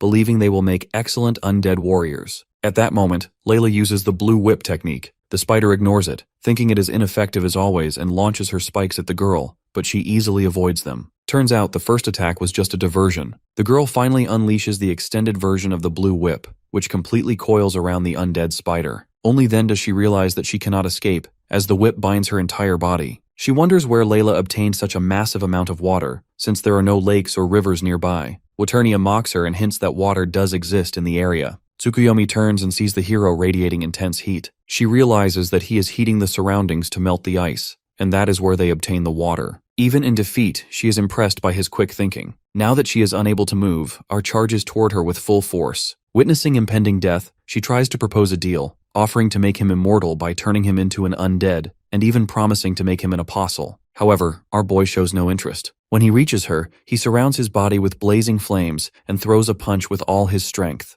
The impact hits like a cannon, burning through her body and destroying her core. With this, she is finally annihilated. The red-haired girl breathes in relief when she realizes they have won. However, the exhaustion hits her immediately. After overusing her mana, she loses balance and begins to collapse. Setsuna rushes forward and catches her. He expresses his admiration for how well she controls spirit magic. The girl blushes and asks him if she has gotten stronger. As they shyly praise each other, Waternia comments from behind about their beautiful love story. The hero smiles and thanks both the water spirit and his friend for saving him. Moments later, he loses consciousness in her arms. The scene changes to Satanachia, the second apostle who is furious over the loss of another apostle, and even more enraged because the hero is responsible. The clown laughs when he hears the news, believing that the girl must have been weak to be defeated by a kid. At first, the second apostle considers the possibility that she held back, but quickly dismisses it, knowing how cautious she is. He concludes that the hero might have had something up his sleeve. After a moment of silence, he orders Pucca to closely monitor Leo, stating that there is a possibility of a spy among them. The clown is shocked but eagerly accepts the task, determined to watch him closely and eliminate him if he proves to be a traitor. After some time, our boy wakes up while Roberta kneels beside him, healing his body. He is surprised and asks why she did not arrest him since she could have easily turned him in while he was unconscious. Hearing this, the girl replies that she has doubts in her mind. Even though she can't forgive him for dragging her friend into this, she did see him fighting for the sake of others. This makes her wonder who he really is. Before he can answer, Layla also wakes up. She is surprised to find that the Inquisitor is letting them rest with their heads on her lap. The hero tells both of them to follow him once they finish resting. After some time, he leads them to a hill overlooking the town. They quietly enjoy the view when he suddenly reveals that he comes from a ruined future where everything has already been destroyed. The girls initially think he is joking or speaking nonsense, but he quickly assures them that he is serious. He explains that the castle they are looking at will burn down within 6 years, the town will be crushed by giants in 8 years, and the academy will fall to monsters in just 5 years. The Inquisitor still struggles to believe him, but he insists he is telling the truth. He then tells them everything, including why he chose close-range magic. After hearing his story, the girl finds it hard to accept, yet she cannot ignore the facts. The way he already knew that monsters would attack the cemetery and his abnormal strength for his age make everything start to make sense. The red-haired girl immediately says she believes him, explaining that ever since they met, chaos has followed him, yet he never gives up. She realizes that he carries the weight of the future on his shoulders, which is why he keeps pushing forward no matter what happens. Our boy is deeply moved by how much she trusts him, and Waternia, as usual, teases them about their eternal love. The Inquisitor then warns him that the church may not believe his story, because it does not accept the idea of time travel. He tells her that he leaves the decision about the crest to her, and also warns her to be careful of the great saintess in the church. In his past life, she joined the evil side. The girl strongly rejects this, believing the great saintess is a devoted servant of the divine and would never support darkness. The hero then adds that the saintess recently took in an assistant named Gustav, and that man is the one who changed her. The girl is shocked, as she knows of the man but has never met him directly. At that moment, a massive bird appears in the sky. From the belt around it, it is clear that it belongs to the Royal Mage Corps. Setsuna immediately becomes alert. When the bird lands, the soldiers are confused because they sense no undead presence, even though that is the reason they are there. The captain steps down and with a serious expression orders his men to eliminate all the evil creatures. However, upon walking a bit further, he notices that all the undead have already been dealt with. The hero prepares to speak, but Roberta quickly raises her badge and takes responsibility, stating that she handled the undead. She explains that the situation was not as bad as expected. The unit commander praises her when he realizes she is from the church. The girl wants to confirm something at the church, so she keeps the hero's identity a secret for now. The commander also recognizes our boy as the student who is supposed to train with the Mage Corps. The hero confirms this, and the man introduces himself as Sid, the captain of the Royal Mage Corps. He informs Setsuna that he is free to join after the new year because they are always looking for powerful mages. One of the mages openly disagrees, claiming that he is just a child hiding behind a woman and cannot possibly be strong. Our boy immediately recognizes the voice as someone he fought alongside on a battlefield in his past life. That man is Jafar, someone whose strength was completely different from his. The guy notices him smiling and becomes irritated, thinking he is being mocked. During this tense exchange, one of the undead suddenly creeps up behind the two girls, but before it can attack, the mage instantly turns his anger on the undead and blasts it away with a powerful fire spell. Even Blazer is impressed by his ability. Our boy, however, is not surprised, as he knows exactly how capable the man is. In his past life, he was the best at controlling magic, and when it came to raw magical power, no one could surpass him. Layla walks over and asks him if he knows the guy, and he confirms it. He assures her that he is actually a good person, and that they were friends before he traveled back in time. The mage continues boasting about his strength and belittles Setsuna's close-range magic, commenting that he will simply hide behind them during training. Instead of being offended, the hero simply smiles and thanks him for his concern. He thinks that he is still the strongest when he takes the lead, so he isn't planning on staying back during the training. This makes the mage even more irritated, and he warns the hero not to get ahead of himself. Sid quickly steps in and tells the man to calm down. He also informs the hero that he can transfer him to another group if working with the mage becomes too difficult. Our boy simply smiles and says that there is no need for that because he wants to stay in the same group as Jafar. The man is stunned by this response. He grabs the hero and tells him that he should have just stayed in the academy and focus on his studies. The captain immediately pulls his hand away and tells him to prove his strength during training instead of causing trouble. Unhappy and frustrated, the man storms off. After they leave, the red-haired girl asks the hero if he will be alright training with a guy like him. Setsuna, however, seems more excited than concerned and comments that he can't wait for field training. Since it is already late, he suggests that they return to the orphanage. After returning, Roberta wastes no time and heads back to the church, leaving the two of them to return to the village. Not long after, Layla also leaves the village, while our boy stays behind to help the locals. A few days later, he says goodbye to the orphanage and returns to the academy to continue his studies. After getting back, he and the girl tell their friends about their experiences, shocking both of them. Drago mentions that he has learned a new skill during the break and plans to show it during training. The training is set to last 3 weeks, and Layla also intends to use this time to the fullest. She wants to strengthen her bond with Waternia so she can better master spirit magic. Carol teases her about her progress with the hero, and she immediately tries to play it off. The girl reassures her that she does not hide it, and she herself might even follow her example. This makes Layla curious, and she asks if she also has someone she likes. The pink-haired girl simply chuckles, telling her that it's a secret. While the girls chat happily, our boy quietly thinks about how to prevent the incident that he knows will happen during the training. However, he realizes that he will need his former friend's cooperation if he wants to succeed. While they eat, someone watches them from the shadows. Later, our boy visits a shop to buy what he needs for training. As he is about to leave the building, someone suddenly attacks him from behind. However, the hero simply sighs before immediately dodging the attack. The attacker turns out to be Akhtar, who is completely taken by shock. Our boy turns back and asks him why he is surprised since he knew he had been stalking him all day thanks to his aura. When asked why he is doing all this, the psycho reveals that he is doing it for revenge. Back in the intramural competition, he believes that he would have had everything he wanted if the hero had not interfered. In the past, he was a nobody. However, after his talent for long-range magic was discovered, people started treating him better. He grew attached to this attention and worked hard to maintain his status. But now, in his eyes, Setsuna has ruined everything. Akhtar immediately releases a powerful blast of mana toward him, but the hero simply cuts through the attack with his bare hands. The guy is completely shocked to see his spell blocked so effortlessly. The hero calmly explains the technique and how to counter it. Enraged, the man insults him as a useless close-range mage and attacks again. He refuses to back down, hoping to injure him and take his place in the training camp.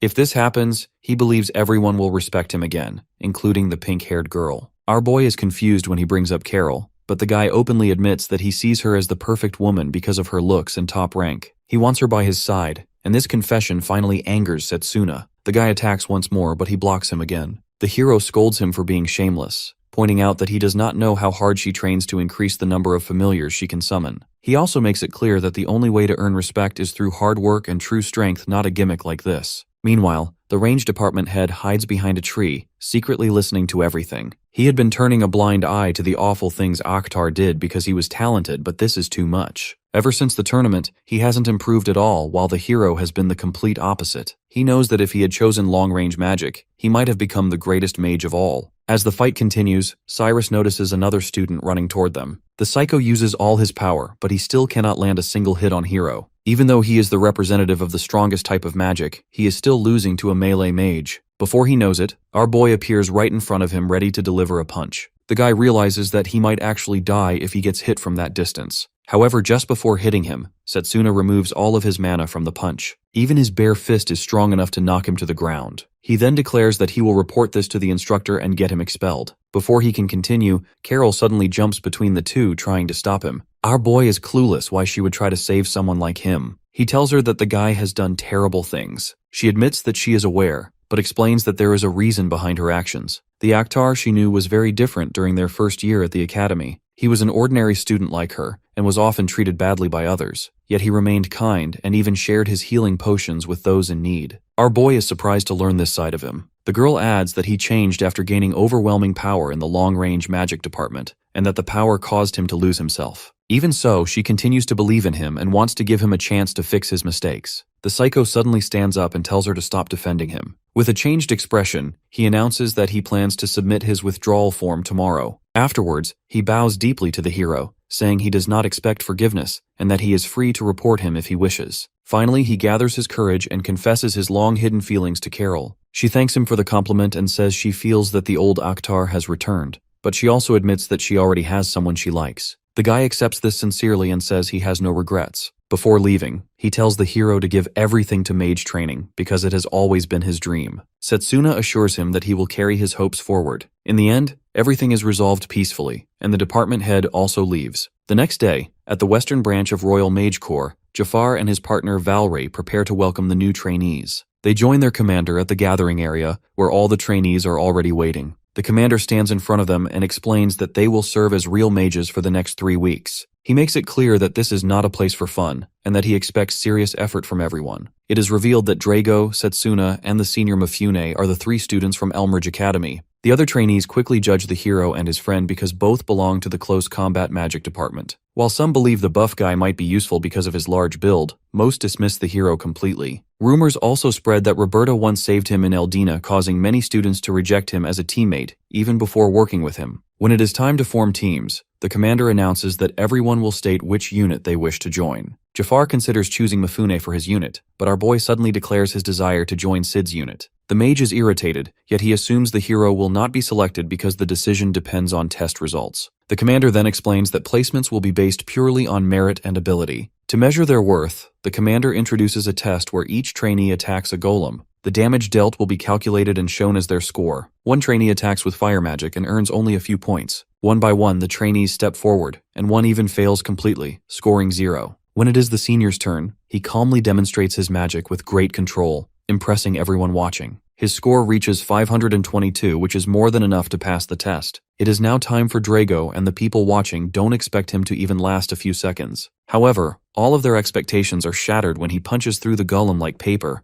earning almost 800 points. They begin to realize that he might actually be pretty helpful. The next to get called is our boy. Before the test starts, Jafar walks over to the summoning mage and tells him to summon a demon-type golem for the hero. Even though it's way stronger than the other golem, the man insists that they need to crush the spirit of the rookie so he doesn't mess around in actual combat. Valerie feels bad for the hero since demon-type golems can also fly, putting him at a disadvantage as a melee mage. Our boy immediately figures out what is happening when he sees the demon golem. The other trainees comment that these golems are hard to take down even by regular soldiers, and expect him to give up soon. Mifune, however, laughs since he already knows what is about to happen. As our boy stands directly in front of the golem, the trainees mention that he won't even get a single hit on the golem since it can fly. However, as soon as the test starts, the hero rushes at the golem and slashes it in half before it can even start flapping its wings. Everyone in the audience is shocked since they can't believe their eyes. His attack was so fast that the machine couldn't even calculate his damage. The hero knows that they don't care about damage anyway, and the only thing that matters is taking down the opponent. The girl wonders if the machine is broken, but Jafar tells her that it simply malfunctioned because the damage was over 1,000. The other mages can't believe it and start coping by saying that the golem must have been defective as well. The next day, the two of them report to the commander, who puts her in charge of instructing the new trainees. He tells her that the trainees assigned to their unit are troublemakers, with everyone trying to recruit the hero. The second trainee, named Han from the Ice Mage Academy, also stands out with a score of over 700. Because of the tension between Jafar and Setsuna, the captain assigns her to take responsibility for Setsuna. She is delighted by the task and promises to train both of them to the best of her ability. The girl then leads them on a tour of the facility. As they walk, she explains that the Royal Mage Corps gathers elite mages from across the continent and receives strong government support along with advanced technology. Each unit normally has 5 members, and as trainees, the two of them will join her captain's unit as the 6th and 7th members. They will also participate in real combat missions as preparation for special operations.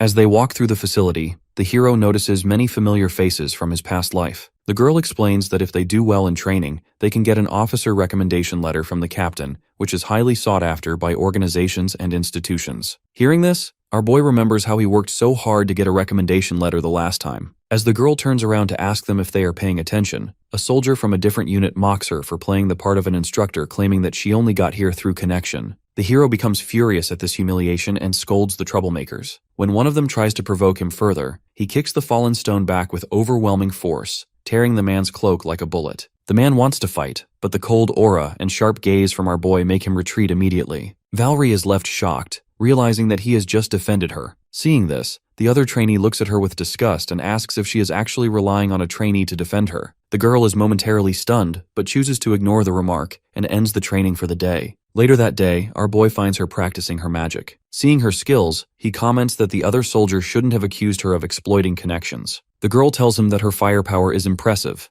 but she is dissatisfied because the casting time is too slow. She believes that no matter how much she trains, she cannot release spells quickly. Hearing this, the hero understands her frustration and points out that she just hasn't figured out the best way to use this spell. The girl then reveals that her family has served as commanders in the Royal Mage Corps for generations, yet she wasn't born with much magical talent. Many people even believed that her younger sister could do a better job. Despite everything she had been through, she chose to join the Royal Mage Corps and give it her all. After hearing his story, Setsuna is deeply impressed and realizes that she never gives up no matter how difficult things become. He makes it clear that she is far more admirable than the troublemakers who mock her. The girl is surprised by this and thanks him for sticking up for her earlier. She then opens a magic circle and creates an illusion of a flower garden, explaining that it helps calm the mind. However, all she knows is useless magic like this. The hero disagrees and tells her that the spell is truly beautiful. He walks up to her and tells her that she should showcase her true power during the battle mission tomorrow. The girl doubts she can improve much in a single day, but he smiles and offers to give her a secret training session. The next day, both trainees accompany her, as she informs them that they will join the unit on real missions. She explains that monster danger levels are ranked by a star system, which our boy already understands from the academy. Goblins and undead are considered 1-star threats, while the no-life king he once faced in the dungeon is a 4-star threat. The girl reveals that the Royal Mage Corps handles threats of 3 stars and above. For their current mission, they are heading to the swamps to investigate a reported monster. She reminds them that a special operation awaits them at the end of training and urges them to get used to real combat. Soon, they arrive at the battlefield where the captain and the other mages are waiting for them. Sid informs the mages that he and Jafar will lead from the front, while the others provide support from behind. The hero quietly tells Valerie that she doesn't really need to focus on protecting them. She can simply showcase her powers if the opportunity arrives. The girl agrees, saying that she must prove herself as the heir of the Light family. After training with her, the hero noticed something important and realized that her mana reserves are among the highest in the Mage Corps. All she needs is the right opportunity to use her spells. Suddenly, a 3-star octopus-like monster attacks from behind and grabs her, causing her to cry out in fear. Our boy knows that they are 3-star monsters with deadly tentacles. He immediately rushes forward and cuts off the monster's legs to free her. Once they retreat, Jafar launches a powerful fire spell that sends the monster flying. However, the creature does not die even after taking such a strong attack. Sid is about to step in, but the girl stops him and offers to handle the situation her. The fire mage tells her not to act foolish since her spell takes too long for it to be effective. However, our boy stops him and comments that you have to practice in order to improve, so they should give her a chance. The guy becomes irritated, saying that a rookie like him doesn't know anything. However,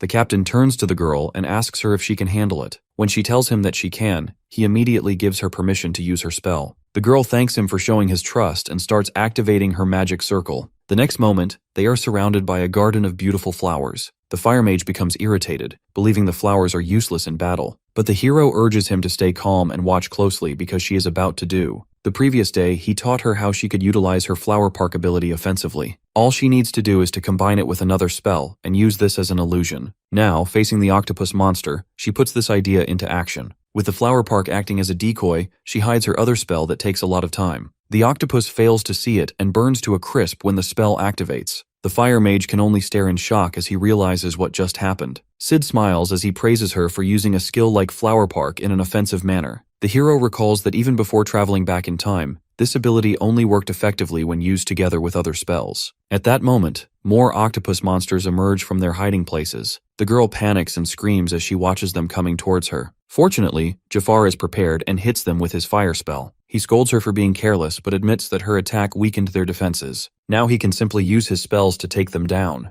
The captain watches the battle from a distance. Although he is impressed by all the trainees, Setsuna's performance stands out the most. He knows that melee magic usually has limits in combat scenarios, but the way he fights seems to surpass all known boundaries. His combat instinct rivals that of the Mage Corps. Moreover, he knows that the idea of combining spells that the girl showed earlier also came from him. In a short time, they almost wipe out all the monsters in the area and consider the mission a success. The captain approaches the girl and praises her efforts, encouraging her to keep improving. She feels happy hearing this, but suddenly clutches her stomach in pain. The hero catches her before she collapses. The captain notices this and asks if she is injured from the battle, but the girl insists she is fine and only needs to check something herself. She runs off, while Jafar comments that she has always been like this, referring to her as a boy. This makes the other trainee curious and he decides to follow her. The girl finds a safe place and takes off her clothes to examine her body. Her entire upper body is covered in scars, but her bones aren't broken. As she examines the injuries, Han walks up to her saying that he had already suspected something was going on with her. Looking at her now, he can confirm that she is a girl. In a flashback, we see her older brother holding his head in despair, talking about how his life as a mage is already over.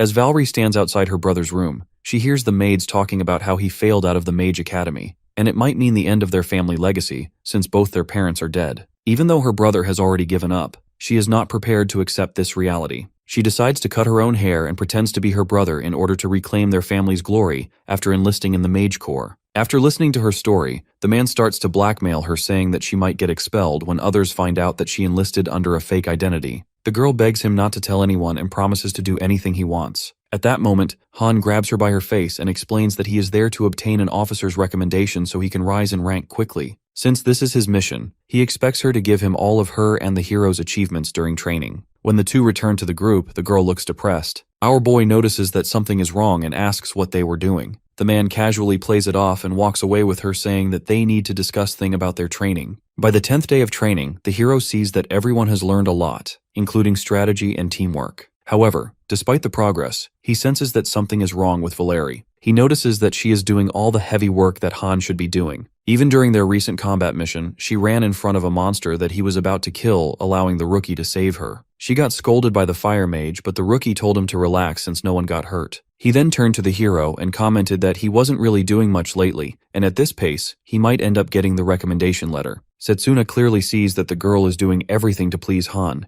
and he suspects that something has happened between them. He keeps thinking about this until he sees her cleaning his shoes while he sits like a king, ordering her around like a servant. Enraged, he demands to know what is going on. The rookie claims that she likes his potential and is simply being generous to him. But the hero tells him to stop pretending because it is obvious that he is playing dirty. The man stands up and accuses him of making false claims. Then out of nowhere, he decides to attack him since he never liked him in the first place. The guy releases a powerful spell attempting to defeat him. However, our boy easily overcomes the attack and prepares to show this kid why he should never be challenged. Han is shocked by how effortlessly he handled his spell, and he begins to doubt whether he is truly just a close-range mage. Refusing to back down, he gathers another wave of magic, preparing for whatever the hero plans to do next. Before either of them can attack, Jafar shows up and shouts for them to stop immediately. He turns to Valerie and scolds her for failing to prevent the fight. The girl lowers her head in fear and begs for forgiveness. He then warns Han that he cannot continue his behavior forever. Soon after, an announcement is made informing the trainees about the briefing on the special mission. All units and trainees are ordered to gather at the square in 10 minutes. Not long after, the required groups arrive to receive the briefing. The trainees are informed that starting next week, they will accompany the main force on high-priority missions, so their abilities can be evaluated. They are warned that the missions will be difficult and are advised to choose tasks that match their capabilities. The missions include protecting members of the royal family, exploring unexplored dungeons, clearing the Orc Lord's nest, and surveying Lotus Island. When the island is mentioned, our boy immediately recalls that something significant will happen there. Sid asks about the mission, and the commander explains that a distress signal recently came from the island, after which all contact with the island was lost. Even the investigation team sent there has gone missing. The hero remembers that in his previous life, he chose the Noble Escort mission, while Sid's unit was sent to the island. Unfortunately, everyone in that group was killed by unknown monsters, and only Jafar barely survived. Soon after, the Royal Mage Corps dispatched a large force to the island, but when they arrived, there were no traces of monsters. The island had become a barren land with no living creatures. The vanished monsters only reappeared when the Death God descended. These monsters were so powerful that even the Royal Mage Corps struggled, and in the end, the Corps was completely wiped out. Our boy knows that the source of the monsters lies on that island, and this time, he is determined to uncover the truth. The commander then announces that missions will be assigned to units based on their abilities. To determine this, they will hold practice battles, and each unit is encouraged to show their strength. Drago smiles confidently at the hero and his senior telling them that he won't go easy on them this time. Mifune smiles when he hears this, and jokingly tells him that it's his line. Meanwhile, Setsuna quietly plans how to secure the Lotus Island mission. On the night before the practice battles, his friend contacts him through a pendant, asking about his training with the Mage Corps. He replies that everything is going well. Layla mentions that she has improved her spirit magic, while the water spirit adds that although she lacks a large mana pool, she compensates with intense training and anger. Because of this, she learned many spells. The spirit continues teasing them about their love and mentions that he might someday encounter another spirit named Bifrost, since he shares such a deep connection with them. Blazer knows who that spirit is, and asks if she is talking about the Spirit King of the Rainbow. He explains that according to legend, that spirit is a king who tries to save all spirits. However, even with thousands of years of life, he has never seen him, and he begins to wonder if such a being truly exists. The hero feels nervous because he knows that borrowing the power of the Spirit King would be a huge advantage against the Death God. This makes him even more eager to meet the Rainbow Spirit. The girl then asks him if he is getting along with his squad members, and he replies that there are no problems so far. However, in his mind, he still can't stop thinking about what happened to Valeri. Moreover, he senses something strange about Han's magic. Blazer agrees and says that he also feels something unsettling coming from that guy. The water spirit quickly interrupts, joking that this does not mean he should burn the kid. Hearing this, he comments that this situation only makes him want to do it even more. The next day, all trainees gather for the mock battle, and they are informed that a special formation magic has been cast over the arena. The healing effect of this magic can restore any injuries sustained during the fight, but it cannot revive the dead, so everyone is required to remain cautious. Before the mock battle begins, Setsuna notices Han staring at him, and realizes that his opponents are not the only ones he needs to watch. The rules are simple. Each team consists of 5 members. The team wins by knocking the entire opposing team out of the ring, severely weakening them, or forcing them to surrender. Before the match starts, the captain assigns the roles. He, the fire mage, and our boy will be on the offensive. Han will provide offensive support from the back, while Valerie will be the main support. The hero admires Sid's formation because it carefully considers everyone's strengths and weaknesses. He admits that he truly respects the captain, especially since he has already encountered many captains and can tell that he is exceptional. It is announced that their team will face off against Diaz's unit first. Mifune is also in that group and admits that it is extremely unlucky to face Setsuna's team in the very first match. Our boy responds that his transportation magic is also quite annoying to deal with. Their conversation continues until the guy is shouted at by his team leader and told to stop talking. The unit captain believes he is useless in combat because he is only a support mage, while the 3 long-range mages will handle the fighting. The last member of their team is a summoner. Sid immediately realizes that their strategy is to use summoned creatures for defense, while attacking from a distance with spells. The opposing unit captain laughs at him and believes his team will definitely win because they have a close combat mage. A mage whispers to the hero that the captain is only acting this way because he is jealous that Sid became a captain at such a young age. Our boy knows that the formation of their opponents is strong since they also used the same formation in his unit before he traveled back in time. However, it wasn't a good idea to dismiss the senior just because he is a formation mage. The man grins at the hero and tells him to try his best, clearly provoking him. The captain turns to our boy and smirks, commenting that the other unit wants to see what he is capable of. Hearing this, our boy confidently steps forward and summons his mana sword to teach the guy a lesson. Soon the fight begins. As expected, Diaz's team attacks from a distance while defending themselves with a summoned scorpion. Our boy charges straight toward them, and the captain orders the others to block the long-range attacks. While the long-range mages are busy exchanging spells, the hero reaches the summoned monster. He tries to cut the scorpion but fails. This makes the opposing captain confident, since he believes that no rookie can break through the scorpion's defense, which is tougher than a golem. The ones he is actually worried about is the captain and the fire mage. His concern seems to be justified since none of his teammates can break through their defenses. He encourages his team, telling them not to give up because the fire mage will eventually run out of mana. He is confident of victory, but suddenly an attack flies toward him from nowhere. It is about to hit him, but Mifune quickly rescues him using teleportation magic. The man is shocked by this, while Han is secretly furious because he ruins his plan. The senior comments that he can hide his presence, but his mana still gives away his location. Because of his intervention, the captain begins celebrating, thinking that his team has already won. However, the formation mage knows exactly who their opponent is, and does not believe victory is guaranteed. Meanwhile, our boy continues fighting the scorpion. As he does, the other trainee watches closely, carefully observing his movements and techniques. The opposing captain keeps mocking the hero, claiming that a close combat mage like him can do nothing. He has no idea what is coming. Our boy quietly prepares his charge bullet skill while creating openings with his mana blade. Once the skill is ready, he aims at the scorpion's head and releases a powerful attack, shattering its defense with ease. Just a single attack is enough to split the scorpion in half, leaving everyone in complete shock. With their defense completely shattered, the captain shouts at his team to regroup and maintain their formation. However, it is too late since the hero has already infiltrated their front lines. Moving at incredible speed, our boy knocks down one of the long-range mages before the man even realizes what is happening. While the captain is occupied with the others, Han tries to target him directly, but this time he senses the incoming attack. He launches his own spell in an attempt to block his strike, yet he is shocked when the attack suddenly twists mid-air, rendering his defense useless. The blow lands heavily on the captain. His clothes tear as he is sent flying several meters across the arena. When the formation mage and the last remaining teammates see their leader defeated, they immediately raise their hands and surrender. The arena's healing magic activates at once and begins restoring Diaz's injuries, officially declaring the match over. Meanwhile, the spectators finally notice Setsuna's true involvement in the team.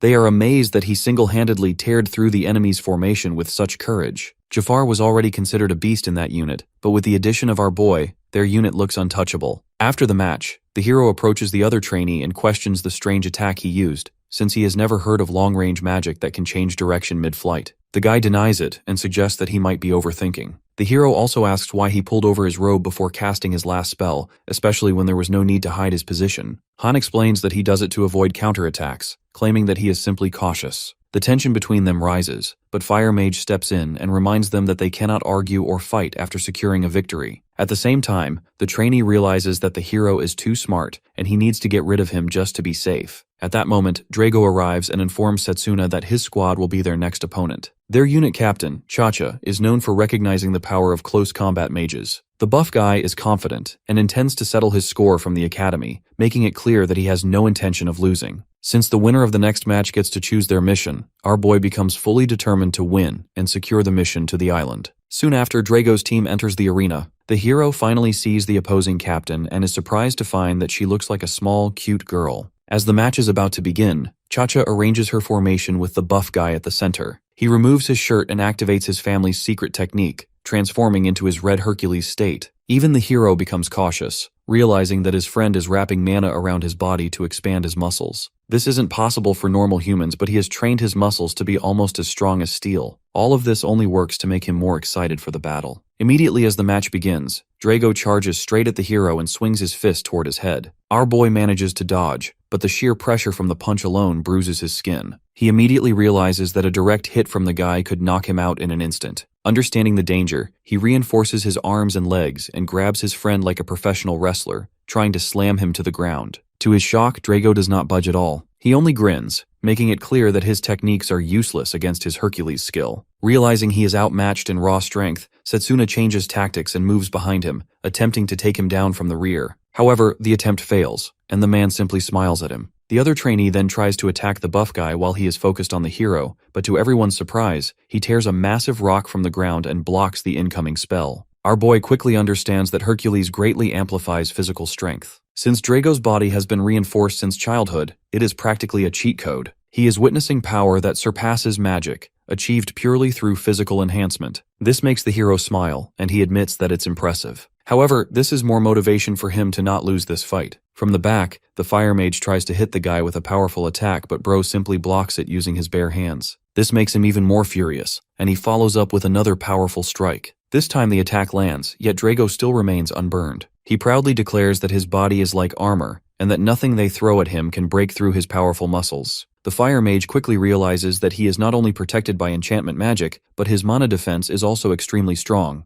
No matter how hard he attacks, it feels like nothing more than a tickle to him. To make things worse, he is constantly receiving support from his teammates, making him seem almost unbeatable. Jafar begins to wonder just how many buffs and enhancements Drago is using. At the same time, Sid notices that the buff guy is using an ancient warrior formation. He recalls that in the past, warriors used only their bodies and combat techniques to fight monsters, long before magic became widespread. Back then, mages only served as support. However, as monster activity increased, warriors struggled to survive because they were still mortal. Over time, magic developed and nearly rendered pure combat techniques useless. Even so, Drago is able to use this technique because he is an extremely skilled close combat mage. The captain is impressed that Chacha is willing to gamble everything on a trainee who specializes in close-range combat. If things continue like this, his squad's formation will collapse on its own. With no other choice, he decides to go all out and summons a bunch of gears. However, he suddenly stops when he notices the hero holding off against the buff guy on his own and decides to trust him. Meanwhile, our boy realizes he has no time to use his charge bullet skill because Drago's team is constantly supporting him.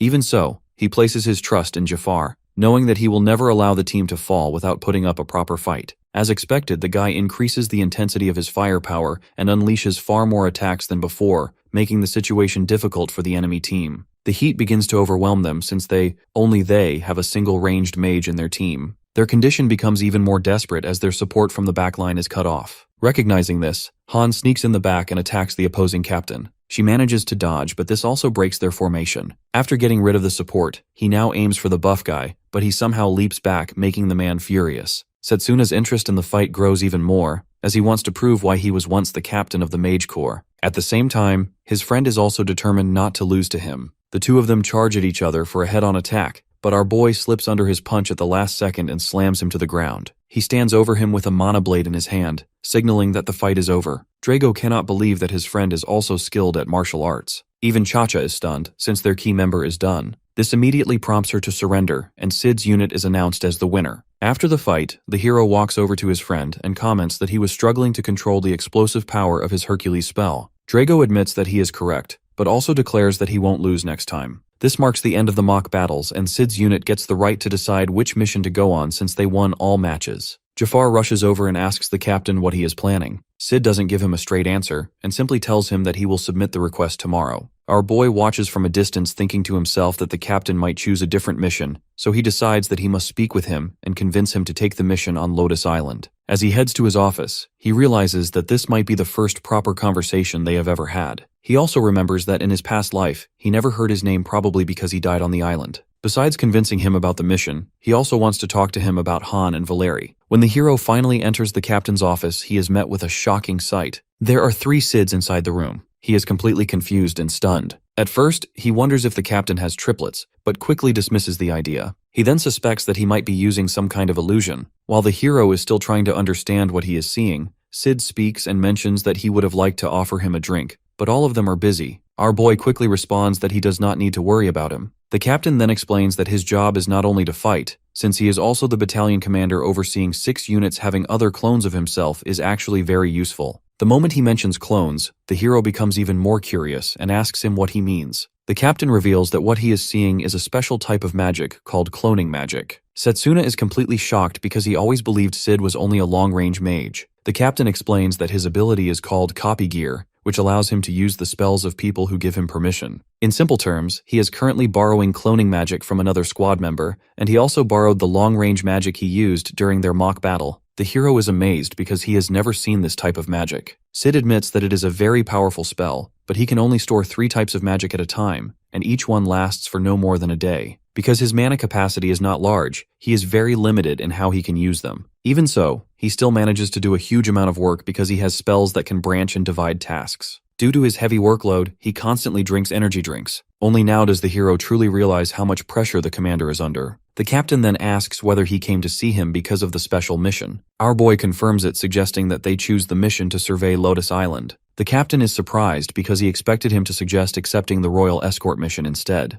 With his grades and results, he could easily build strong ties with the royal family if needed. From the hero's point of view, the captain is not wrong. In his past life, he did choose the royal escort mission and secured a promotion in the military. However, in this life, he has something more important than promotion. At that moment, one of Sid's clones hands him the collected data about the hero. The report includes information about his background and his achievements at the Mage Academy. The captain reads that he chose the hardest path of magic, even though he had the talent to select other paths considered the best. This makes him confused, since the hero also mentioned having something more important than his career. He reassures him that he has nothing to fear and that he genuinely wants to understand him better. After recalling what the death god did to him, Setsuna finally admits that his motivation comes from anger. He explains that someone wants to take something precious from him, and in order to punch that person in the face, he chose close combat magic. After hearing this, the captain asks whether he thinks his enemy is connected to Lotus Island. He admits that the island is shrouded in mystery, and compared to other missions, its danger level is still unknown. However, even before he came to see him, he had already considered assigning his team to that mission. Hearing this, the hero smiles, but before he can say anything, Daniel and Iris from their unit suddenly enter the office. The guy asks him whether he shared the heart-shaped chocolate that Chacha made for him. The captain admits that he did, because he did not want to eat all the delicious chocolate alone. The two immediately conclude that their boss is truly hopeless. They then reveal that her group will also join them on Lotus Island. They ask the captain why he thinks this is the case, and he explains that he believes she and her team are worried and do not want them going alone. Daniel and Iris grab their heads in frustration, convinced once again that Sid is beyond saving. Our boy knows the two of them and understands that they are quite capable. However, he also knows that they die before Vidrak even appears in the future, just like the principal. Because he knows how special they are, he decides that he will protect them this time. After finishing his talk with the commander, he bows respectfully. Before he leaves, the captain tries to assure him that Jafar means no harm, but our boy simply smiles and tells him that he is already aware. Outside, we see him scolding Valerie for not doing anything during the mock battle. Since the upcoming mission's danger level is unknown, he shouts at her to leave the team since they can't drag dead weight. The girl is shocked when he mentions leaving the Mage Corps, and the guy warns her that he will push her to the brink of death if that's what it takes. Suddenly, she releases a terrifying aura from her body, looking like a completely different person. She stands back up and declares that she has a duty to her family and that no one will stop her. The girl even refers to our boy who helped her regain her confidence. The fire mage is stunned to see that she is ready to fight him, but he isn't the one to hold back. He finally decides to give in and launches a powerful attack, hoping to stop her once and for all. However, before the strike can land, Setsuna steps in and cuts it off. He tells the guy to stand down and assures him that Valerie will prove herself during the mission. The fire mage is forced to withdraw, but he warns the hero that he will hold him responsible if she fails to meet expectations on the island. Before long, it is time to depart.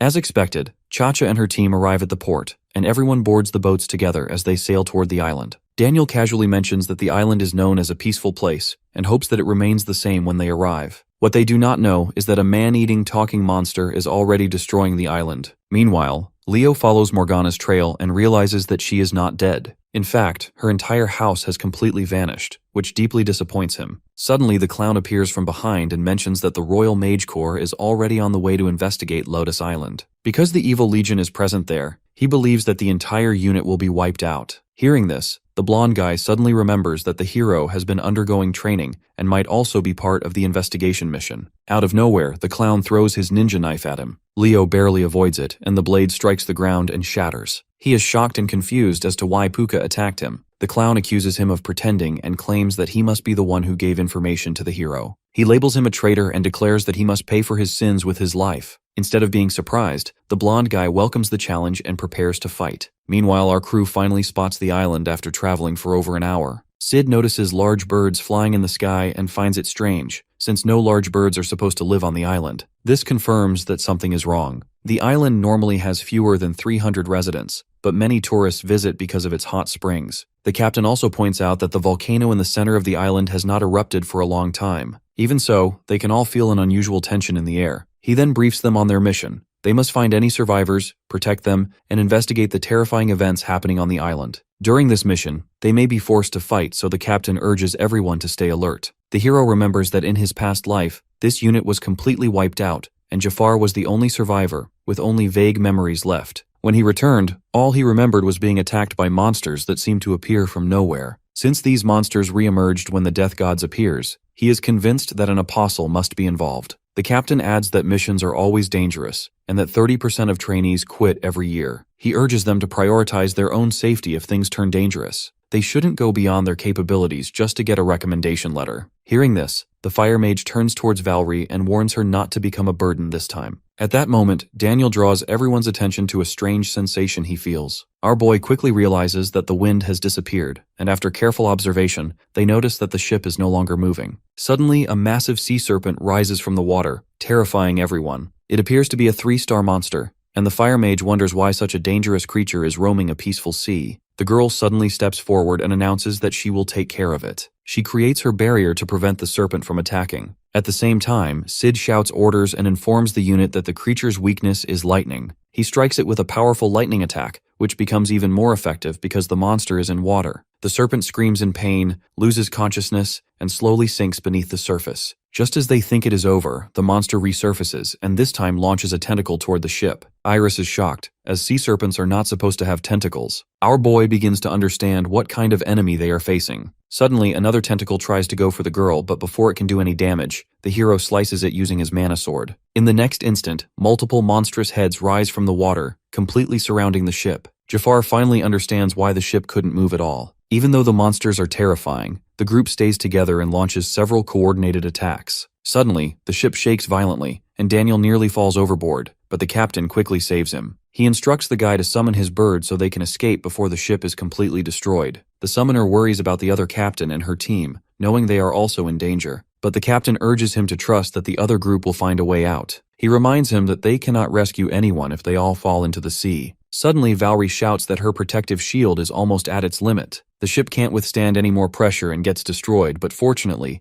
the summoner manages to summon his bird and fly everyone to safety. As they are still catching their breath from the near-fatal escape, ugly humanoid monsters suddenly appear above them. Before they can react, they realize they are already surrounded. The captain quickly suggests that they descend to the island while the hero holds off the monsters. The mages continue using their long-range spells, allowing the bird to land safely. After landing, the captain immediately realizes that escaping the island will be extremely difficult now that the ship is gone. He has no doubt that they have been deliberately lured there. Iris grows anxious about the second unit, but he reassures her, explaining that her team is full of mages who specialize in enchantments. The fire mage believes they will make it back to the island since they are not far from shore. Their only option now is to move forward on foot. The girl cannot believe that the island used to be a tourist spot, since it is now filled with grotesque and horrifying monsters. She notices that Valerie is trembling in fear and encourages her to stay strong. Trying to calm her, she walks toward a flower bud nearby. However, just as she gets close, the bud suddenly transforms into a monster with rows of sharp teeth. Before anyone can react, the creature lunges and grabs the girl in its horrifying mouth. Setsuna is the first to move, slashing the monster's neck and forcing it to release her. The girl is injured, but not critically, because she managed to activate her shield at the last moment. Being the group's healer, she uses her own healing spell to treat her injuries. Valerie feels relieved to see that she survived. Witnessing this, the summoner remarks that the monsters on the island are far more savage and diverse than they expected. The captain agrees, observing that every creature here seems to have an instinctive hatred toward humans. Daniel suggests that they retreat and reconnect with Chacha's group, as the island is clearly too dangerous. Before they can act on that idea, a wounded man suddenly stumbles out of the forest, begging for help. He collapses unconscious in front of them. They rush to his side, and the girl immediately uses her healing magic while trying to understand how he was injured. When he regains consciousness, he explains that he is searching for his younger sister. The captain asks for his name, and he introduces himself as Jonel. The man reveals that their village was attacked by monsters they had never seen before. The elders managed to save the children, but he became separated from his sister, Sefine. His grief is obvious, and he desperately begs the mages to help find her, explaining that she is the only family he has left. Our boy steps forward and reassures him that he does not need to worry. He then turns to the captain and points out that their plan to retreat is no longer possible. Sid issues new orders, stating that they now have no choice but to rescue every survivor on the island. Without hesitation, the entire group agrees. Once the man regains some strength, he leads them toward his village, which is nearly half a day's walk away. The healer gently warns him not to push himself too hard, explaining that her healing magic can treat his wounds but cannot restore his stamina. He thanks her for her concern, and they continue their journey through the forest. After some time, they hear rustling from the bushes nearby. Everyone becomes alert, wondering what kind of monster it might be. But when the creature finally emerges, it turns out to be a small, cute rabbit. While the others are relieved, Jafar immediately warns them not to lower their guard. The captain then puts on his special glasses to examine the creature and informs the group that it is not an ordinary rabbit. Based on the magical mark, it is identified as a 1-star monster. Soon, the rabbit shows hostile intent, and the group prepares to fight. To their shock, many more of the same monsters appear, and within moments, they find themselves completely surrounded. The rabbit monsters begin leaping toward them from all sides, forcing the group to stand back to prevent any openings. The fire mage releases powerful fire magic and reassures everyone that the monsters are relatively weak. Daniel also summons his giant wolf to help fight them off. However, the sheer number of enemies overwhelms him, and he gets bitten several times. The guy starts struggling to move, and the group quickly realizes that the rabbits carry paralyzing poison. Our boy knows that the poison worsens with each bite, and since they are facing a large swarm, the situation is extremely dangerous. When the summoner collapses to his knees, the captain decides to copy Iris's healing magic to treat him. He asks the others to keep the monsters away while he focuses on healing.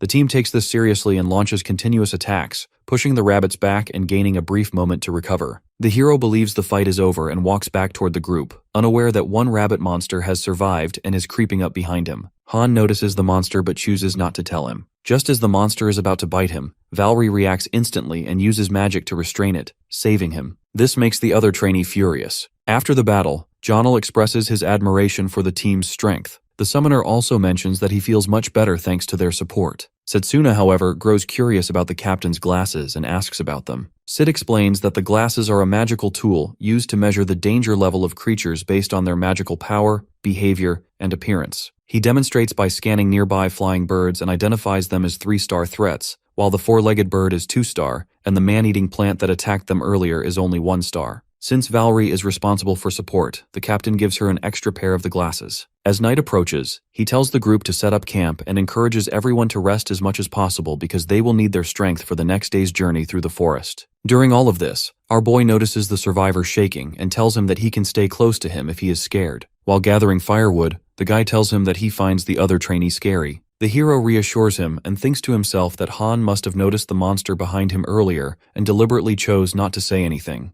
Jonel brings up his sister and mentions that she must be scared somewhere. The hero smiles and praises him for being a good older brother. The other trainee asks how they can recognize the girl, and he reveals that she wears a red pendant around her neck, which he gave her as a birthday gift. Hearing this, the hero promises to find her and swears to protect her. Meanwhile, we see his sister in a cave slowly transforming into a terrifying monster. She is wearing that same red pendant while eating raw fish. Back with the group, the summoner also reassures him that they will search for his sister as soon as they reach the village. Before sleeping, the captain assigns night watch duties, and Valerie is chosen to decide the order. She eagerly accepts her role and starts discussing with other members. Later, when she is keeping watch, the trainee approaches her and warns her not to interfere if she does not want her secret of being a girl exposed. He is still angry that she saved the hero earlier. The girl tells him that she has already helped him a lot and mentions that something like this is not their priority right now. Hearing this, the man laughs and boasts that the island's monsters are no match for his power. He then declares his intention to make her his wife if she ever leaves the Mage Corps. This shocks the girl, but he tells her to stay quiet and be grateful, believing that marrying him will save her family from the disaster that is coming. The girl pushes his hands away and makes it clear that she has no interest in his advances. Before things can get worse, our boy arrives and tells the man to step back. He reveals that he had suspected something was going on between them, but this confirms that he has been threatening her. The hero guesses that everything he has done has something to do with his magic. The man is shocked by this and says that he is making absurd accusation. However, the hero warns him that the power is more than he can handle. Even after hearing all this, the rookie still tries to act confused and walks away. He starts wondering how much the hero truly knows and secretly decides to end him before he leaves this island. Afterward, he asks the girl what happened since he did not hear everything. She wants to trust the hero but feels afraid, believing that revealing the truth might destroy her future. Instead of revealing her identity, she simply apologizes and begs him to keep this a secret because she doesn't want it to affect their mission. Our boy respects her wish, not because of the mission, but because he cares about her and promises to be there if anything happens. The next morning, the group prepares to continue their journey. Since they have no idea what kind of monsters they may encounter, Iris advises everyone to move carefully. As they walk through the forest path, the summoner senses tension among the trainees and urges them to stay focused so they can finish the mission quickly and put everything behind them. The hero agrees, but also points out that the forest feels unnaturally quiet. Suddenly, a flock of flying monsters approaches their position, but before the group can prepare to fight, the creatures fly straight past them. This leaves everyone confused about where the monsters are going. The fire mage mentions that they are probably flying away from something. Moments later, an eerie pressure fills the air, and the captain immediately orders the group into formation. In the next instant, a terrifying chimera appears in front of them, with the heads of a lion, goat, and gorilla, and the tail of a snake. Valerie quickly scans it and feels terrified when she realizes it is a 4-star monster. The group finally understands why the flying monsters fled. The captain is shocked that such a high-level monster exists inside the forest and orders everyone to take it down as quickly as possible. The chimera charges at them, and Daniel releases his summoned beast to intercept it. However, the summoned creature is easily knocked to the ground, proving how powerful the chimera is. At the same time, our boy rushes forward, ready to strike, but the monster suddenly turns and runs away, leaving him confused. Without warning, an overwhelming presence descends from above. A massive foot crashes down and crushes the chimera effortlessly. The entire team freezes in terror, unable to believe what they are witnessing. The girl wearing the glasses almost loses control when she scans the new monster and discovers that it is an extremely powerful 6-star creature towering over them. The moment Setsuna looks at the creature, he realizes it must be the same monster responsible for destroying the mage core before he traveled back. The beast then casually grabs the chimera, devours it like an insect, and throws the remains toward the group. Everyone quickly dodges, but the summoner is too slow and gets struck. Johnel turns and screams as he watches the guy slam to a tree. Our boy immediately rushes the monster and tries to cut its leg, but his sword bounces off, confirming that its skin is incredibly tough. Meanwhile, the captain shouts for the healer to take care of the injured guy and tells the rest of the team that they still have a chance if they attack together. The girl acknowledges the order and rushes toward the summoner, but just as she reaches him, another giant monster appears in front of her. The situation becomes even more desperate, as one monster was already overwhelming, and now they are completely surrounded by these 6-star monsters. Everyone in the group panics and asks the captain what they should do. Without wasting any time, he orders them to blast the monsters. The hero immediately recognizes these creatures as Gorophants. They are incredibly strong 6-star monsters who pushed this unit into a corner before he traveled back in time. The same thing seems to be happening in the present as the monster continue closing in. The only thing stopping them is Valray's protective shield, but it's apparent that she can't hold on for long. Suddenly, the survivor shouts and points toward a distant monster,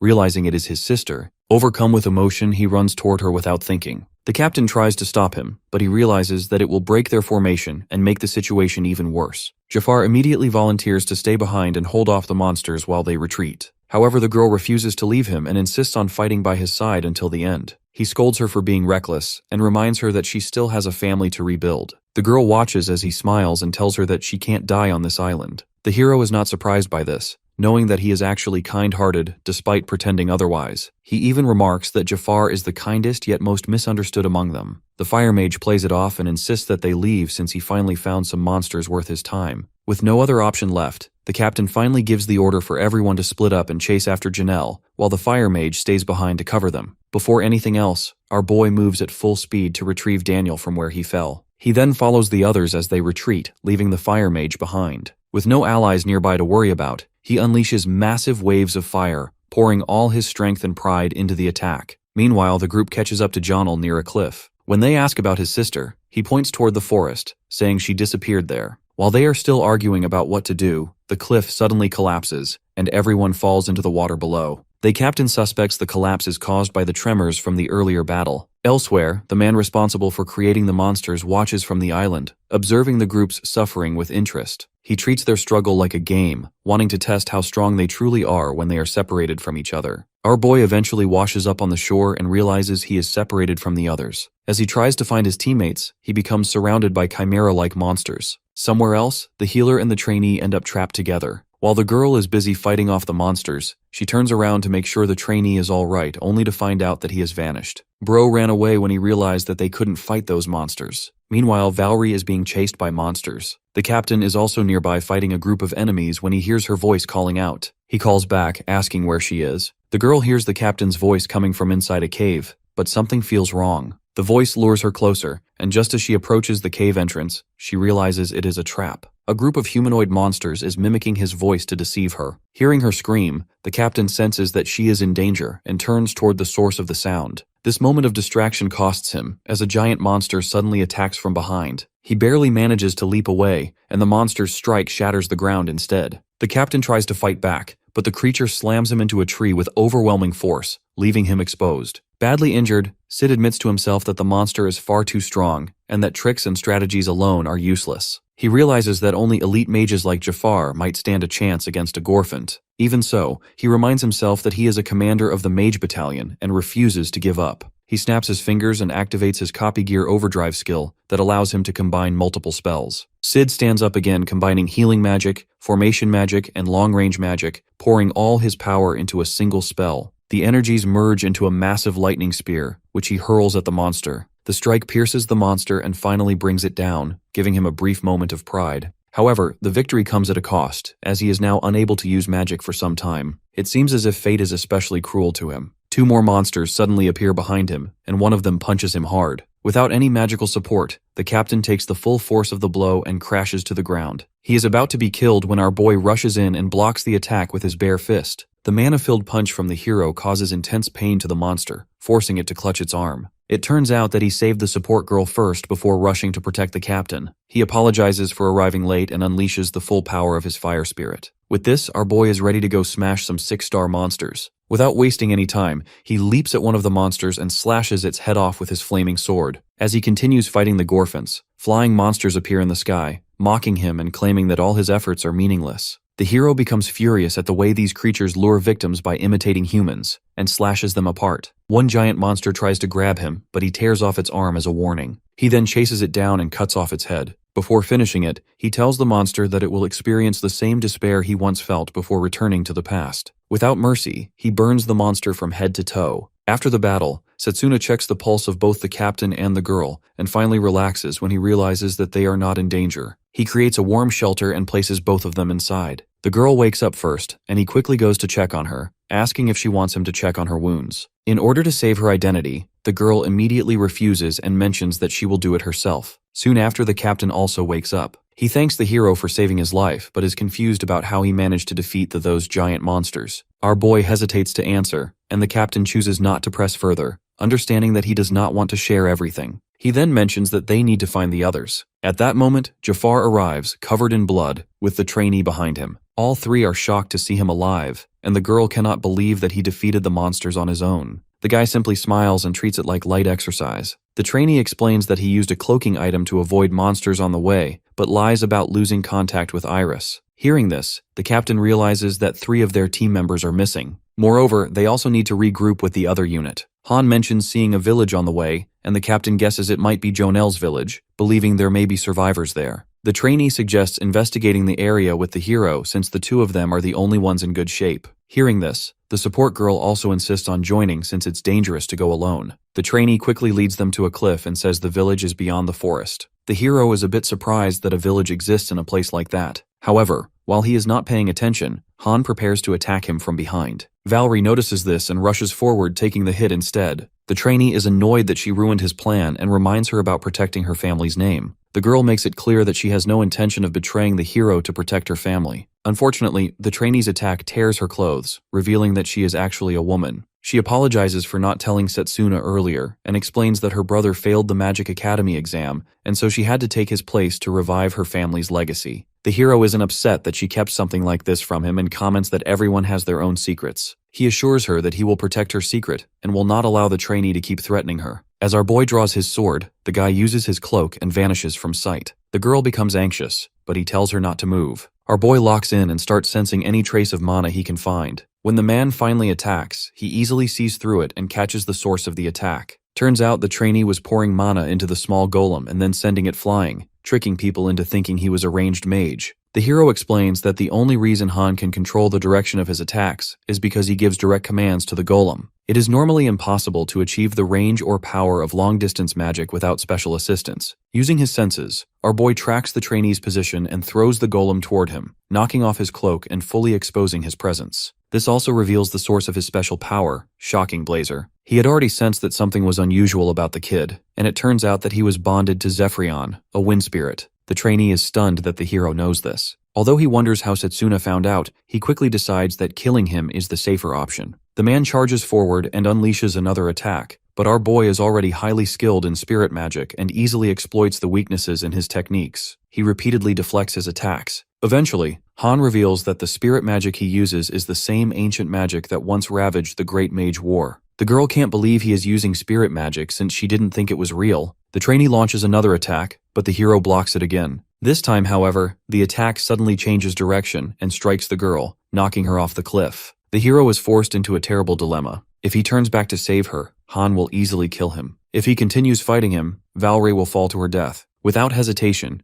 he chooses to go after the girl, shocking the trainee. As the hero grabs the girl mid-air, the man laughs, commenting that he must be ready to die for her. He attacks the section of the cliff where Setsuna is holding on, causing the edge to collapse and sending him falling. Believing he has won, he laughs and ridicules our boy for his weakness. Suddenly, he notices a single finger gripping the edge of the cliff. Shocked, he approaches and sees the hero clinging to the cliff with only one finger while still holding the girl. After getting closer, he notices his finger glowing red, similar to the Hercules spell used by Drago. With a loud scream, our boy uses all of his strength and pulls himself up using just one finger. The trainee can't believe that he was able to learn that spell by only seeing it once. Our boy admits that he can't use the spell to the same extent as his friend, but it's still enough to take him down. Before fighting, he gives the girl his cloak and tells her to reunite with the others. Knowing she is badly injured and would only slow him down, the girl agrees to leave. As she runs away, Han tries to attack her, but the hero cuts down his attack, reminding him who his opponent is. Furious at his persistence, the trainee releases multiple golems at once. However, it's all too easy for our boy, and he destroys them in 1 second. He points out that Han has a large mana reserve but wastes it because he does not know how to use it efficiently. He focused too much on trying to mimic long-range magic and neglected to refine his enchantment skills. Furious by this criticism, the trainee attacks again, summoning even more powerful golems, but our boy passes right by them using his mana suppression ability. The trainee begins to panic when he can no longer sense the hero's presence and summons even more golems to protect himself. However, the spirit refuses to provide him with additional mana. He angrily demands more power, but the spirit reminds him that their contract limits him to only half of its mana. Frustrated, he suddenly hears Setsuna's voice beside him, mocking him for failing to properly synchronize with his spirit. The trainee trembles in fear, desperately searching for him. In the next instant, our boy appears behind him. Recognizing the danger, the man immediately surrounds himself with enchantment magic, believing that it will save him. However, when he turns around, he watches the hero easily breaking through his enchantment using his own spirit magic. Before landing his killer punches, he makes sure to teach him how spirit magic is actually used. The punches send him crashing to the ground while engulfed in flames. The hero declares that he doesn't belong in the royal corps. Despite being completely destroyed, the trainee still refuses to surrender and instead throws himself into the river. The hero knows he will survive because he has the wind spirit's power. Watching him escape,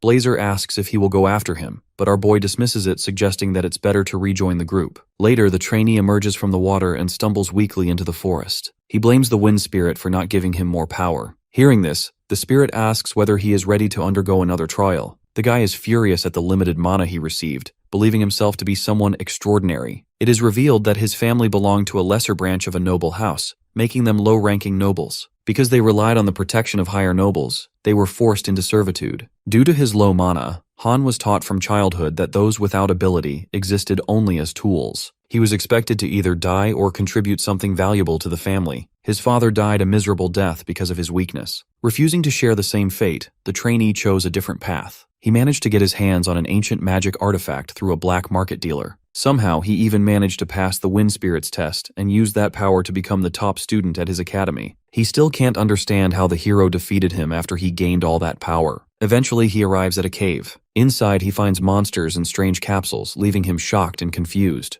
A mysterious man stands within the chamber and welcomes him, revealing that this place is his workshop. The strange man introduces himself as Legion, the Apostle, and asks him if he is interested in obtaining unimaginable power. The scene shifts back to the forest, where we see an injured Leo admitting that the clown's gravitation spell is truly impressive. However, he chose the wrong opponent, and now he has his entire upper body blown off. With this, the blonde kid decides to execute his plan even though he believes it is a bit early. He thinks about the hero, believing that he must have died since Legion is one of the strongest apostles, unlike anyone he has faced so far. If he is lucky, he may die quickly, otherwise he will end up becoming one of his test subjects. Still, the guy can't throw off the feeling that the hero may somehow survive. Meanwhile, inside the cave, Han asks the Legion what he means. The Apostle turns back to revive a terrifying monster made by combining the corpses of other dead monsters. He asks the trainee if he is sick since he looks pale. The trainee looks disgusted and comments that he is the sick one since he created something so monstrous. He once again questions who he is, but the Apostle simply tells him that he doesn't want to know. What he truly wants is more power. With the promise to make him stronger, the Legion raises his hand forward. Surprisingly, the trainee smacks his hand away since he doesn't want to become his test subject. Hearing this, the Legion pauses and asks him if he has anywhere he can go back to, since he already betrayed his comrades. Even if he manages to escape this island on his own, he will have to live his entire life as a loser.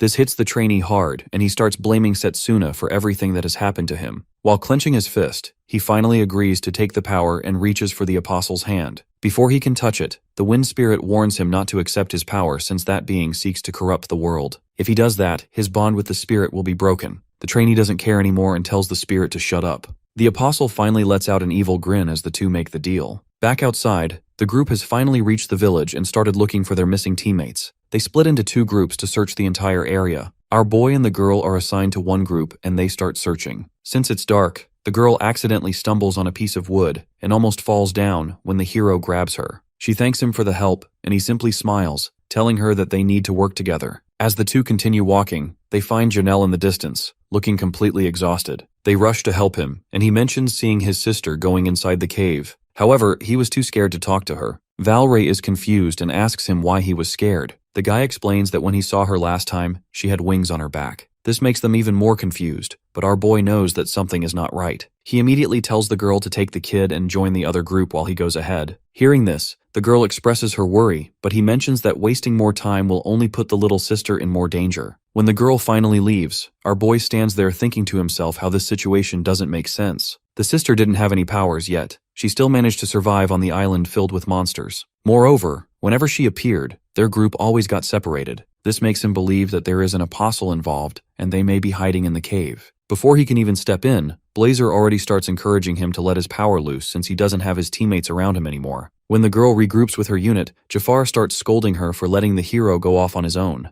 The captain tries to calm him down and suggests helping him. Suddenly they hear footsteps and Han walks of the forest completely unharmed. He demands to know where the hero is. Everyone in the unit already knows what he did, so they confront him, but he repeats his question once again, asking where he is. When they refuse, he declares he is going to rip them all apart and present their corpses to the Legion. The Fire Mage watches in confusion as he breaks his golem, announcing that he doesn't need it anymore. With this, the trainee lets out a powerful wave of fire straight at him. This makes him even more confused since the guy was supposed to be an enchantment mage. It isn't possible for a mage to use two branches of magic at once. Han laughs as he hears this, telling them that he is not an ordinary mage. At the same time, the captain uses his copy gear spell, assuring his group that they can beat him since he is alone. However, the trainee grows another arm out of his back and starts using formation magic. The next moment, a fourth arm grows out with a different crest, and he mocks them, saying that they might have won if he could only use two branches of magic. With this unleashes an attack with all four branches of magic at the same time. Jafar tries to hold off using his fire magic, but it's a bit overwhelming. Meanwhile, the captain notices that his hands are actually from the corpses of the mages who were guarding this island. It seems like he gained their power by attaching their limbs to his own body. Valray is disgusted by this and thinks of it as an insult to life. However, Han couldn't be more proud. He confident announces that the Legion gave him this power. As the fight continues, the captain realizes that they can't beat him using ordinary magic and asks the Fire Mage if he handles him. Without a second thought, Jafar starts chanting a spell and decides to go all out.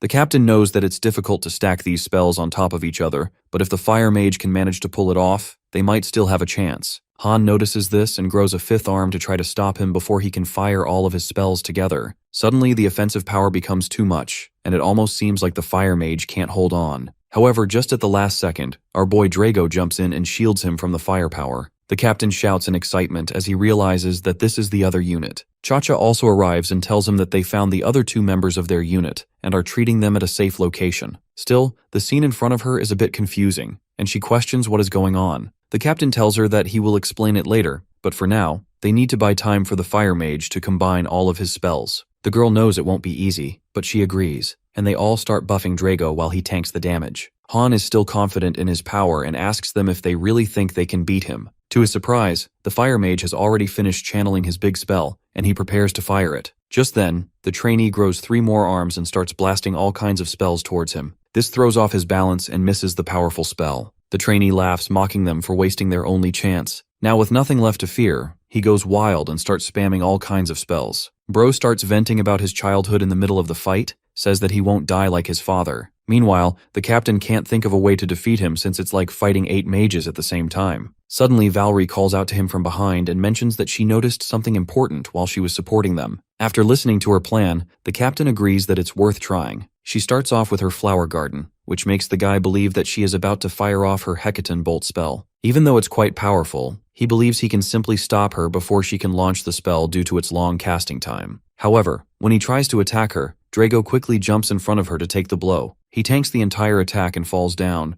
but it's enough time for her to release her spell. The trainee already knows what's coming, so he becomes incredibly alert. As soon as the spell hits, he immediately leaps to the side and dodges it. Believing he has won, he laughs in their face, saying that chaining spells won't work against him. However, the captain mocks him, commenting that he has lost his touch since he already forgotten about his magic. Turns out the first lightning spell was just a copy created by the captain to throw him off. Now that he is caught off guard, the girl fires her actual spell right underneath him. The trainee has no time to react and gets hit directly by the full force of the attack. This leaves him on his knees, wondering how he even lost to some mages. The girl tells him that the reason he lost was that he is alone. Even though he can use the power of multiple mages, he only has one brain, so he can't defend against multiple attacks at once. Now that he has stopped moving, the second unit captain buffs the fire mage as he prepares to land the finishing blow. Han watches as Jafar prepares his spell, blabbing that it's unfair. The girl tells him that he might have had his reasons for turning out this way, but that doesn't excuse his actions. If he truly wanted to change, he could have spoken out and tried asking for help. However, it's far too late for any of that since the mage has already fired his attack. The incredible firepower obliterates him completely and shatters his spirit necklace. The fire mage picks it up and wonders if this is the item needed to cast spirit magic. Turns out the trainee still has a bit of life left, and he uses it to snitch on Setsuna, asking if he could also become as strong as him if he could form a bond with a spirit. This comes as a shock to the fire mage, who realizes that the hero is also practicing spirit magic. Away from all of this, our boy continues walking deeper into the cave until he finally encounters the sister and asks her if her name is Sifin. By now, the girl is so far gone that instead of answering, she quickly turns around and tries to attack him. He is a bit surprised but easily dodges her attacks since she doesn't seem to be skilled at combat. The girl even falls down on her own while trying to attack him. The hero finds it strange since she is far too weak to be an apostle, and he doesn't sense anything evil from her. He raises his hands and assures her that he means no harm. The girl suddenly changes her expression and asks him if he is telling the truth. Setsuna sits down with her and asks what happened to her. While crying, she explains how monsters showed up in their village and took everyone away. Then their bodies started changing out of nowhere. Fortunately, she managed to escape while the monsters weren't watching.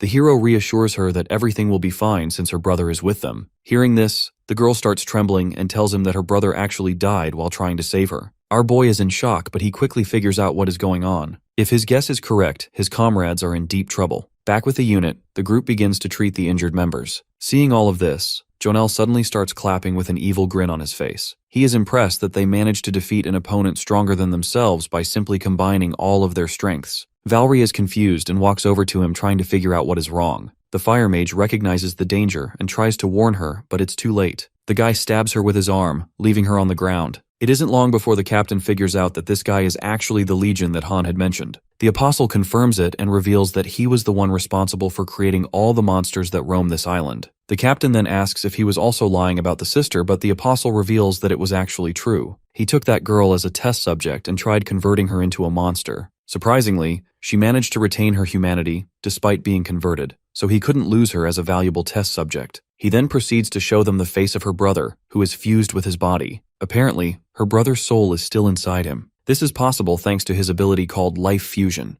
which allows him to fuse with other life forms. This makes the fire mage furious, but the captain notices that the being standing in front of them holds immeasurable power. The Legion offers to make them his friends since they have huge potential. With this, he throws some of the items carried by their teammates on the ground. This leaves Cha-Cha in shock as he reveals that he took those guys to his lab and is planning to use them as test subjects. Instead of fighting, he suggests they give up and voluntarily become his test subjects. Jafar has had enough with his yapping, so he attacks him with his flames. Even though the attack hits him directly and burns his body, the Apostle is still smiling. He asks him if he doesn't feel pain, and the Legion admits that he does. However, it simply doesn't concern him. Hearing this, the fire mage throws another attack, hoping to break him down by brute force. This turns out to be the wrong move since the Apostle's body quickly adapts to the fire by changing into dragon skin. It is now his turn to attack, and he chooses the captain as his first target. Sid tries to defend by putting up his shield, but it's shattered in an instant by the giant dragon's arm. To make matters worse, he also gets infected by the toxic pollen from the rabbits. The Apostle laughs and declares that it's impossible to defend against the unique traits of every single monster. He then throws the captain away like a toy, sliding him to the ground.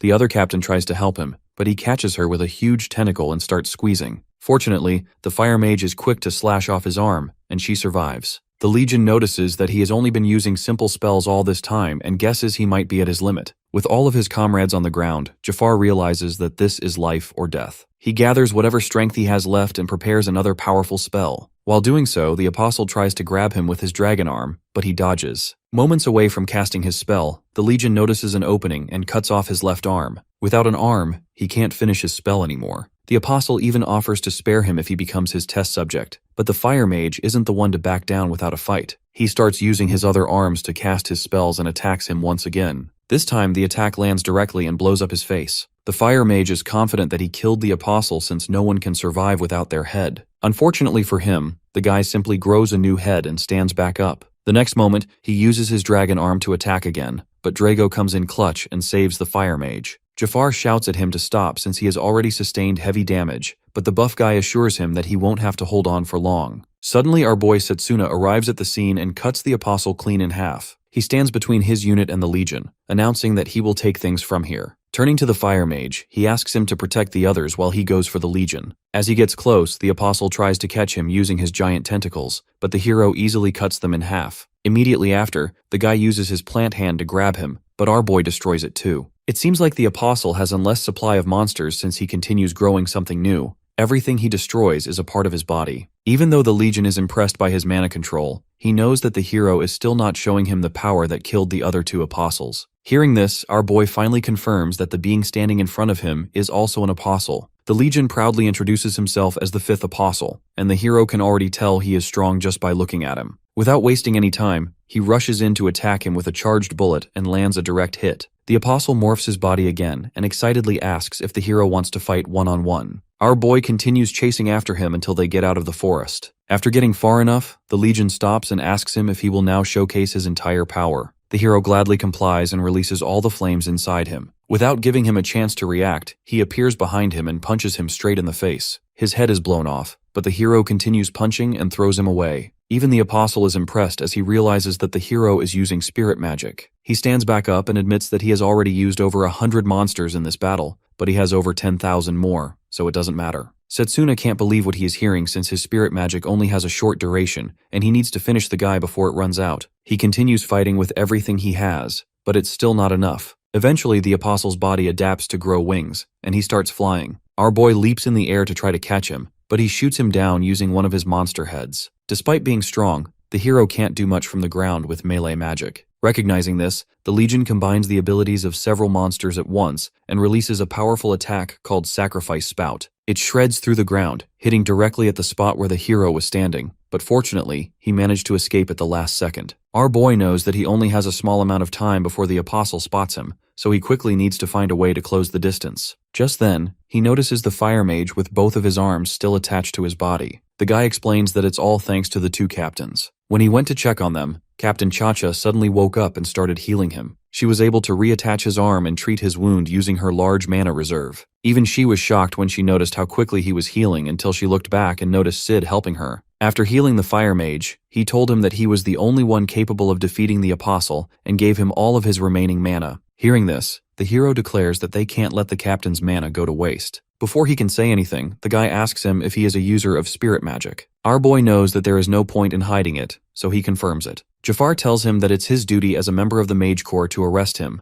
but given their circumstances, he is willing to overlook it if he uses spirit magic to defeat the apostle. The hero immediately agrees and assures him that he will take care of it. Hearing him talk so casually, the fire mage asks him why he doesn't treat him like a senior as he does with others. Setsuna knows the answer but chooses to remain clueless. The fire mage lets it slide and hands him the spirit magic artifact he collected from Han. The hero immediately knows what it is and calls out to the wind spirit to lend him its power. Zephyrion answers his call and asks if he is ready to overcome its trail. Our boy pauses for a second since he needs a bit of time. Noticing this, the fire mage sighs, complaining that he is about to help someone use spirit magic. However, since it's about life or death, he agrees to buy him some time. The hero trusts him completely and leaves it all to him. As he sits down to concentrate, he gets teleported to the spirit's realm along with Blazer. The fire spirit isn't too happy about it since he doesn't like Zephyrion, but he feels that about everyone. It isn't long before the spirit shows up and presents its trial in front of the hero. In order to form a contract with the spirit, he needs to find the exit within the endless labyrinth of wind in front of him. The hero is a bit surprised and asks the spirit if it needs to confirm if he is worthy first. Turns out, the spirit doesn't really care about being worthy and grants its power to anyone with enough talent. The fire spirit comments that this is all part of its plan to watch humans grow drunk on its power. Still, our boy needs this power if he wants to win against the apostle, so he accepts the challenge. Even though it's an infinite labyrinth, he knows there must be a way out. Instead of looking around, he closes his eyes and starts following the flow of mana.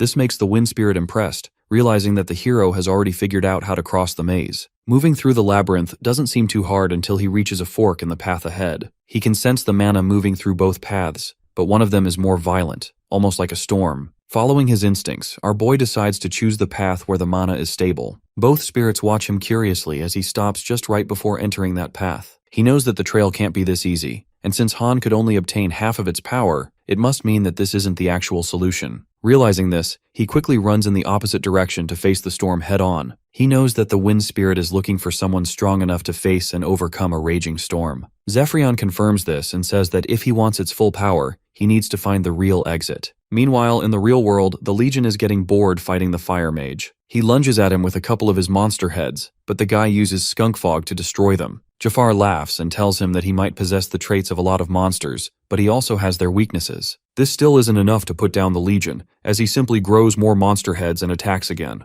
With the fire mage backed into a corner, he declares that the fight is over. Just then, our boy enters the scene with his new wind power. The apostle is surprised to see that his appearance has completely changed, but before he can say anything else, the hero flies towards him to deliver a powerful punch. Now that our boy has a way to close the distance, he can utilize his melee magic skills to the fullest. Even the fire mage is shocked by his new power. The hero creates a wind blade and starts slashing the apostle. At the same time, he uses another skill to push him to the ground. The Legion senses that his attack wasn't as powerful, so he can't really adapt, but suddenly, our boy pulls out his fire magic. Knowing that they are standing on top of a lava stream, the hero punches the apostle hard into the ground. With this, the ground crumbles and the Legion falls into the lava below. Our boy leaps away at the very last second and watches as the apostle burns in agony. Even the fire mage is convinced that the Legion has finally died this time, since no organism can survive such hot temperatures. Unfortunately for them, hot steam starts rising from the lava below, and in the next moment, a terrifying monster appears. Turns out the apostle has changed his body shape once again to adapt to the lava. However, in doing so, he lost half of his monsters. This makes him furious, and he declares that he will use everything he has to kill them. The two of them watch as the monster lets out multiple powerful attacks at once. It literally destroys the ground they are standing on. With nowhere left to run, Jafar frantically tires hitting the apostle with one of his spells. Even though the attack lands, it does no damage to the Legion. He simply laughs and declares that his body is now resistant to extreme heat since he fell into the magma. At the same time, he charges another attack and aims it directly at the fire mage. Before he can launch it, our boy jumps on top of him and slashes one of his arms using his wind blade. However, he notices that the wound is immediately healed in real time. This means that he won't be able to cut the monster down. Recognizing this, the hero creates a distraction and retreats with the fire mage. As the two of them hide behind some rocks, the wind spirit asks the hero how he plans to defeat the apostle since even his power isn't enough. Despite the odds, our boy still has a plan. He mentions noticing a core at the center of the apostle's body when he came out of the magma. That same core was shattered when he killed the other apostles, which means that they gain all of their power from the core. Keeping this in mind, he suggests that the fire mage distract him while he aims for the core. Even though it's a sound plan, Jafar still doubts the hero can destroy the core this easily since the apostle has gotten quite strong. The hero knows they are taking a bit of a gamble, but if he can successfully pull off what he has in mind, he can finish the apostle in a single attack. Hearing this, the fire mage agrees to put his trust in him even if it costs him his life. This takes Setsuna to the past when his friend did the same thing during their fight with the death god. Back then, he wasn't able to save the world, but this time, he is determined not to make the same mistake. He gets up while activating his wind spirit powers and signals the mage to begin their plan. The fire mage runs to the edge of the cliff and removes all the smoke to reveal himself. Seeing him makes the legion furious, and he prepares to attack, but the mage suddenly proposes a deal. Jafar suddenly drops his staff on the ground and raises his hands. The apostle is still confused and asks him what he is doing. Bro starts acting scared and begs him to spare his life, even agreeing to participate in his experiments. The apostle is no fool, and quickly recognizes this as a trick to gain some time. Realizing that it's not working, the mage changes his tactic and starts attacking his ego. He tells him that all the experiments he has done so far have failed since they were easily able to defeat all of his monsters. Even though he claims to be so smart, he can't do any successful experiments. The Legion knows that he is getting rage-baited, but before he can react, a huge thunder blast hits him from the sky. Unfortunately for our mage, this still isn't enough to deal any damage since his body has almost adapted to everything by now. With his attack failing, he falls to his knees. The Legion watches this and realizes that he must be at his limit. However, he still can't see the hero anywhere and wonders if he was planning a diversion. Despite being completely drained, Jafar manages to conjure up a single spell in hiding. The apostle doesn't waste any time and prepares to finish him off, knowing that he is hiding a spell behind his back. When he finally charges forward to attack, a massive arm punches him back. As he looks ahead in confusion, he notices Han standing there with the last bit of life he has left. The trainee screams at him, saying that he can't forgive him for treating them as his tools. The next moment, he falls down in exhaustion. While fighting his summon, the apostle laughs, believing that he has won. Suddenly, the fire mage launches the spell he had been hiding, but it is slightly off the mark since the Legion leaps away and dodges it. Just then, he hears a voice coming from above, admitting that the fire mage is truly the strongest in the western branch. When the Legion looks up, he notices our boy flying with his wings. Blazer already knows what's coming and tries to stop the hero, but Setsuna knows he has no other choice. He dives straight at the apostle, and when the monster tries moving, he realizes that Janelle's soul is preventing him from running away. The kid momentarily gains control and shouts at the hero to save his sister. Seeing this,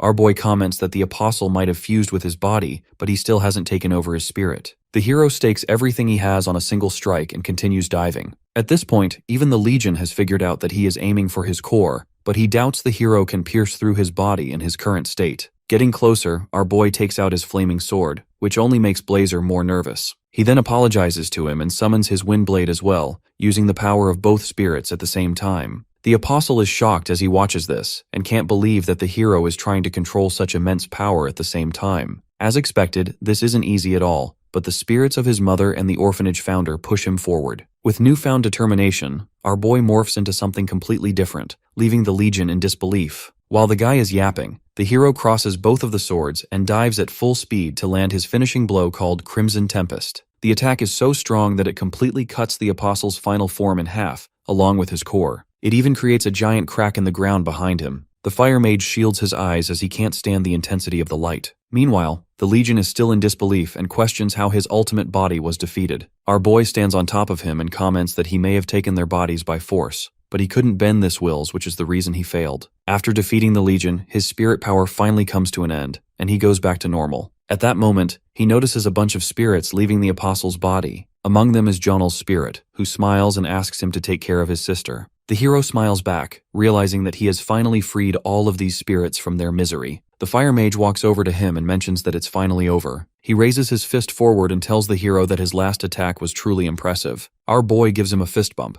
commenting that it was life or death, and he was only able to do it because of him. Even though the fire spirit is still angry, the wind spirit is quite impressed by the hero since it has never experienced something like this before. With the death of the Legion, all the monsters under his control also start to disappear. Han loses all of his monster powers and becomes human. Under the shining sun, our boy carries him away and announces that the nightmare on this island is finally over. Afterwards, they rescue the little sister and all of the villagers still trapped inside the Legion's prison. Our boy had successfully prevented disaster and saved both units from destruction. They stayed on the island for a bit to recover and then left on the summoned birds. A few days later, a rescue ship was officially sent by the Mage Corps to rebuild the island. The sister never forgot her brother's sacrifice and continued visiting his grave to thank him for everything. Meanwhile, our group was commended for its efforts on the island and even received recommendation letters from the commander. After this long journey, it was now time for them to head back to their academy. While the hero is walking back with Valerie, they notice her brother bowing down in front of the commander. He apologizes on behalf of his sister and takes all the blame,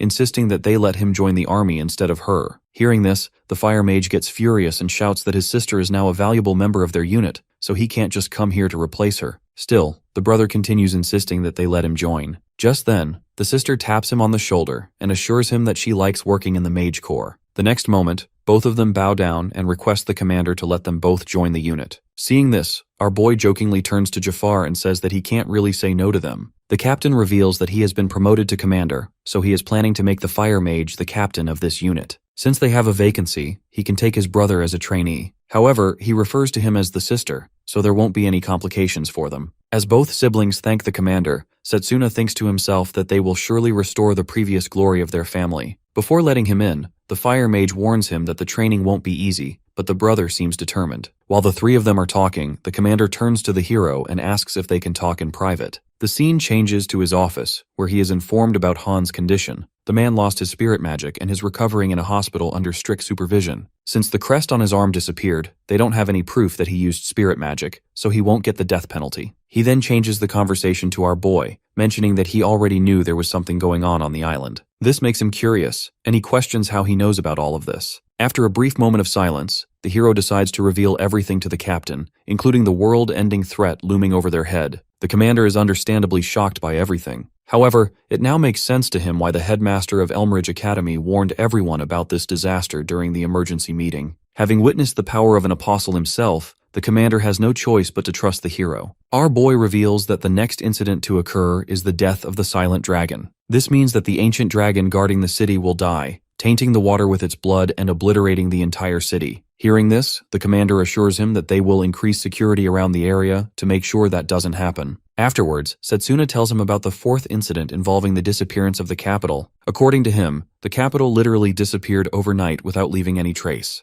However, this incident won't happen for another 2 years, so they still have time to prepare. The commander guesses that they may have already started their planning for their operation, so he decides to send some scouts to investigate. Our boy is impressed by how quickly the commander is to take preventive measures. He feels relieved that he survived the island. Despite all this, the hero still hasn't explained how he already had knowledge of their plan. He finally reveals that he came from the future to prevent their world from its fated destruction. The commander pauses, hearing this, but he knows the hero won't lie to him, so he chooses to trust him. Both of them share hands afterwards, and our group finally prepares to leave. As they say goodbye to their units, the fire mage turns to our boy and asks why he is going since he can simply stay with them and learn more. Bro gets a bit carried away and tells him to drop out since the two of them can become the strongest team in the army. The hero likes the idea, but he still wants to graduate. Before leaving, Valerie thanks him for everything and reveals that she was using her brother's name. Her actual name is Vanessa Light. With this, our boy properly says goodbye to her using her real name, and they leave. Meanwhile, in an unknown place, we see Leo laughing as he learns that the hero has survived once again. What's worse is that he has become even stronger after defeating the Legion. He tosses the paper in his hands, believing it to be a blessing for him, and takes out a core obtained from another apostle he has just killed. Leo now has 2 cores, and it seems like everything is going according to plan. Back at the academy, our boy greets his friend, and she reveals that the headmaster wants to see them. When they reach the headmaster's office, they notice Lionel sitting there with him. His instructor turns to him and asks him, "Start with everything that happened on the island." After hearing the entire story, the headmaster strokes his beard, relieved that the hero was able to warn the Royal Mage Corps about the apostles. However, now that their presence has become known, they might act more aggressively. The headmaster also discusses Layla's learning spirit magic and instructs both of them to be prepared for the war ahead. This reminds the hero of his past when he failed to save the people he cared about, and now that he finally prevented one of the disasters, it almost feels like a dream. He declares that he is prepared to risk his life if it means protecting the peace. However, in order to do that, he asks the headmaster for a favor. Turns out that Setsuna wants to make a pact with the time spirit. After successfully combining the powers of both the wind and the fire spirit, he has realized the true potential of spirit magic. He believes that if he can bond with more spirits, he will surely defeat the death god. Hearing this, the headmaster summons his spirit without hesitation. The spirit introduces itself as Chronoboros, the time spirit, and questions if the hero truly wants to undergo its trial. Our boy also doesn't waste time and immediately says yes. He is then teleported to a ruined world much like the one he had before traveling back in time. The spirit reveals that his trial is to defeat an opponent that he knows he can't win against. This confuses our boy, and he wonders who he is fighting. Strangely enough, the person he is supposed to fight is himself at his peak. As the two of them stand face to face, the others watching begin to wonder what kind of mage he was when he practiced ranged magic. His past self even feels a bit terrifying since he had been fighting the death god back then. However, the hero might still be able to win if he can get close to him. Setsuna already knows this and immediately rushes forward to attack, but his ranged clone counters with a powerful fireball attack. Like always, our boy tries cutting through the magic, but for some reason, the attack still hits him. The headmaster explains that it's likely because his opponent has the same amount of mana and mana control as him. The next moment, the ranged clone fires another attack. This time, the hero tries to dodge instead of cutting through it, but the attack seems to follow him. It appears that the clone is tracking him with magic detection, so the hero decides to use his silent step technique to hide his presence. This works well, and he manages to sneak behind him, but before he can attack, his past self activates a barrier. While pressed against the barrier, the hero realizes that the attack he dodged from before has circled back to hit him from behind. When he turns back to defend, the barrier suddenly stabs him with multiple spikes and leaves him bleeding on the ground. Layla is shocked that the hero lost to his former self. Meanwhile, the headmaster seems impressed and comments that it won't be a stretch to call his ranged version the greatest mage in the world. Since Setsuna lost, the girl turns to the time spirit and asks if the hero won't be allowed to enter a contract with it. Fortunately, the time spirit allows him to attempt the trail as many times as he wants, as long as he doesn't give up. This gives some hope to the group since he is still standing. The past version fires another attack at him, but this time, instead of blocking, he tries to deflect the attack. It works well and allows him to close the gap a bit, but the ranged clone isn't going to let him win this easily. Bro starts channeling multiple spells on top of each other, even shocking the headmaster, who admits that he has never seen this level of mana control. Our boy immediately recognizes this as his signature spell and knows that he is in deep trouble. The attack hits him directly, and he loses once again. Seeing this, his friend wonders how his past version wasn't able to defeat the death god since he is so strong. The headmaster explains that it isn't about strength, since all magic is useless against his disintegration skill. The only way to beat Vidrak is through melee magic. Even though he might not be effective against the death god, he is still a terrifying ranged mage. So Lionel wonders if there is any way for the hero to win against him. The time spirit reveals that Setsuna has already fought his former self dozens of times since time flows differently in the spirit realm. Despite his resolve, his friend and teachers are worried since he is basically trapped in that realm until he wins. All of them sit silently as they watch the hero undergo countless battles with his former self, only to lose. We see him lying on the ground, defeated, as he realizes that all of his training is useless against his former self. However, something suddenly awakens inside him, and he rises to his feet, summoning his mana sword. The headmaster and the instructor, since they can't watch him getting beaten anymore. But our boy surprises everyone by cutting through every single attack. After thousands of trials, something strange happens inside his body, and one of his eyes changes its color. With his newfound power, he stands tall once again and declares that he won't lose to a ranged opponent. Everyone is shocked seeing his eye changing color, but Lionel recognizes it immediately. Meanwhile, back in the spirit realm, the past Setsuna attacks our boy with fire magic, but this time, he is locked in. He reminds himself to repeat what he did to the boulder by concentrating all of his mana into a single point. Doing so allows him to cleanly cut through the attack and split it in half. With his new eye, he can now see the flow of the mana clearly, and he knows exactly where to hit. The instructor explains that it's the War God's Eye. It refers to a blind close combat mage known as the War God. On the verge of death, he was able to see the flow of mana by awakening a new pair of eyes. However, doing this requires declarations of training and thousands of real battles. Since melee magic allows the user to enhance their body with mana, our boy was able to enhance his optic nerves with mana, allowing him to literally see the flow of mana. Still, this requires precise mana control, so only an expert can achieve something like this.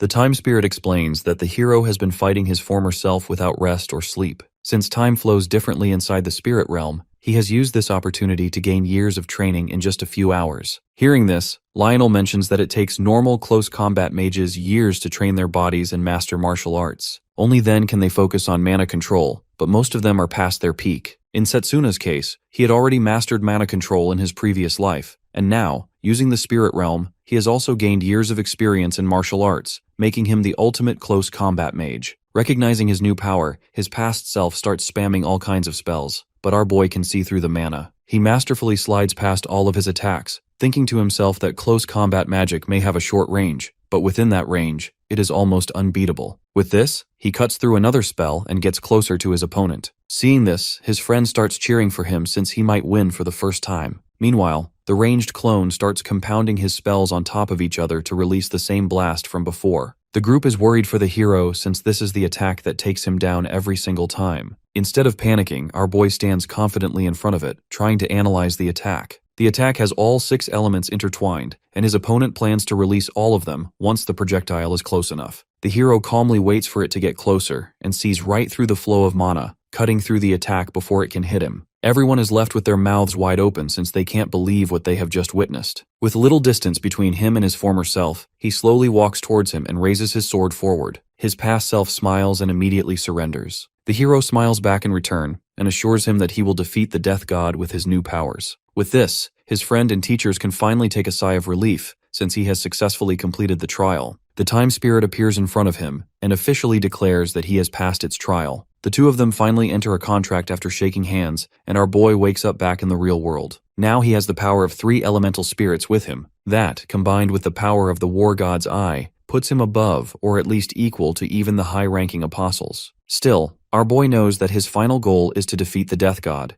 and he needs the power of more spirits if he wants to do that. Hearing this, the headmaster reveals that he knows an excellent place for him to form a contract with other spirits. That place is the hidden village of elves, also known as the Valley of Spirits. Layla can't believe that a place like that actually exists, but the old man explains that it's top secret. No one can get there through normal means, but he has a plan. Just then, the bald instructor enters the room with an injured priest from the Holy Church. The man claims to have a letter for the hero from Inquisitor Roberta. This already feels strange, so our boy immediately grabs the letter and starts reading. The girl has written that she has something important to reveal regarding the Great Saintess. Reading further, both the hero and Layla are shocked to notice bloodstains on the letter. This makes them wonder if something terrible has happened to Roberta. After delivering the letter, the instructor informs them that he will be escorting the injured priest to the infirmary for treatment. Seizing the moment, the girl voices a concern that has been troubling her. She mentions that the hero has been trying to save everyone all this time, but he has never once spoken of rescuing the Great Saintess. Satsuna confesses that the Saintess is the one person he is powerless to save. He then turns to the headmaster and starts explaining why he hasn't referred to the death god by his real name till now. The scene changes to a flashback, and we see Roberta keeping an eye on the Saintess. Her advisor Gustav has called her for something important and even interrupted her prayer for that. She asks him what it is and mentions that their creator has commanded them to preserve the beauty of this world. We see her face with tears running down her eyes representing her devotion to this cause. The Inquisitor quietly watches as the guy praises her piety before revealing he has someone he wishes her to meet. At that moment, a rift tears through the air before them, and from it emerges the apostle Satanachia. Roberta watches in horror as he introduces himself to the Saintess as the second apostle. She acknowledges she has heard of him and questions whether his power comes from the death god he serves. The apostle confirms this, explaining he wields an ability called Dimensional Rupture, which allows him to cut through space and form rifts into other dimensions. As he speaks, the Purge Knights on guard step in, demanding to know his identity. Roberta is shocked. Although she had ordered them to stand by, they've acted without her direct command. Convinced the apostle means harm, the knights attack, only to be effortlessly wiped out with a single wave of his hand. The Inquisitor trembles in fear as she watches the apostle shred the dimensional fabric, taking the knights with him. Seeing this, the Saintess turns to her advisor and asks if he is also on the side of the death god. Just then, Gustav reveals his true form and admits that he is the 11th apostle named Valum. He has an ability called Thousand Face Transformation that allows him to assume any form he likes. The Saintess warns them that it was reckless to speak their powers' names in her presence. To demonstrate why, she produces a sacred tome and inscribes their abilities within it. Once recorded, she declares their powers now fall under her control. To prove her point, she dares the second apostle to use Dimension Rift against her. He agrees, aiming first for her arm. But when he attacks, the Saintess remains unharmed. She reveals that the Book of Truth is a miraculous power gifted to her by the Creator. Its pages hold the very description of the world, allowing her to rewrite reality itself by altering the text. Just as she prepares to attack, Satanachia begins to applaud, impressed by her ability. He then insists she must meet his master. A larger dimensional gate opens behind him, and from the darkness steps Vidrak in the flesh. The moment the saintess lays eyes on him, she is overcome with trembling awe. To her, he appears in the form of the Creator. Watching from a distance, Roberta is utterly confused. She kneels before the death god, recalling his command to preserve the beauty of the world. The saintess frantically questions why he now seeks to destroy it, and asks if he is disappointed in them. The death god responds that the truth is the complete opposite. Humanity has prospered and beautified his garden so well that he is satisfied. Yet, he declares it is now time to purify humanity before they become pests. The death god clenches his fist and reminds her that his command was to preserve the beauty of the world. While the saintess stands there in disbelief, the second apostle tells her that the Book of Truth is also a gift from the death god, which he gave her to fulfill that very purpose. He refers to her as Marianne, the first apostle. Roberta is stunned, refusing to believe what she has heard. After a moment of shock, the saintess accepts her role completely. She concludes that since the world was given by the Creator, it must be returned to him, and offers her tears and body to Vidrak in total submission. The death god accepts, extending his hand to corrupt and overtake her very being. Seeing this, the Inquisitor panics and decides to inform the hero about everything. However, before she can leave, the second apostle senses her and immediately uses his dimensional rupture ability to finish her off. His first attack misses, but when he tries hitting her again, the Purge Knights step in and save her. This is how she managed to make it out and send that letter to Setsuna. After he explains everything, his friend is in disbelief that the great saintess is actually an apostle. Lionel is equally shaken by the idea of facing the god who created their world. The headmaster announces that they must gain greater power and directs them toward the Valley of Spirits, the hidden village of the elves. He introduces someone who can guide them, and that person is none other than the witch Morgana. Just like last time, she is back in her old body. Our boy is taken aback as she enters. He collects himself and bows respectfully. As usual, the witch is accompanied by her doll. Our boy notes with surprise that her injuries have healed, to which she lightly jokes that it was nothing serious. She explains she agreed to come at the headmaster's request and will guide them to the spirit village. Grateful, the hero thanks her, but his friend suddenly speaks up, requesting to join them. Morgana glances at the headmaster for approval before agreeing. Days later, as Layla and Satsuna prepare to depart, the headmaster informs them he has arranged a leave of absence. After their goodbyes, they set off with the witch. Following a long journey, they arrive at a cold, cloud-shrouded location. The witch reveals that this place is covered by clouds for the entire year, so the sun never reaches it. She then pauses and reveals that they have reached their destination. The red-haired girl is confused because they can't see any village around, but the old lady tells her to be patient. She takes out a lantern from her bag and lights it up using mana. When lit, the lantern pierces the sky, parting the clouds to reveal a dragon emerging from the opened space. Though shocked by the dragon's appearance, the witch assures them that they haven't even seen anything yet. The next moment, they all climb on the dragon's back and start flying. It doesn't take long for them to finally reach the village. Our boy is nearly overwhelmed when the magnificent sight comes into view. The Valley of Spirits is actually an island floating in the sky. Morgana explains that no human has set foot there since the Great War, so they should be grateful to her for arranging this trip. After they land, Layla looks around in shock and asks her how the island stays afloat. The old lady smiles and reveals that it's a magic trick that she created herself. Before they can relax, a bunch of arrows fly at them from the trees. Despite being caught off guard, the hero manages to activate his war god's eye and blocks all the arrows. He then calls for the attackers to reveal themselves. Within moments, the elven archers come out with their arrows pointed at them. Before they can attack, the doll takes off her cap and reveals that she is Morgana, and the people here are her guests. Recognizing her, the warriors immediately bow and apologize for their rudeness. Once calm is restored, the witch tells the two of them that the queen is an old friend and will likely hear them out. They are soon led to the palace to meet Queen Lush. Morgana greets her casually and encourages the others to be at ease, but the queen swiftly asserts her royal authority, insisting on formality. She sighs, saying she knows the witch only brings trouble, but urges her to explain the situation nonetheless. After listening, she understands Satsuna's goal of forming contracts with spirits. Morgana excitedly suggests taking him to the shrine of the Great Spirit for a trial. However, the queen refuses. She dismisses the story of the death god destroying the world and states she cares little if humans are wiped out, so long as the elves are spared. It appears that the queen is still mad at humans for the persecution of her people in the Great Magic War. Hearing this, our boy tells her that the threat of the death god is not for humans alone.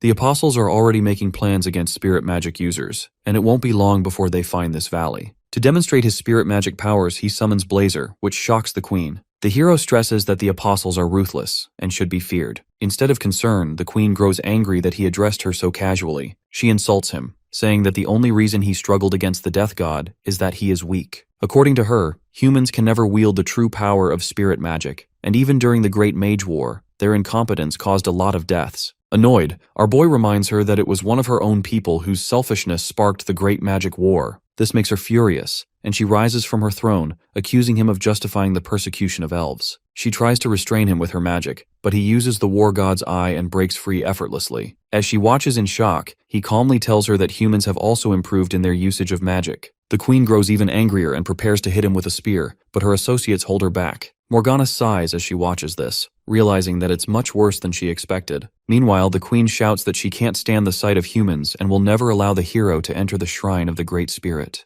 The scene changes to Morgana's house as the three of them sit together and discuss what happens next. Layla thinks that they should continue trying to convince the queen, but our boy doesn't want to drag this on for long. Ever since he interfered in the plans of the apostles, their movements have become different from what they did in the past. This means that he has no idea what is going to happen from now on, and he can't afford to waste time here. The witch believes that the queen will eventually propose a test of strength if he wants to enter the shrine, since she knows they won't leave without it. However, even if Setsuna wins, it won't help reduce the hatred on both sides. After a moment of silence, Layla gets up from her chair and leaves the house without telling anyone. As she walks towards the forest, the water spirit asks her where she is going. The girl explains that after watching the trial of the Spirit of Time, she has realized that the hero has been fighting without taking any rest ever since the world was destroyed in his past. Even though the battle with the death god is unavoidable, she wants him to feel a brief moment of peace before that. In order to do it, she decides to treat him to something special, using her family's secret recipe. While she is using spirit magic to pick some mangoes, the elven guards notice her and call her out. After that, a day passes, and she still doesn't come back. Meanwhile, our boy and Morgana wait for the queen to arrive. Immediately after entering the room, she looks at the hero with a disgusted expression and tells him to leave the Valley of the Spirits. Of course, our boy refuses and mentions that he is carrying the fate of all humans. The queen is still not convinced, but she knows he won't leave without the trail, so she challenges him to a fight. If he wins, he can enter the shrine, but if he loses, he'll have to leave immediately. Hearing this, our boy wonders if there is no other way. With hatred in her eyes, Lethe declares that humans and elves can never live in harmony. The only reason she is doing this is because of Morgana. With no other choice, the hero accepts her conditions, and the queen takes him outside. As they walk through the lawn, they notice Layla baking some cookies with an elven chef. The two of them are shocked to witness her interacting with the locals, almost like she is part of their family. The kids also treat her the same way and excitedly eat her cookies. She ends up losing to the chef, but he admits that her cooking wasn't too bad. All this time, the hero and the queen continue to stare at her from a distance until she finally notices them. Setsuna asks her what she is doing, and she reveals that she was trying to make some sweets with the fruits found here when this chef noticed her. He was curious about her recipe, and before they knew it, they were competing to see who made the best cookies. Layla even offers some to the two of them. Seeing all this, our boy smiles and comments that everyone seems to be having fun. Morgana also turns to the queen and reminds him what she said about elves and humans never coexisting. She tells her that she complains about humans treating them differently because of their race, but she is doing the same thing. This hits the queen hard, and she watches as the hero raises his arm forward, asking her to help him save the world. The queen sighs, taking a bite of the cookie, and admits that it's not bad. With this, she finally shakes his hand and even agrees to guide him to the shrine without fighting. The red-haired girl also comes running to the hero. He looks at her with a smile and thanks her for everything she has done. Layla starts blushing as she watches him smile, but before she can say anything, the hero walks away. The water spirit gets excited, asking her if she is finally going to confess, but the girl wants to wait until they have finally defeated the death god. Meanwhile, the group reaches the door leading to the shrine of the Great Spirit. The guards open the door for them and allow them to enter. At the same time, all the apostles are having a meeting of their own, led by Satanachia. After defeating all the Purge Knights, he gathers the apostles and admits that all of their plans have failed so far. However, he won't hold back this time. In order to strike back, he proposes launching a simultaneous attack on all the regions and purifying all the filth. 2 apostles are sent to take care of the ancient dragon, while the rest are sent to different regions. Satanachia knows that the hero is strong, but he doubts he will be able to stop all of them attacking at once. Back at the shrine, the queen explains that 3 powerful spirits dwell inside it: light, thunder, and ice. Each spirit offers a different trial, so the hero must choose carefully before forming a contract. While this is being discussed, Morgana suddenly receives information from the doll she left on the surface. She tells the group that the apostles have finally begun to act and are moving toward multiple locations. Our boy is stunned by the news and suggests delaying his trial, but she stops him, explaining that a full-scale war with the apostles is unavoidable. The apostles are extremely dangerous, led by the terrifying death god, and Satsuna is humanity's last hope. If he fails to gain the spirit's power, he will never be able to lay a finger on Vidrak. Though angry and frustrated, the hero knows she is right. Elsewhere, the two apostles assigned to kill the ancient dragon arrive at their target area, where knights are already waiting to confront them. The ghost-like apostle named Lulu pulls her hair to the side to reveal her giant eye. Immediately after, the knights start bleeding internally and fall to the ground. The kid standing beside her is the sixth apostle named Cruel, while the ghost is the fourth apostle. They both have an ability called the Cursed Eye of Killing, which applies a killing curse on anyone who meets their gaze. Meanwhile, the pink-haired girl is in the academy mixing some ingredients for her next dish when her summoned creature suddenly becomes alert. A dimensional rift opens inside the school, allowing monsters to pour in. The attack is led by Dantalion, the third apostle, and Gigantes, the seventh. These apostles have the ability to summon and control monsters from another world. Students panic and scatter in fear upon seeing them. One student falls while escaping and is nearly killed, but the headmaster arrives with his dragon, which incinerates the monsters and saves him. Other teachers soon join the fight and start clearing off the monsters one by one. The apostles aren't going to stop this easily, so they simply summon more monsters. At the same time, the second apostle discusses the plan with the Saintess and the 11th apostle, telling them that the attack on the academy and the ancient dragon will be carried out without any issue.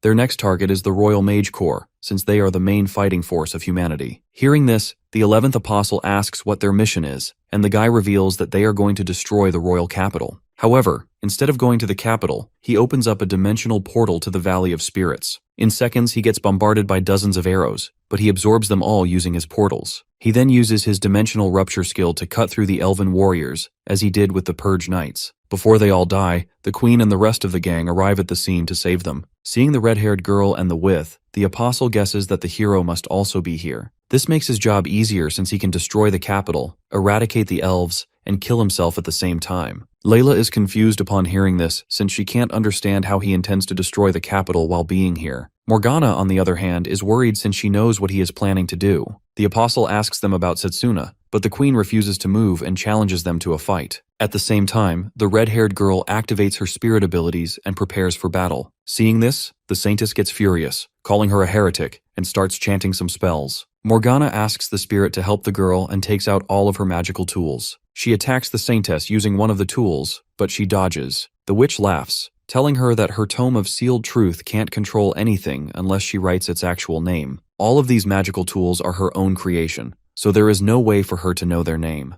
The Saintess looks at them with a cold expression and comments that nothing is hidden from the messenger of the Creator. She puts up a shield that blocks the attack, allowing her to analyze the tool. This gives her the actual name of the magic, and she writes it down in her book. The next moment, the Morgana is hit with a powerful lightning attack, causing her to leap back. She smiles, asking her if she reverse calculated her magic. However, she still has plenty of tools left to use. Even though the old lady seems to be calm from the outside, she knows she can't buy much time against the Saintess. Layla, on the other hand, is willing to give up her life if it means saving a few more seconds for the hero. The queen turns to face the apostle, shouting at him to leave the Valley of Elves at once. She fires a long-range strike, but it seems to miss, burying itself in the ground. The guy smirks, thinking she's failed until those very attacks erupt as vines, wrapping around him and holding him fast. Seizing the moment, she charges, staff aimed for a decisive blow, but the apostle breaks free with ease and counters with his signature ability. The queen notices it at the last second and manages to stop her charge, but it still ends up grazing her leg. Quickly, she uses her vines to bandage the injury, pushing through the pain. Even the apostle admits he's impressed by her vast mana. He also reveals that he knows her crown is the only thing keeping the island afloat. This makes both the queen and Morgana worried, since it was meant to be a secret. His plan is to steal it, move the island over the capital, and crash it down, wiping out the city entirely. Layla is shocked hearing this because if his plan works, he can kill all the elves and human leaders residing in the capital at the same time.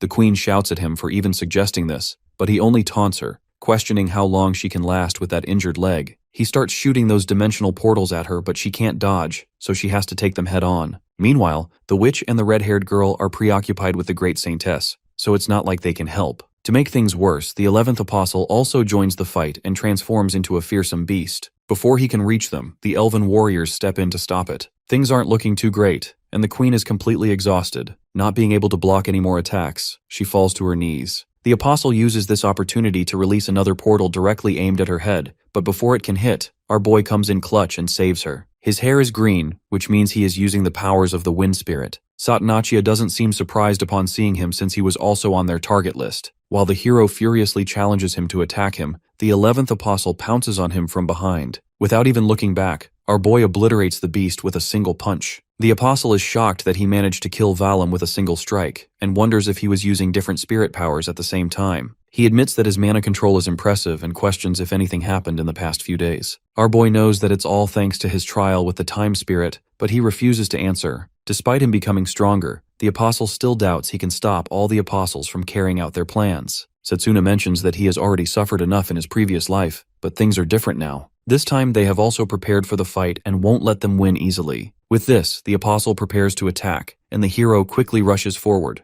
The queen watches him in worry, wondering if he managed to form a contract with the great spirits. Just as he is about to get hit by the dimensional spell, he uses the time spirit's power to dodge past them. The apostle figures out that he is not simply dodging them, but calculating their future trajectory. To prevent him from doing that, he creates a wider portal with nowhere left to dodge. Unfortunately for him, our boy isn't planning on dodging this time since he easily cuts through it using his mana blade. The guy can't believe he got outplayed by a melee mage. Our boy stands there with clenched fists, telling him that these are the only things he needs to beat him up. He also doesn't want to reveal all of his abilities since the great saintess is watching. This humiliation makes the apostle furious, and he summons a massive monster called Tyndalos. The wolf monster momentarily pushes the hero back, but our boy quickly jumps on top of it and slices it in half. Without wasting a second, he charges at the apostle, who frantically vanishes into his portal. The hero turns back to notice another portal opening behind him, and figures out that this is where he will come out. Before the guy can even take a step out, he gets kicked and flies back like a football. This kick puts him back to his senses,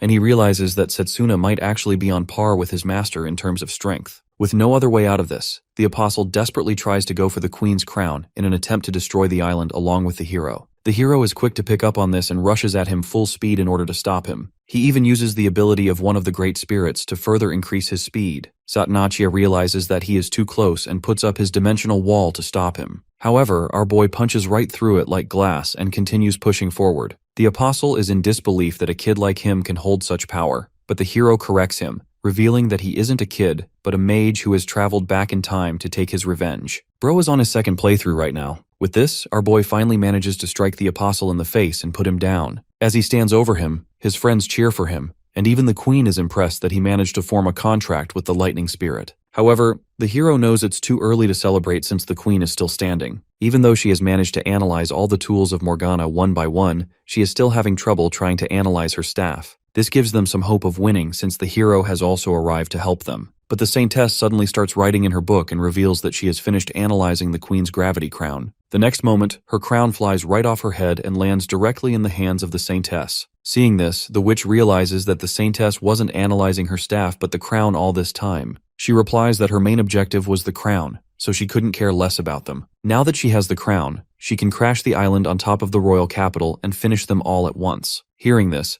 Layla tells her that if she goes forward with this plan, she will also die with them, but the saintess seems to be okay with sacrificing her life for her master. Without speaking another word, she breaks the crown into pieces, which means that there is no going back now. Moments later, she points her pen at the witch, causing part of her body to catch fire. Morgana realizes that the saintess has also analyzed her body. The next moment, Layla screams in horror when she sees herself being burned alive. However, the witch quickly changes back to her true form, telling her not to panic. She mentions that the hero can handle the fight, and that they must focus on stopping the island from falling. Following her words, the girl helps the queen stand up, and the two of them leave the battlefield, trusting our boy to finish the battle. Once they are gone, the saintess decides she no longer needs to hold back. The hero prepares himself, knowing that the book can place all spells under its control as long as she knows the name. If he wants to win, he needs to end her with a single blow before getting analyzed. While he is thinking, the saintess suddenly launches her judgment flare attack, but he uses the spirit of lightning to gain more speed and closes the distance. The girl uses a shield to protect herself, but our boy vanishes from her sight. As she looks around in confusion, he suddenly moves behind her and aims for her head.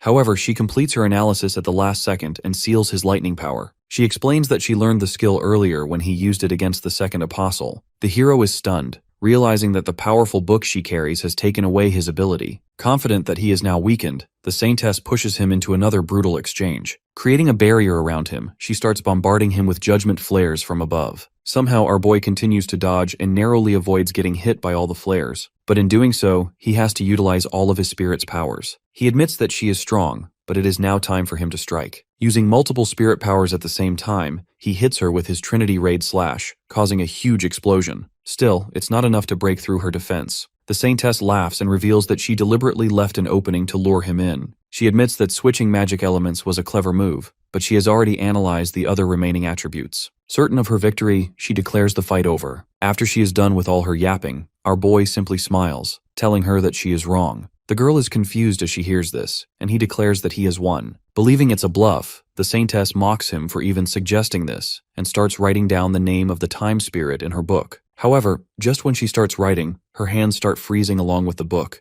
This surprises her, and she wonders if the hero has also formed a contract with the other great spirits besides lightning. Looking straight at her, the hero declares that he never loses when he is this close to his opponent. Despite losing her book of truth, the girl continues fighting and hits him with the flare again. This time, her attack lands on target, but it turns out to be nothing more than an illusion created by the light spirit. While she is still in disbelief, our boy admits that he hasn't just mastered the spirit of lightning, but all of the great spirits. Combining all of their powers, he rushes straight at her with his mana sword. The Saintess has no time to react and gets stabbed straight through her body. This one strike is enough to put her down on her knees. However, before perishing, she asks the hero why he is trying so hard to reject the will of their master, even though he has strength beyond human reach. Our boy admits that her master may be strong, but he won't follow him if he plans to steal his future and his loved ones from him. This makes the girl laugh as she believes that all of this is pointless. After she perishes, the hero senses the power of the lightning spirit coming back. Since the effect of the book has worn off, the island quickly starts falling. Meanwhile, we see the rest of the group making their way to the center of the island. They can see that it's about to call on top of the capital, but they don't have many options. Despite the odds being against them, Lush urges everyone not lose hope, as she has seen humanity overcome impossible trials. Hearing this, Morgana asks the water spirit for her full power and starts controlling the sea near the capital. The queen realizes that she is planning to flood the capital with seawater in order to cushion the impact. However, this is a bit too much even for the mighty witch, and her body starts to break down. Lush quickly rushes to her side to help her and keeps her standing. At the same time, Layla uses her pendant to heal her injuries. The witch thinks to herself that she can't die without atoning for the sins of her brother. We learn that he was the one who manipulated the human king into starting the Great Mage War. Using the spirit's power to the max puts too much pressure on her body, and she starts to faint. Just when she thinks it's over, the queen smiles and points to the red-haired girl, who is now controlling the power of the water spirit. Layla steps up at the crucial moment and creates a giant wave that safely carries the island into the sea like a huge ship. Everyone starts cheering for her, and even the queen rushes to commend her for her effort. Seeing all this, the witch smiles, commenting that it was worth surviving the Great Mage War. Meanwhile, our boy is outside staring at the capital as he realizes that they nearly avoided disaster. However, the calm doesn't last long, and he immediately senses an evil presence descending from the sky above. Before the entity can even reveal itself, our boy already knows who it is. The others also come out and witness as the death god himself steps into the human world. Meanwhile, out of the tomb of the ancient dragon, the two apostles are still wreaking havoc. Before they can break through the door, a strong burst of lightning strikes one of them. The blonde kid looks back in surprise, asking them how they got here so fast. Behind him are all the mages of the royal corps who admit that their commander planned all of this. At the same time, the academy is being attacked by monsters. Drago and the others continue to fight back, but regular students have no chance against these monsters. Suddenly, the pink-haired girl also joins in with her summon and starts destroying the monsters. However, a massive dragon catches her by surprise. Before it can attack, someone hits it with flame magic, giving her a chance to escape. When she turns around, she notices the other students arriving through a portal. As the battle continues, the headmaster reveals that he is the one who created the massive teleportation network spread across the world. This system allows mages and fighters to move freely and respond quickly, finally letting them face the apostles on more equal ground. With the teachers and mages already holding the front lines, the headmaster places his remaining hope in Satsuna to finish what they cannot.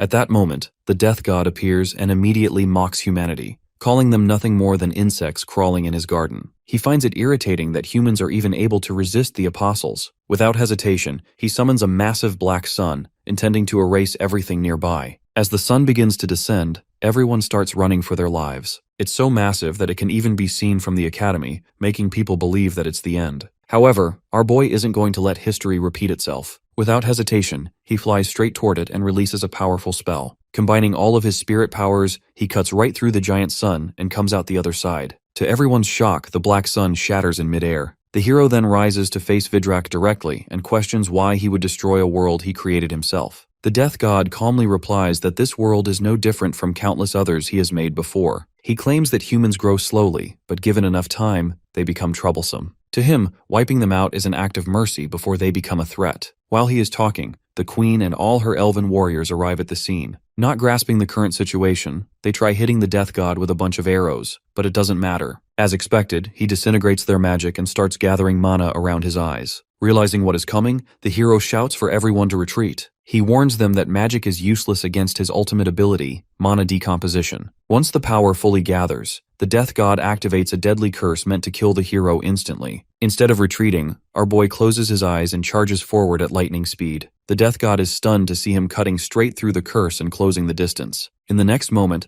Satsuna lands a heavy punch to his body, revealing that this is his trump card for the final battle. He knows that the only way to get past his decomposition ability is to hit him before it has the chance to activate. This means that he has to attack from point-blank range. With this, our boy gathers all of his mana into his fist and enhances his speed to the maximum, delivering a powerful 1-inch punch with the combined attributes of all spirit magic. The punch is enough to send the death god sliding back in disbelief. Seeing him shocked, the hero asks him if this was also part of his grand plan. He mentions that humans have the ability to change their own future, and if he is their creator, he should have believed in their potential. This makes Vidrak furious, and he calls him an insignificant bug. Hearing this, our boy realizes that he isn't talking to any grand creator, but an evil death god. As he prepares for his next attack, he notices Satanachia and the 11th apostle behind him. The death god orders them to surrender their core so he can absorb its power. The second apostle obeys immediately, but before he can give away his core, Valem stabs him in the back and takes out his core. It is revealed that the 11th apostle was actually Leo, who had simply taken his form. We learn that there are 12 apostles in total, and they all come from the same world as the death god. Each of them has their own unique authority or power that is bestowed upon them by the death god through their core. It turns out that Leo managed to kill the 11th apostle and steal his core. He then used his shape-changing authority to hide his own identity, and managed to steal the core of the second apostle.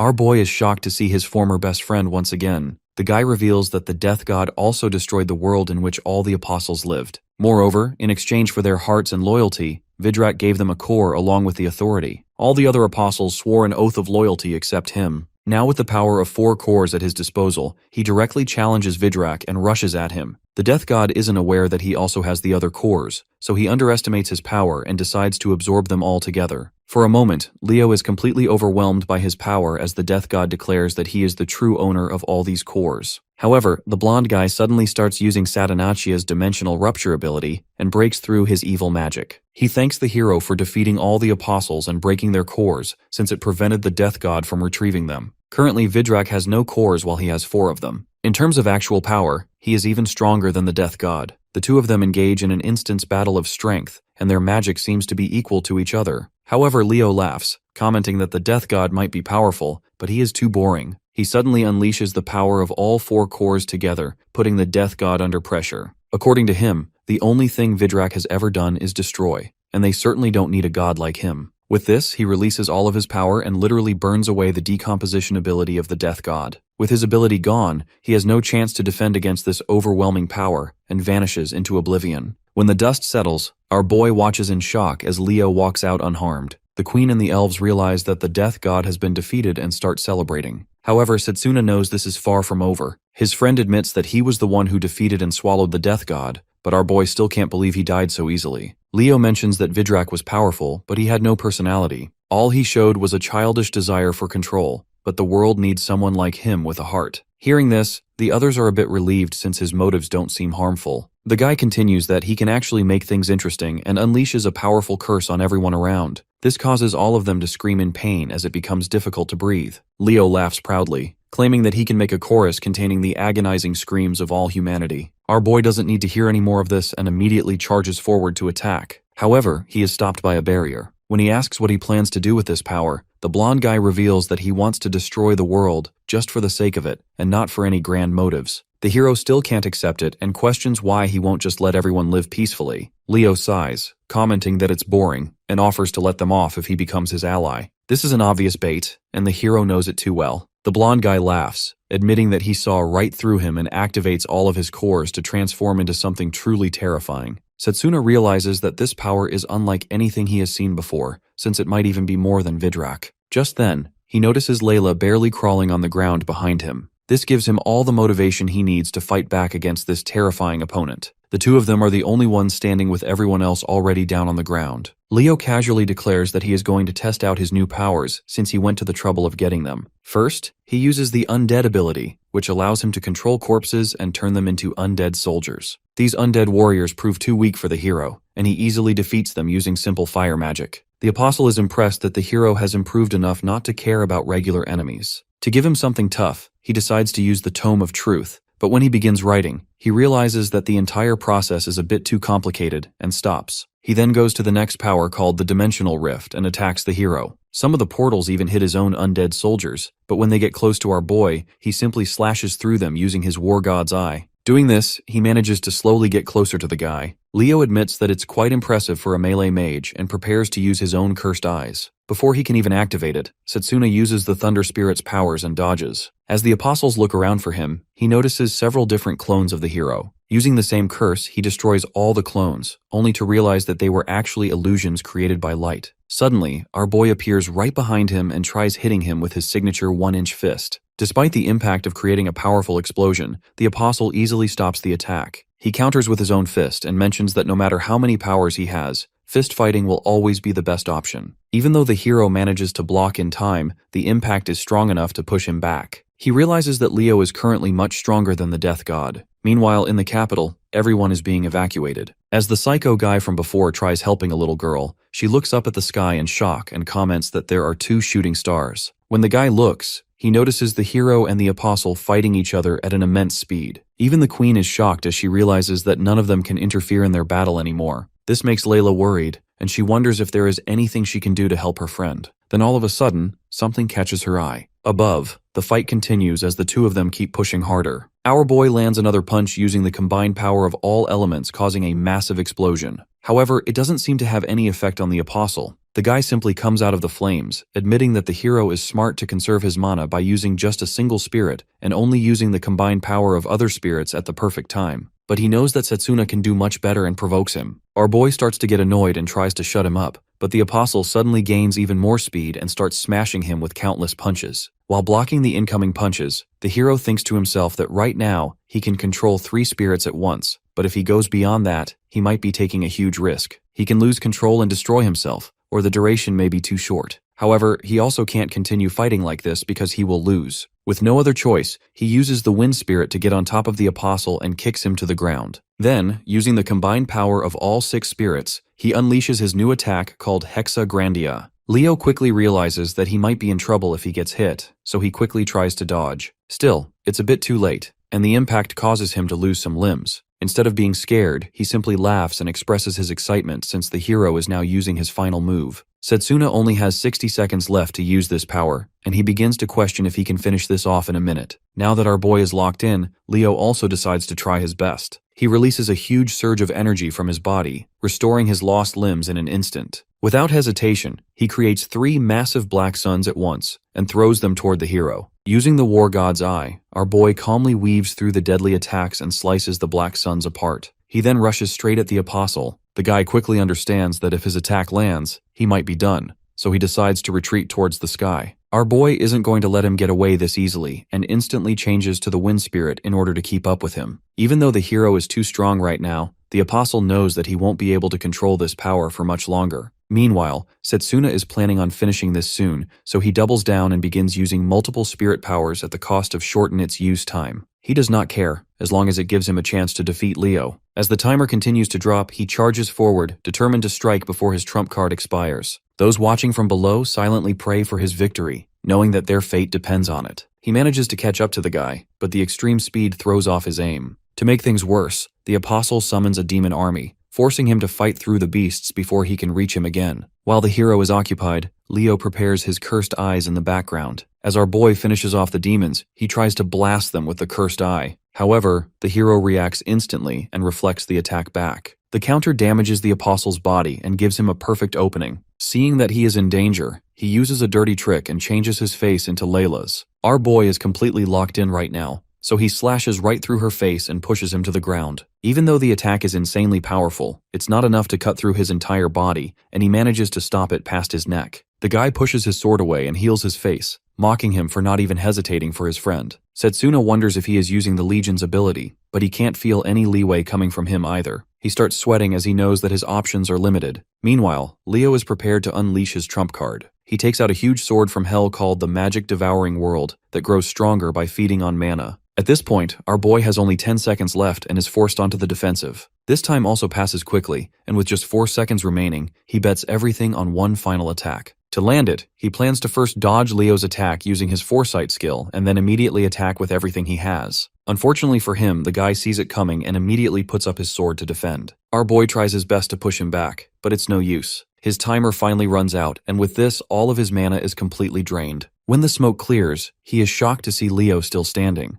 Even the Apostle admits that he believed he had lost for a moment. With Satsuna exhausted and helpless, he taunts him and blasts him with energy. Despite having nothing left, the hero refuses to give up. He charges forward and punches the guy with his bare fist. Of course, it doesn't work, and Leo easily stops it, punching him back even harder. His former friend still can't believe how he isn't giving up. The hero declares that he only made it this far because he never gives up and never will as long as he can clench his fist. Accepting this resolve, the Apostle prepares a final devastating energy blast and fires it at him. The explosion is massive. When everything settles, our boy is nowhere to be seen. Believing he has finally won, the guy prepares to destroy the world. Unknown to him, the hero is still alive because Layla rescued him at the last second. Now that he has no one left to stop him, Leo begins to wonder where he should start first. This reminds him of the headmaster since he still has a debt to pay him, so he decides to head there. However, several powerful spells are launched at him from a distance. None of them hit him since he has the magic disintegration ability. Still, this is enough to change his mind, and Bro decides to destroy the capital first. Meanwhile, back in the cave, our boy is completely exhausted and out of mana. He thanks the girl for her help and tells her that she needs to leave since she is also out of mana.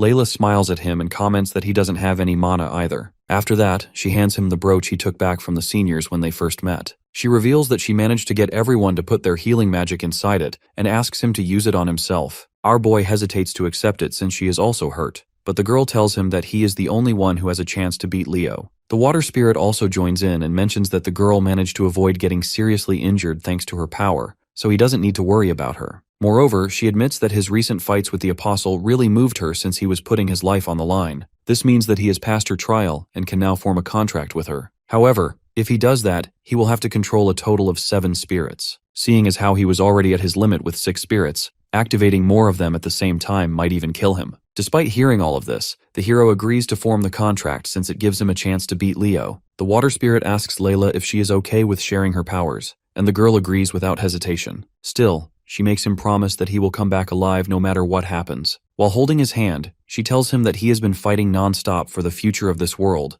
so the person who deserves to enjoy that future the most is him. This puts a smile on his face, and he realizes that he still might have been fighting alone if he hadn't met her that day. He tells her that he is glad they met in his second loop and promises to protect this world with everything he has. After saying goodbye to his girl, the hero finally flies away to take care of business. Meanwhile, Leo is casually chilling above the capital, preparing to hear the screams of all the people he is about to kill. Just then, something zooms past him like a 5th-gen fighter jet. When the guy turns back, he is shocked to realize that the hero is still alive. He tries finishing him off, but this time his attack does no damage. Bro immediately figures out that he is in deep trouble, as the hero literally starts radiating the colors of the rainbow. Satsuna is emitting too much mana, so he can't really use it in his sword. Instead, he simply activates it with his entire body. His body starts shining so brightly that the Apostle has trouble looking at him. Even the people watching from the ground mistake him for a rainbow in the sky. Meanwhile, the time spirit reveals that this is what he saw when he glimpsed into the future of the hero. This is the moment of the birth of the Rainbow King. Before the hero can send the Apostle to hell, Blazer shows up and reminds him that his body has already started to crumble under the pressure of all this power. However, he reminds him that he can't die here since he made a promise to his girl. Our boy laughs for a split second after hearing this and immediately locks in since he doesn't have much time left. The next instant, he smashes Leo's sword clean in half and sends him flying back. The guy has no time to react and starts getting hammered by all his fists. He manages to dodge one punch and tries hitting back, but Satsuna launches his own fist, causing them both to collide. The force is too much for Leo to handle, and his right arm is blown off entirely. Without wasting a second, our boy punches him once more and flies up into the air. Badly beaten and exhausted, Leo starts babbling about how it's impossible for anyone to have more power than the gods. He screams on top of his lungs, claiming that this story won't have a happy ending.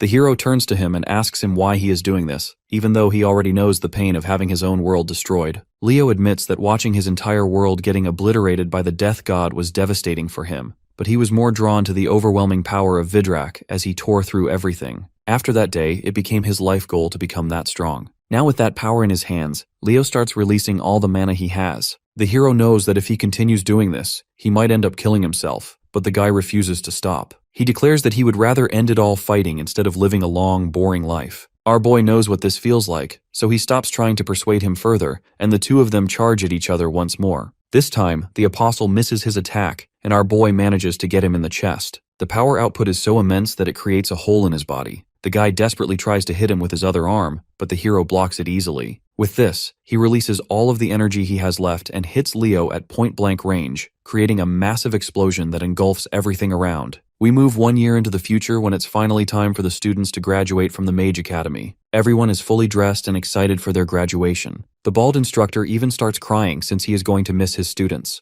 In all of this, the headmaster can't help but think about Setsuna, who went missing after his fight with Leo. His contracts with the spirits were also severed as a result of this battle, and no one really knows if he is even alive anymore. Out of nowhere, Layla turns to the headmaster and announces that she is going on a journey to find the hero. Lionel asks her if she has any leads, but she dismisses them. Her only motivation is the promise he made her before leaving and her long-pending confession. Afterwards, the red-haired girl continues traveling around the continent, noticing how the relationship between humans and the elves has grown. People have started to understand spirit magic, and the discrimination between them has decreased. Layla's search leads her to Morgana and the Elf Queen, but both of them are also clueless regarding his whereabouts. Disappointed, she visits Roberta, who mentions that a lot has changed in the church ever since Setsuna defeated the Death God. Even though some people hate him for going against God, others still love him for what he did. Layla even visits the orphanage but fails to get anything about the hero. In the Royal Mage Corps, the commander mentions that they are still busy dealing with the monsters. However, due to the hero's influence, more mages have started to practice melee magic. The fire mage admits that he tried searching for him between his missions, but he failed to find any clues.